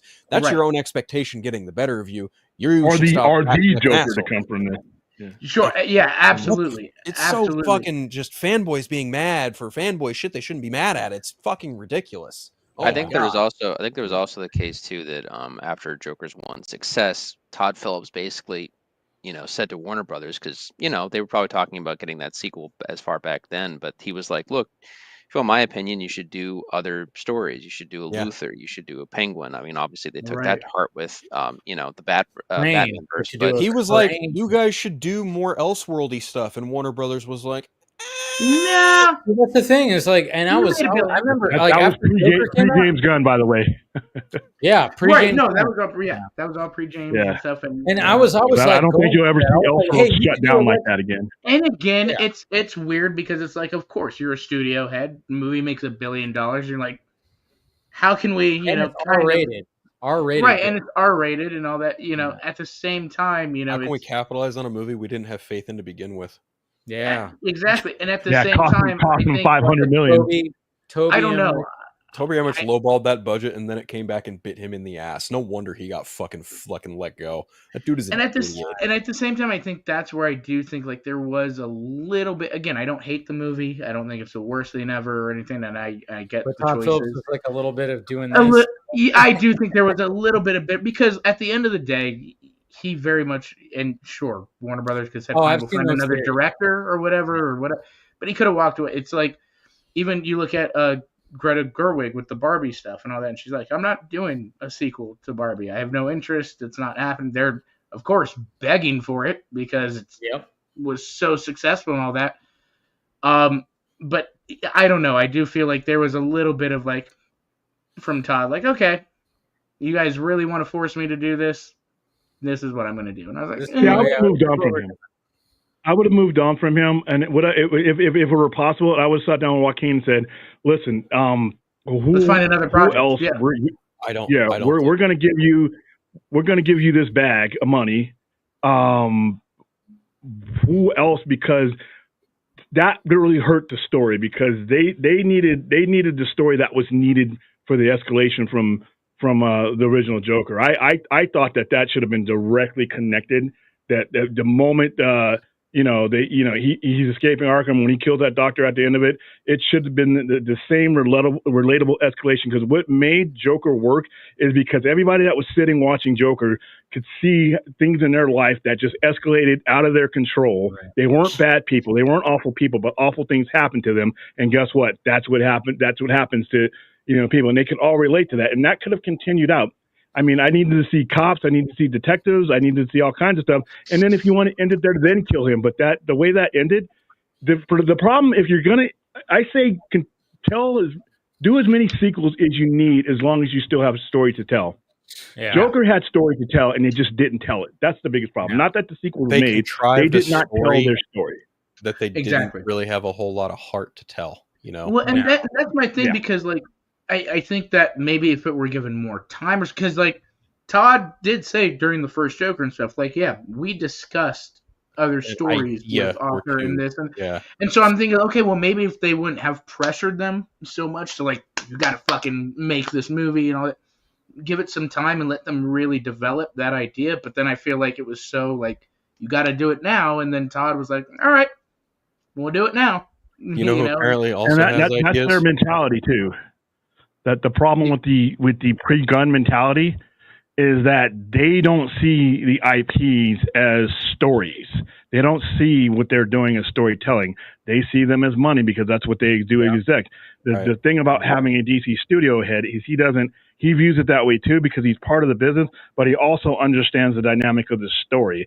So when and where and where's your momentum at? Do you want to do it? Do you want to do it at the right time? There's a whole bunch of things that go into it, and DC really had never had anybody like that at the executive level that could sit down and be like, okay, I don't want to jam this square into a circle. Let's see what fits and what works. You kind of have that now. It's a messy way to get here, but you kind of have what we're fighting for. DeLuca and Abdi even talked about that. Like Mike DeLuca made a point of like, they were asked like, do you guys have any involvement with the Batman Part 2? And DeLuca was like, no, that's everything DC is James Gunn and Peter Safran. Yes, they have complete and total oversight over everything DC. There is a reason why DC Studios has its own autonomy now, is because everything that happened with prior regimes was a complete and total clusterfuck. So, and this is what we always wanted for DC, and that's what I always like emphasize. Yeah, you might not like who's heading it, but at the same time, this is what we wanted, and that's why we're like, even when people are like, man, it should have been Zach and Debbie heading DC Studios. It's like, yeah, but they didn't want to do that. They did not want to do that. Yeah, no. They wanted to create their own production company to make their own movies. It was just, when it came to the DC time, when it came to Zack Snyder and everything, it was like, he loves these characters. He gravitates towards certain stories. And like I've said it, and I know, controversial like statement. Yeah. The fact that Zach, like, he had his certain stories that he gravitated towards, like your Dark Knight Returns. And of course he liked, Frank Miller. He was always like about, Frank Miller and stuff like that. He likes Final Crisis. And of course, Alan Moore and stuff. He was all about those kind of stories. When it comes to James Gunn, he took in so much more. Like, when it came to obscure characters, and when it came, that's why we're seeing like these. So, when we're doing this whole thing of pitting these two together, it's like, no, they're totally just two different mindsets when it comes to this kind of stuff. So somebody like James Gunn, yes, that should be running a studio that is based off of all this stuff, because he has a unique knowledge on the creative side to do this kind of stuff. Not only unique, his interest is very much in everything. Again, like Snyder had said, I never really liked the campy comics. I liked the more adult versions and the more this and that. That's not to say that's a bad thing whatsoever. Not a bad thing. He's perfect for Elseworlds and those types of things, but like, yeah, when you're developing a universe like that and stuff, you need that full on nerd that was just like, I loved it all. Yeah. Everything was was my thing and all that, and it's kind of like, because now you're appealing to that doesn't mean Zach can't do his Elseworlds things later or whatever, and still DC has that great thing even now. I like what Guns is doing is of like, we're going to get these really high-end directors like Luca and James Mangold and these other big guys, and that instead of telling them from the get-go, hey, you got to make a movie in my universe, tell me your story, let's see how it fits, and then if it doesn't fit, we'll turn it into an Elseworld thing, and you can still make your project. And then, I mean, look what's happening with Supergirl, too, is like at the same time, it's like, yeah, I mean, they could have been like, oh, should we take the safe approach? And, oh, we should have a female director. Oh, we shouldn't have her wearing a skirt, and because that was always, obviously with the way things are, sometimes it was like, oh, it's not a progressive thing. It's not this. Everybody was kind of worried about that. But I think now it's like going, okay, well, wait a minute. When it comes to certain things, I think we're going to be okay. So now it's like, when it comes to Supergirl, they have a male director because he came in with but they have a female writer.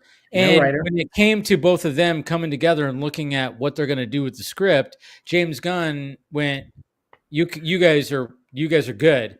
But I think that's the thing. I don't care like what's going on. We don't have to have a female director. They picked a male director that knows how to tell a female-centric story. Exactly. Farrelly and I, Tanya, and all these other ones. And James Gunn said that when he got that script. The person who wrote this was a dude, by the way. Was what? Tom King was a dude last time I looked, right? Yes, but Anna Nogueira wrote the script for the movie. Yeah. But she came in and gave a script, and James Gunn has said many times it was one of the best scripts he ever, read. He was like, oh, it was so good. So it was like, okay, good. So now we have to match the directors to that. And I'm sure they looked at female directors as well. But when it came to, I forgot his name, he probably came in and they probably he had ideas. And they probably got in a room together and like, how can we, and then he saw it and he was like, all right, this works. We're going to go base it. We're going to bring back the skirt. We're going to do all this. We're going to do all that. We're not going to just like think about like, oh shit, maybe that's not right to do nowadays and blah, blah, blah. No, they were like, no, we're going to like go legit. We're going to do this. She's going to be blonde haired. We're going to do as comic accurate as possible. And I think like just from what I've seen with like the set photos and videos in the past couple of days, people are going, holy shit, I can't wait to see this costume. This is going to be probably one of the best DC costumes we're ever going to see. I've been seeing people like saying that. And I'm like, yeah, I mean, that's why I was going, God damn it, just release it. It's Mealy Alcock's birthday. And it's already kind of out there. You might as well just do it, Jimmy Guns. We'll probably see something around the 18th, if I had to guess. Probably, yeah, it could be something. That, or it's either that, or I really do believe that they just might hold it, and once Superman comes out and we get the cameo, then we'll start, seeing more stuff from that. I mean, look, right now the focus is Superman. Yeah, once that's well received, then we can feel good about Supergirl, because like even though there's a lot of excitement in that, like, and I think Supergirl's got a lot of things going for it. I'm on the opposite coin of that, because they shouldn't just be focused on Superman. Fuck that. They should be focused on DCU. Put it out there. I do agree, but again, it's. I think the main reason is that, like, okay, we're seeing more stuff from Lanterns and the shows and stuff. Again, what Gunn has said is that, like, yeah, Superman not successful. Supergirl's basically the only one in production right now that's going to get a full-on release. There's Lanterns as well. I'm talking theatrical. I'm talking theatrical. Oh, theatrical. Okay, yeah. No, but I mean, yeah. Well, Clayface will definitely get made, but Clayface. That keeps changing, then it's right? It's not in production. DCU? Is that Elseworlds? No, Clayface is DCU. Clayface is DCU. Okay. All right. I keep losing track of where that thing is, but yeah. No, I mean, I've stayed away from looking at the Supergirl stuff just because, as you guys know, I'm not that invested in DCU right now. But I like the director, the Dumb Money, and I didn't see I, Tanya, but I heard that was good. I think he also did The Real Girl, which I heard was good. Tanya was really good. He did Craig Gillespie. Craig Gillespie. Nice film. Yeah. So I mean, yeah, it looks like it has some decent people behind the scenes and stuff like that. But like I said, I'm kind of Superman first, then we see what happens after that. But yeah, I mean, don't put the cart before the horse. Yeah, exactly. But I'd be shocked. I mean, I would be shocked at this point if like if Superman doesn't live up to expectations money wise, and they make that movie a tax write off or something like that, that'd be wild. But no, they he'll wouldn't probably do that. utilize it in some way. If it's That's this no. film. See, they can't do that anymore though. That is the pussy way. They can't do that. You They either can't. end. You cannot. There's no apple before the cart before there's no. You are telling me DCU. That none of this one at a time shit. You have a universe mapped out. Yeah, I care about your one movie, but I'm not going to Superman for one movie. I'm buying into a universe. You needed to start selling me on that universe yesterday. Yeah, I mean that's going forward. Now, if you want to have conversations in a dark room, you know. Well, we have to remember too that. No, I'm just saying you have to remember too that Superman also has already a lived-in universe with other heroes. Right. So, I mean, that's what I actually really like about the fact that, we're not getting, and I remember seeing everybody going like, Jesus Christ, it's supposed to be a Superman film. Yeah, but we've seen already that many times where it's just Superman in a world, except for when it came to BVS, where we finally have a Batman and a Wonder Woman and a Flash and everything like that. Like Zack finally expanded the world of Superman.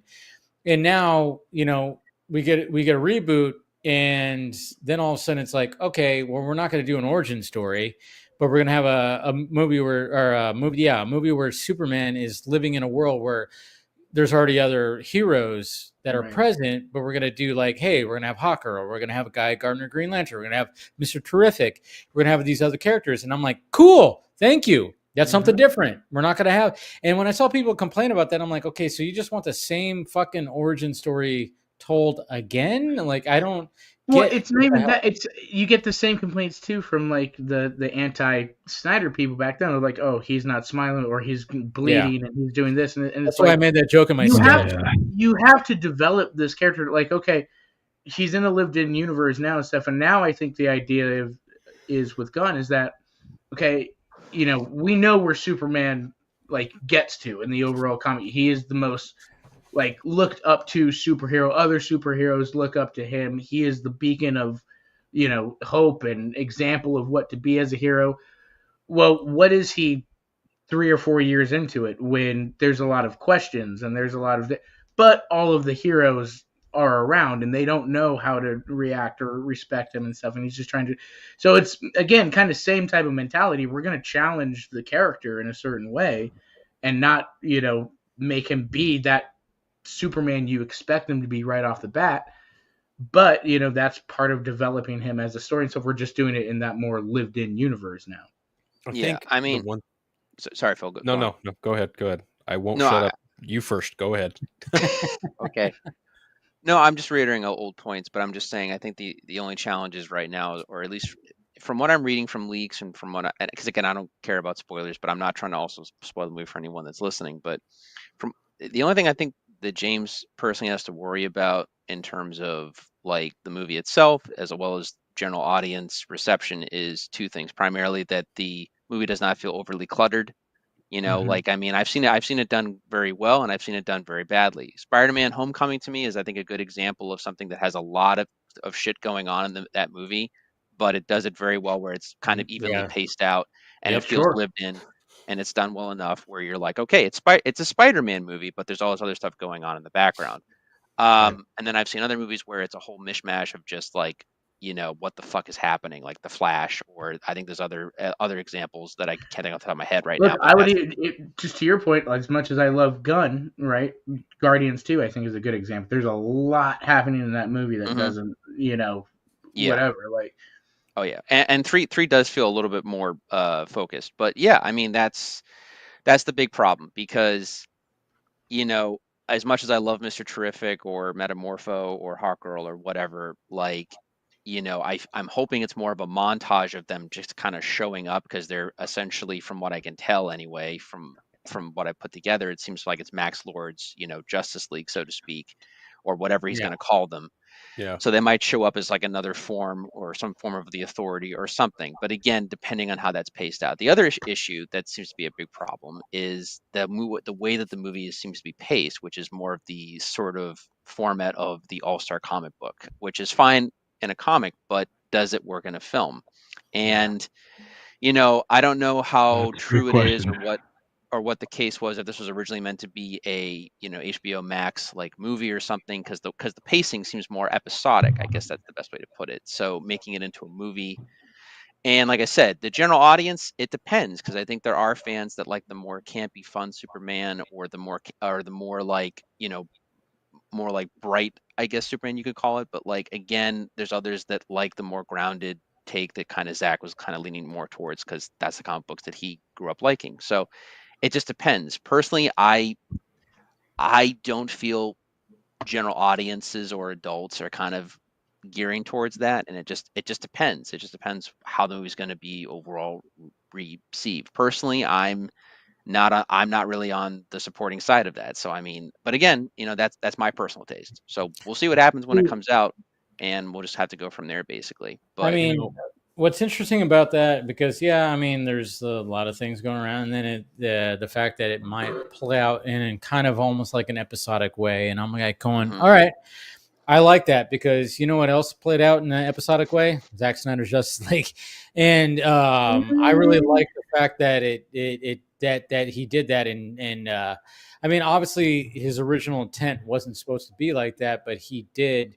But Zach did as a pitch to HBO Max, is like, hey, we could do this as a series.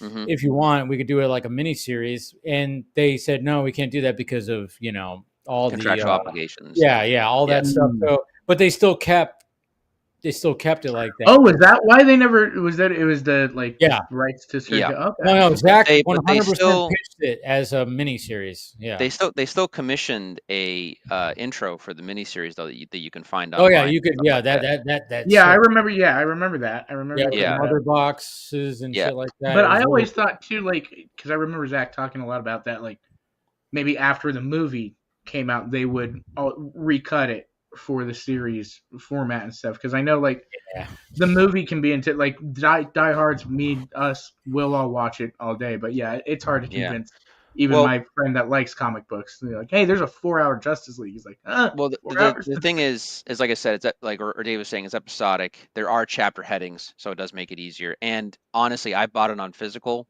Like, it's basically formatted how it was supposed to be when it was supposed to be 2 movies. It literally ends. The first there's 2 discs for the whole movie, and the first disc literally ends when they have that meeting, and essentially the round table. And they're talking about the mother boxes, and Batman suggests, like, well, we go to Superman, we bring him back, and then the next disc starts with them in the cemetery digging up Clark and going. That's off. very cool. But the thing is like if you take that approach, which is I think a pretty unique approach, because I'm looking at Kill Bill. Tarantino is a big fan of just like doing chapters and cutting it up like episodically, and he does like that kind of stuff. So to apply that into the CBM space, and if James Gunn is in fact going to be like kind of doing that, I don't see an issue. Like, at least for me, I'm like going, cool. I actually kind of like that because it's unique and it's a different take. But yeah, we have to see if the general audience does like that. But I'm just going, like, in the past, when you have people when you have directors like your auteurs, like a Tarantino or whatever, that do that kind of stuff. I think Guy Ritchie's kind of done that kind of shit too. There's been stuff where it's just like where you actually just you show like chapter 1 or this, and they do that kind of stuff. So if he's going to apply that to Superman, where you're going to see like, hey, this is Superman and this is what he has to deal with, and we have different adventures when it comes to certain things, I'm like going, all right, again, it's something different. It's something different that hasn't been seen. But at the same time, is it going to work with general audiences? Is there going to be a buzz about it? Or are people going to be like, holy shit, this was great? Because when I first got introduced to Superman, I mean, obviously, there's comic books, but it was the Fleischer shorts. And then, of course, I got really, as a young kid, Lois and Clark. So I'm watching episodes. I'm watching, old George Reeves episodes. I'm watching that kind of stuff. So there's so many, and so if he's going to take an approach that's going to be like that, I think it's kind of cool, to be honest, because again, it's a different, unique approach that nobody else is kind of like having the balls to do. Marvel Studios isn't doing something like that again, though, but they do have their own TV shows where they could just do that automatically. But if you apply that to a movie where you kind of just add that little, gravitas to it, okay, fine. Maybe that'll work, and I'm hoping it does. If it's just like a Pulp Fiction kind of thing where maybe there's like, oh yeah, we're seeing like these stories of Superman doing this stuff, and then something comes back around, and then the final act, the final little chapter kind of all comes together, and you go, oh shit, this is what all that was like doing right here. And oh, so that in this part right here, that was actually referring to this, and this part right here was, oh, cool. So if he came up with some kind of unique little concept like that, I'm like going, all right, hopefully if that's the case, that could really work really well. And I'm going, I'll applaud if that's the case. And that's, because I know that's just been something that's been going around. I mean, it's not really even a spoiler at this point that there might be something in that kind of form of like, the fact that he chaptered this movie out.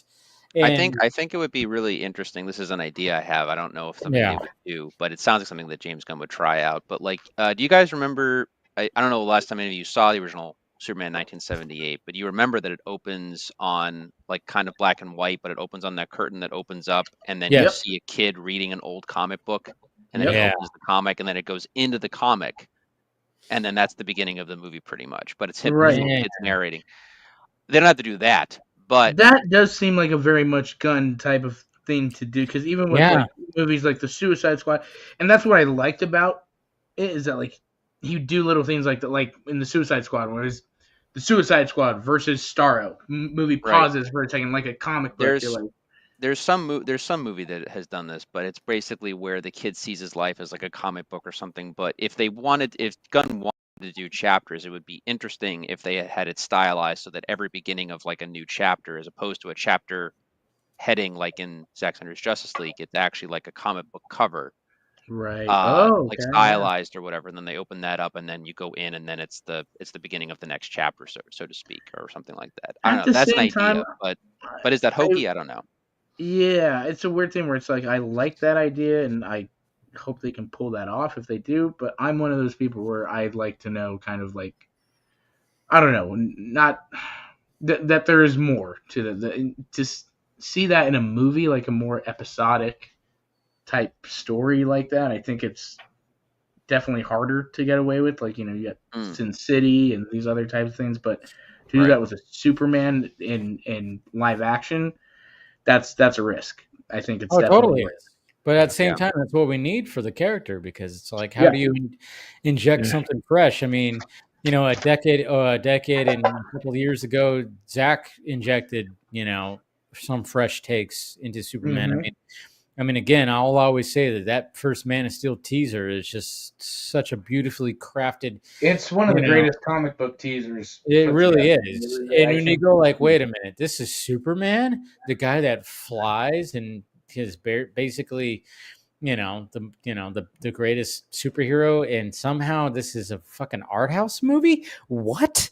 Like, it doesn't make sense. And I remember Zach even came on here and he said that a lot of those artsy shots, he shot himself, just like going, hey, we got to do this kind of stuff. Let's show the waves of the water. Let's show wind chimes. Let's show the sun like through. I mean, he was just like, it was just random shit. And then we were just like, okay, let's put that in the trailer and stuff like that. And it fucking worked so well, because obviously the task that he was given was, they wanted Christopher Nolan to do what he did with The Dark Knight, with Batman, to Superman. And he was like, no, I can't do that. But I know a guy. I've always said that. He's like, I know this guy. This guy could do it.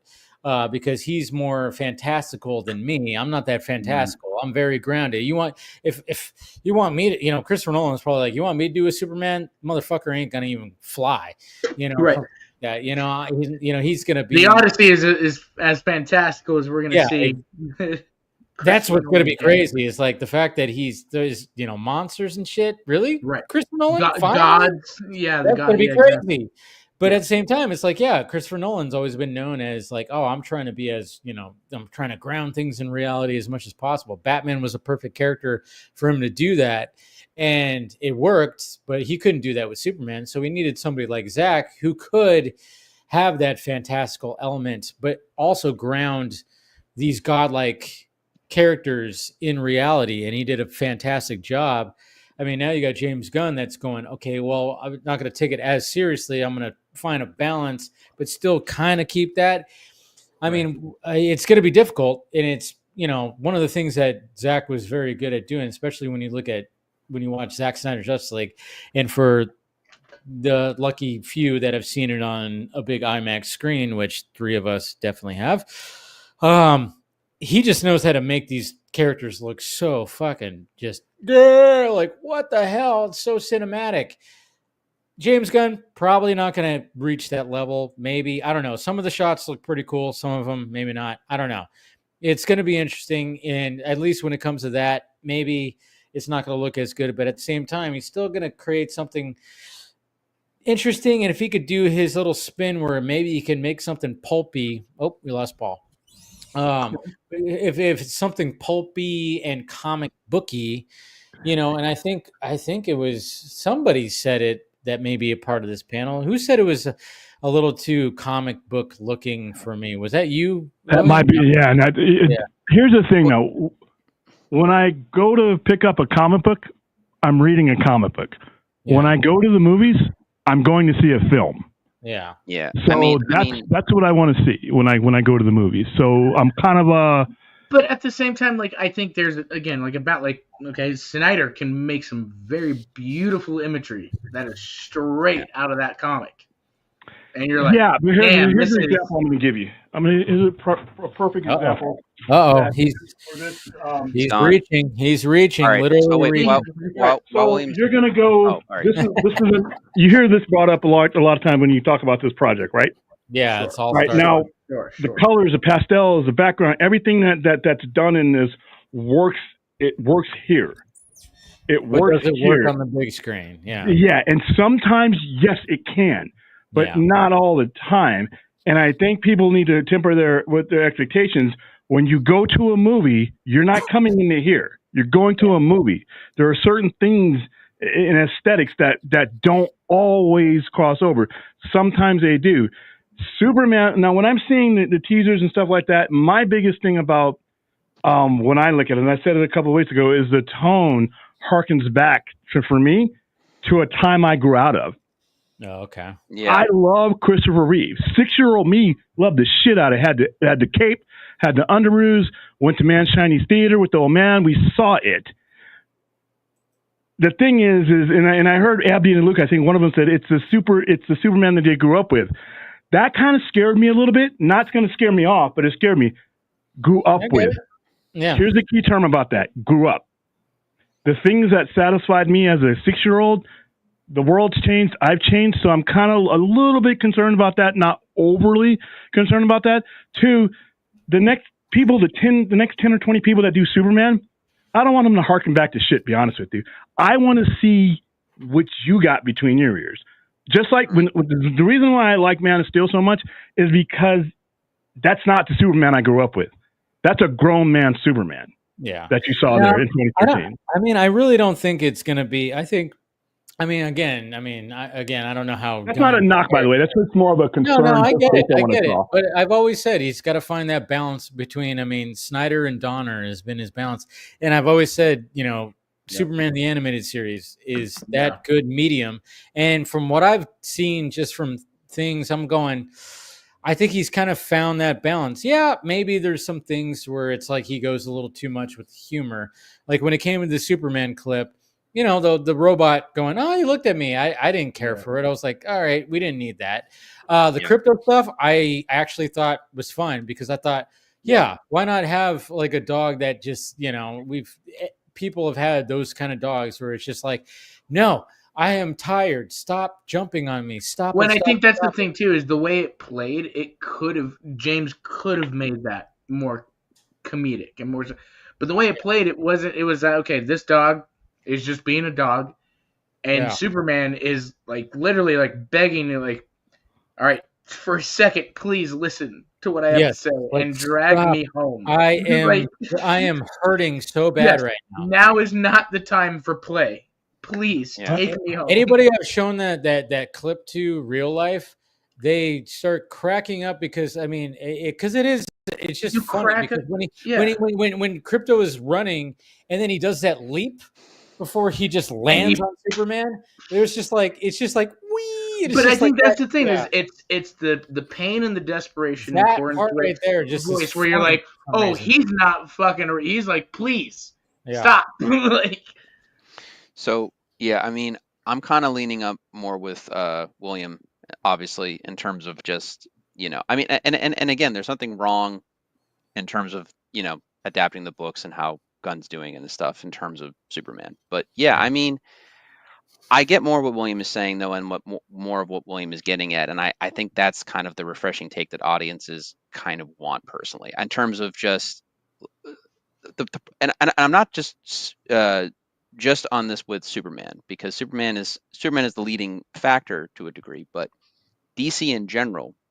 And I say this as someone who loves DC growing up and everything, but the more I look at the wide history of what DC is and what they've done, is that they become too reliant on nostalgia, more so than just trying to create new things. But it's only when DC is kind of has their back up against a corner that they actually start to innovate. I mean, that's with a lot of companies. That's with a lot of creatives as well too, or the people who are in charge of the creatives and letting them create. But yeah, I mean, it comes down to execution, because technically, like, Sin City is a very comic book movie, but but it's a very adult. It's very stylistic, but you're in it. You're in that world and stuff. Like that. And, it was when I was sorry, I don't mean to cut you off, but like when I was talking about, like, somebody here said it was very comic booky. It was actually you, Paul, who said it reminded you of like Dick Tracy, like the Tracy movie. Yeah, and I mean, listen, here's the thing.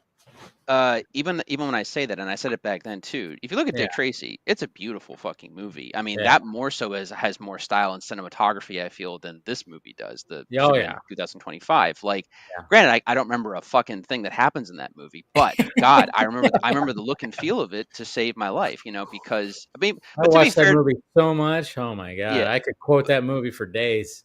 All right. Well, you saw it more than I ever did. But I mean, to be fair to Beatty, the comic books were not, there wasn't a lot going on in those comic books either. It was all about the style. More of a comic strip. Yeah. Yeah, it was a strip, and it was about the fun. It was about the atmosphere less so than the story. So that's, maybe if that was the case and that's what Beatty wanted to do, then he did it. So, but yeah, I mean, it's like I said, there's just some aspect of this that just feels like a cartoon. And I don't even mean that as an insult to a degree either, because as we've been talking about, the animated series is like that perfect medium. It's like the perfect distilled down, Superman to his essence to a degree too. But there's just I can't put my finger on it, but it's kind of like what William was talking about. It's like, I'm not against this. Like, I'm not gonna slap the popcorn bucket out of the kid's hand that comes out of this movie enjoying it. Not at all. No.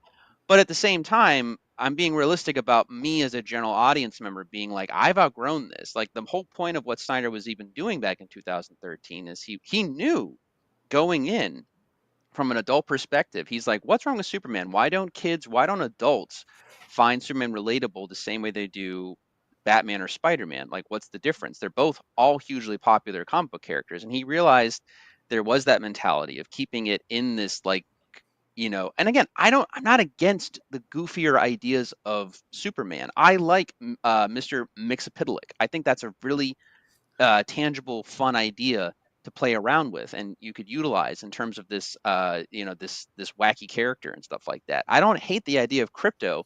I just have to have him have a purpose other than being a dog. You know what I mean? It's just, that's my thing.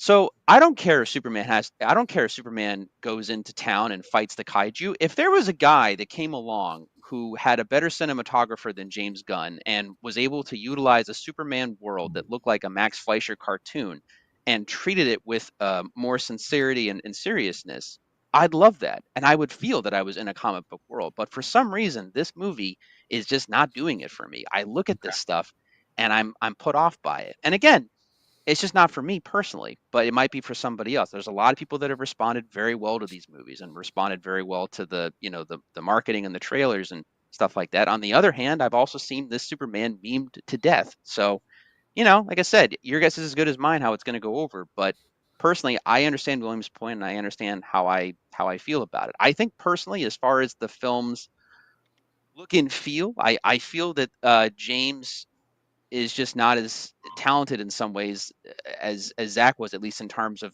making the feelingness of it or the groundedness of it. And I don't know, it just it feels fake. It doesn't feel like I can reach out and touch it, I guess, if that's the best way. And again, it's that William was saying, it's that movie feel. It's that feeling of what you like. Look, Roger Rabbit is a good example. I was thinking of bringing that up before. That is literally half a cartoon.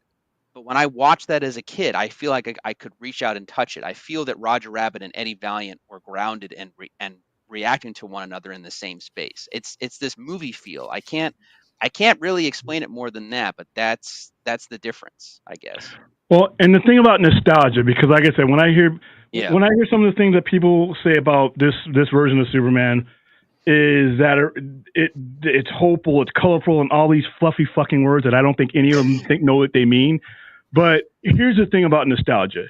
You remember what makes you feel good. You don't remember everything. And every single person that has taken on Superman has done the same shit that everybody criticizes the other guy for doing. They all have gotten there their own ways. You take every single Superman movie, he goes through it to get to it, is what I say.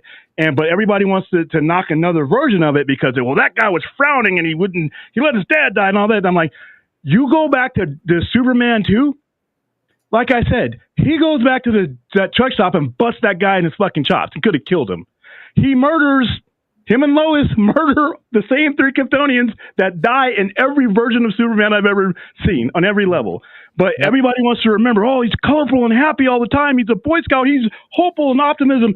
You created this composite bullshit Superman in their head, but they don't remember that every version of Superman has gone through the same stuff that Zach put him through. They just went different ways and different styles. And I think that James Gunn, because like I said, he's getting shit thrown at him. He's bleeding.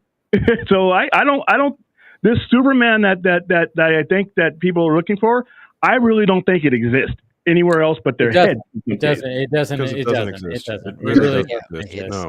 It's this mascot character. If anything, it's more a mascot. It's a character. It's a caricature of Superman. It's this fictitious version of a character that people think exist when it doesn't. People really like to latch on to Superman 1 and 2 for some fucking reason. I don't know why. Look, here's a hot take, and I tried saying it last week, but everyone was talking and everyone had their own thing and it was fine. But here's my hot take. There is only one good Superman movie with Christopher Reeve in it, and it is called Superman the Movie, because Superman 2 is a fucking hot edited mess, and the Donner cut is fine. Okay, it's fine. It's a fine movie with some edited footage that's even test footage. Like I said, it's fine, but there are so many different versions of Superman 2. I'm just like, this doesn't make any fucking sense. And people are like, oh my god, the Donner cut. I'm like, it's not the best version. No, it is not. If Donner had what Zach had now, there'd probably be a competent version of the Donner. Maybe there would be. Maybe. Yeah. I don't know. If he got money to actually go back to actually finish it and do all that, that would add more shit. Yeah, for sure. Here's what I'll say. But last thought. Yeah. My thing about all of this is, and even to like William's point a little bit, like the one thing I keep seeing and hearing a lot lately is like, oh, well, Snyder shouldn't have kicked off the universe with Batman versus Superman. I'm like, that's like saying Captain America 3 shouldn't have been Civil War. There is no right or wrong way to kick off or do a cinematic universe. Okay. These are fictional fucking characters. You can do whatever the fuck you want with them. You can tell stories however the fuck you want with them. And it took me a very long time to understand something that Christopher Nolan and Zack Snyder knew from the go when they started working on these fucking characters, is that they treat them like their own fucking comic book run. They do their own fucking thing. Because the thing is like, there is no infinite loop with these versions of these characters. It is finite. They're going to do what they want to do, because that is today's point. creative integrity and artistic freedom. Integrity, yeah. And it's just I just get so sick and fucking tired of Superman fans going, well, it's not my Superman. Like you literally look at that photo that dropped today from Collider. God bless them for getting a fucking exclusive. Yay for them, because we all know they are starved for exclusives, much like Screen Rant. Anyway, fucking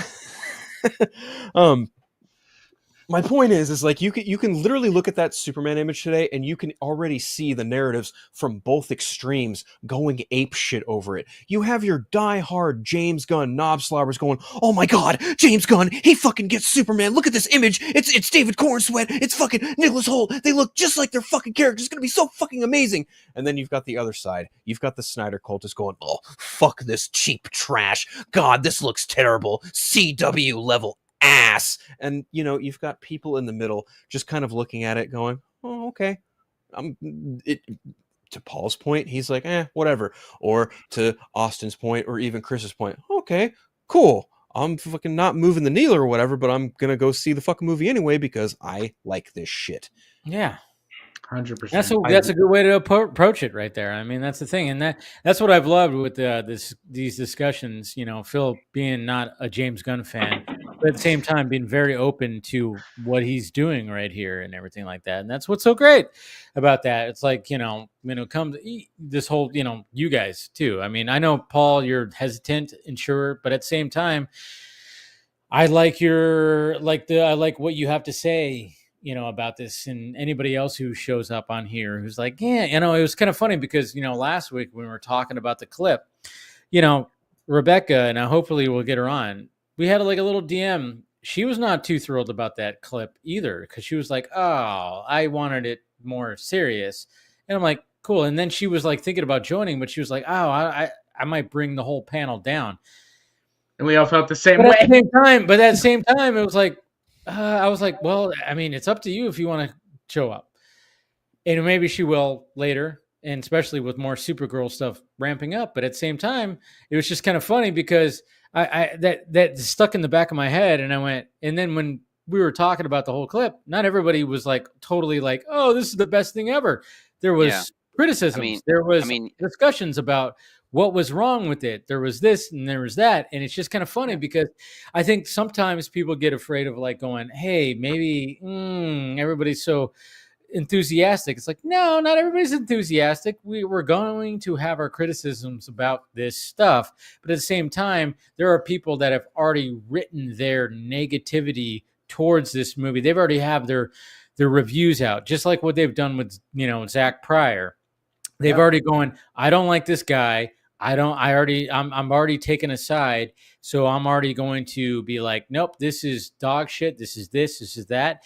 I mean, there's people like when I get them in my mentions, I'm like, even today when like some people, when I posted that, the image of that Collider posted, and they were saying like, oh yeah, coming in, the movie theaters on July 11th is Superman.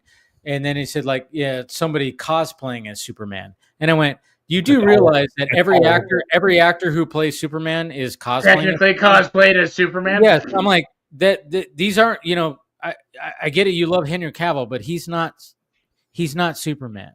Forever. And yeah. And then I was like, dude, you got to be a little bit more, you got to be better than this. And then of course he goes, oh yeah, I would have expected more for 300 million. I'm like, okay, so you already know the budget.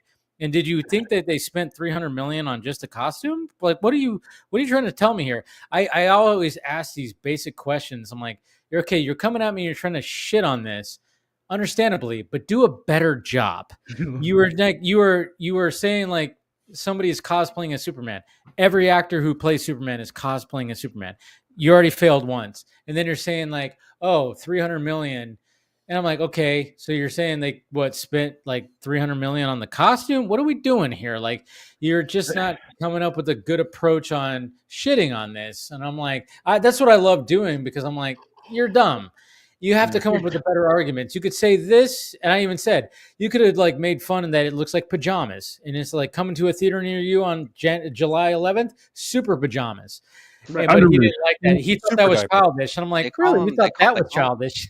If this movie can make $5 billion, yeah. And guess what? It's not gonna. If I go to it, and it doesn't line up with my preferences of Superman, it's not going to change Man of Steel. No, it could make 10 billion. Man of Steel is where it is in my psyche, and it's not going anywhere. These movies, I think some people are afraid that if one version or another makes some kind of milestone, that the one that was special for you is going to go away. It's like somebody's going to come take your fucking teddy bear out of your while you're sleeping, and you're going to wake up without it. And it's like, oh, okay, it doesn't matter how much, in terms of that.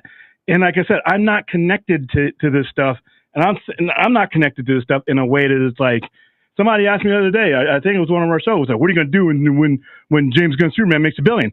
Sell more Superman comics. Yeah. You're going to what do you want me to do? It's like, I don't get any of that money as far as what the studio gets. But that doesn't change who your favorite Superman is. No. Or who your favorite... Not at all. Yeah, exactly. That's exactly. That's the thing. There. Yeah. Just like that shit Crow movie is not going to change Brandon Lee's Crow movie. Even if that Crow movie was great, it doesn't change 1994 Brandon Lee. It's not going anywhere. And that's what I feel about nostalgia.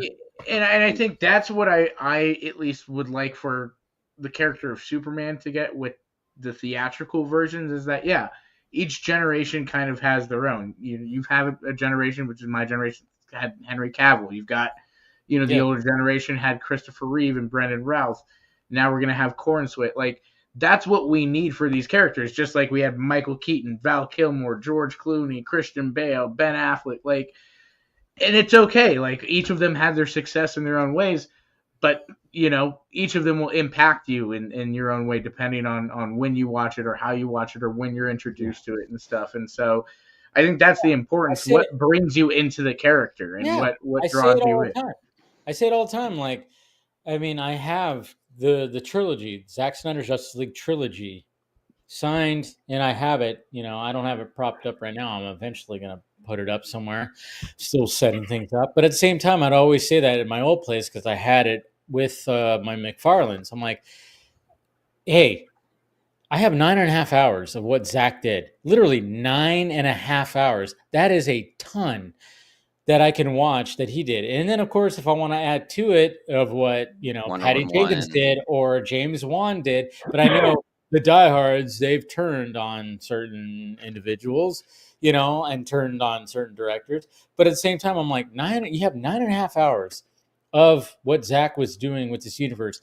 There were people that, there were directors that couldn't even come close to doing that. You could literally... the only other directors that... Zack Snyder's Justice League, you could see a cool little arc, and it does have an ending, even though it does have a cliffhanger.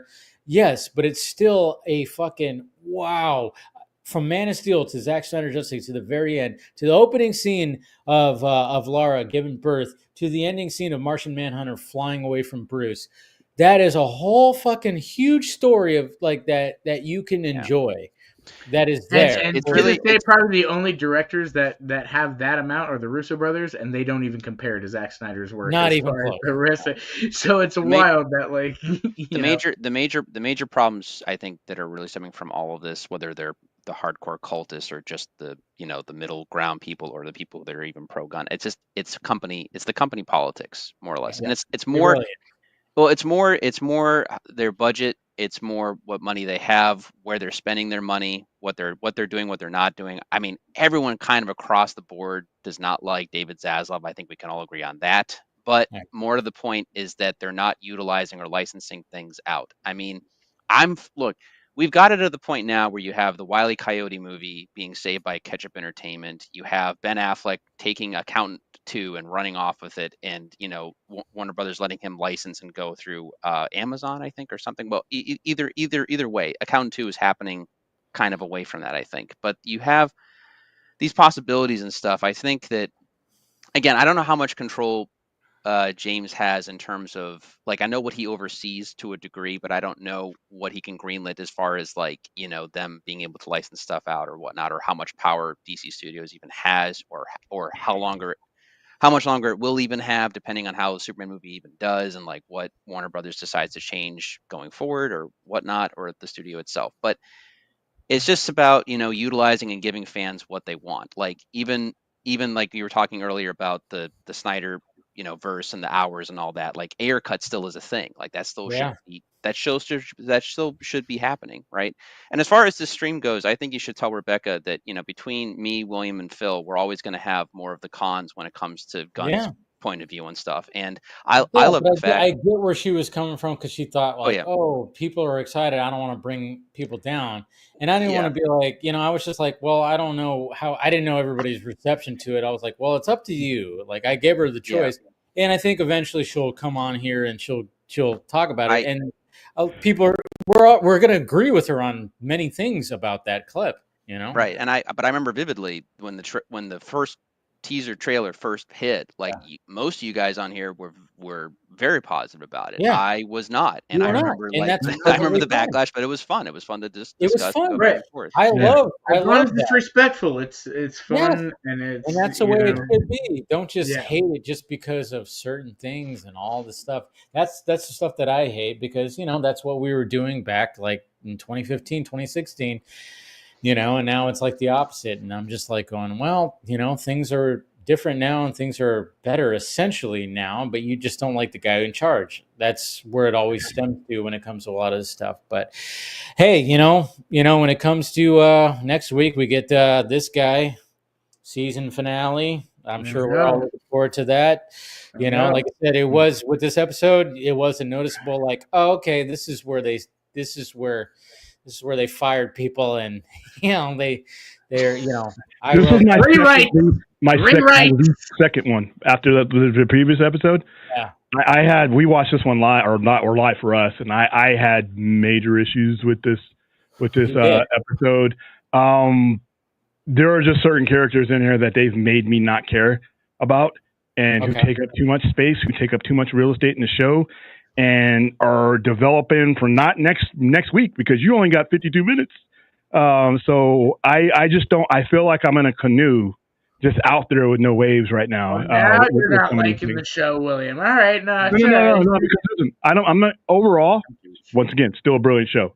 And this episode had some good stuff in it. It's just overall, I'm like, wow, I'm already thinking about episode 9, not because I'm kind of like leap forward into it, because I'm like, I need to get out of this episode. I get what you're saying about some of these side characters, that they're like given too much stage time, I guess you could say. Vanessa, I couldn't care. She's a pivotal part in this story, and I could care less about her. And I didn't start out that way. Okay. I think all that marriage counseling stuff and to me, all they were doing was marriage counseling on a dance floor for a little bit. And it was like, oh, you know what? And then Bullseye, once again, I don't know if you can recover the character of Bullseye from what was done to him in the Netflix version, but they made some strides. But once again, and this is coming from Comic Book Dude, fire all your fucking guards. If that dude got through all of that shit, not even dressed like any of the guards, you sat next to him, the guard who is in the prison that he is in, and is sitting next to Bullseye, who's been plastered everywhere, and say, hey, rough day today? I'm like, dude, you're sitting next to Charles Manson, basically. Then he gets into into Kingpin's mansion, no mask, no nothing, wearing a prison guard uniform when nobody else is there, makes it all the way up to a vantage point to get that kind of shot off. Yeah, it was a little bit much, but the tooth thing was cool, because they took that out of an issue of Captain America, where Ron Lim and Mark Waid did it, where he headbutted the guy and he spit the tooth through his eyeball. That was kind of cool, because that's the kind of stuff that they should have been doing with Bullseye, the previous iteration of him, the fantastical, crazy, uncanny shit. But other than that, I just thought it was an underwhelming episode, but not an underwhelming show. Episode 4, to me, if I never get a good episode from the first season, episode 4, the interaction between Frank Castle and Matt Murdock, to me is what I'm going to remember. And that scene where they're sitting at the diner, that to me set the tone, for a lot of the other stuff I can get by. But the marriage counseling stuff, some of that stuff, Foggy's alive. All the other stuff that they've done is kind of like, all right, this is getting back to some Netflix shit, where I'm like looking at my watch and like it would, but hey, stick to landing episode 9. I won't care. I get it. But we'll talk about the finale next week, of course. But I think this is a good spot to end this. I know we're all like getting a little tired, getting a little like, all right, time to wrap it up. We went 4.5 hours, of course, and I appreciate everybody who joined. Of course, Chris Balga. I always want to thank him for recommending this shirt. I love this fucking shirt. I love that fucking decal. It's so cool. Yeah, if you can find it on Amazon, for sure, it's a cool little shirt. So we'll go around the horn. Phil, starting with you. As always, my man, thanks for having me on. Yeah, if anyone wants to follow me, Unfiltered Vero Threads, Instagram, Blue Sky, you can catch my YouTube show, Friday Phil, every Friday at 4 o'clock Pacific Standard Time. Twitter. You can catch me on. Fuck you. You can get you can get me on the Party Nation show every Tuesday. You can catch me on the Council Creators every Wednesday. Of course, you can catch me here most Fridays on the Vodka stream. Yeah. And you can also listen to my podcast, The Eternal Night. Latest episode dropped last Sunday, talking about the late great Val Kilmer and all the cool moments in Batman Forever involving him. So, yeah, like it. What do you got, William? Come on to Sci-Fi Center and get one of Dave's shirts because I got like 30 of them. And go see Drop in theaters. There you go. I'm trying to see it tomorrow. I'm trying to see it tomorrow. Yeah. I'm really excited for that movie. So, anyways, Google Sci-Fi Center. You'll find everything you need to know about me. There you go. Sci-Fi Center. From the official places, not the other places that just talk about me. Okay. All right, Austin. I'm just here. I'll have some updates soon and stuff, but I'm just here for now, and I appreciate you having me, Dave. And again, talking with all you guys, I enjoy having these actual, like good discussions and not just screaming at each other like internet fools. So I appreciate all of you guys, and again, thank you for having me as always. Cool. And then, of course, Paul, wrapping it up with you. Yeah, Dave, thanks again for having me on, man. I always appreciate it, and it's always fun chatting with you guys. I got nothing going on except, growing some good facial hair, and that's about it. Getting all this stuff ready. I'm jealous, man. I wish I could do. Your beard is on point, man. Your beard is on point. Thank you. I appreciate that. Yeah, I'm going to try to trim it down and still keep the shape if I can. Like the dude from Dos Equis, the world's most interesting man, the Dos Equis guy. Yeah. Yeah, I wish it was that guy. That'd be fun. I think I need like better suits and like a yacht or something though too. But that's just me. But no. I've just been catching up on a lot of reading and doing some other stuff. But you guys always know where to find me. I'm at PMickey1988 on Blue Sky and Instagram, and at Paul Panhook on Vero. So if you guys ever want to chat, I'm always there. So. There you go. All right. Well, I thank you guys. Thank you, Phil. Thank you, William. Thank you, Paul. And thank you, Austin. Of course, thank you, Mr. Chris Balga. And thank you guys for spending some time with us. Always great. And you guys have a good weekend. And yeah, like I said, I'm trying to find time to see Drop tomorrow. So I'll post a first reaction. And of course, many other things this weekend. And we love you. And we will talk to you later.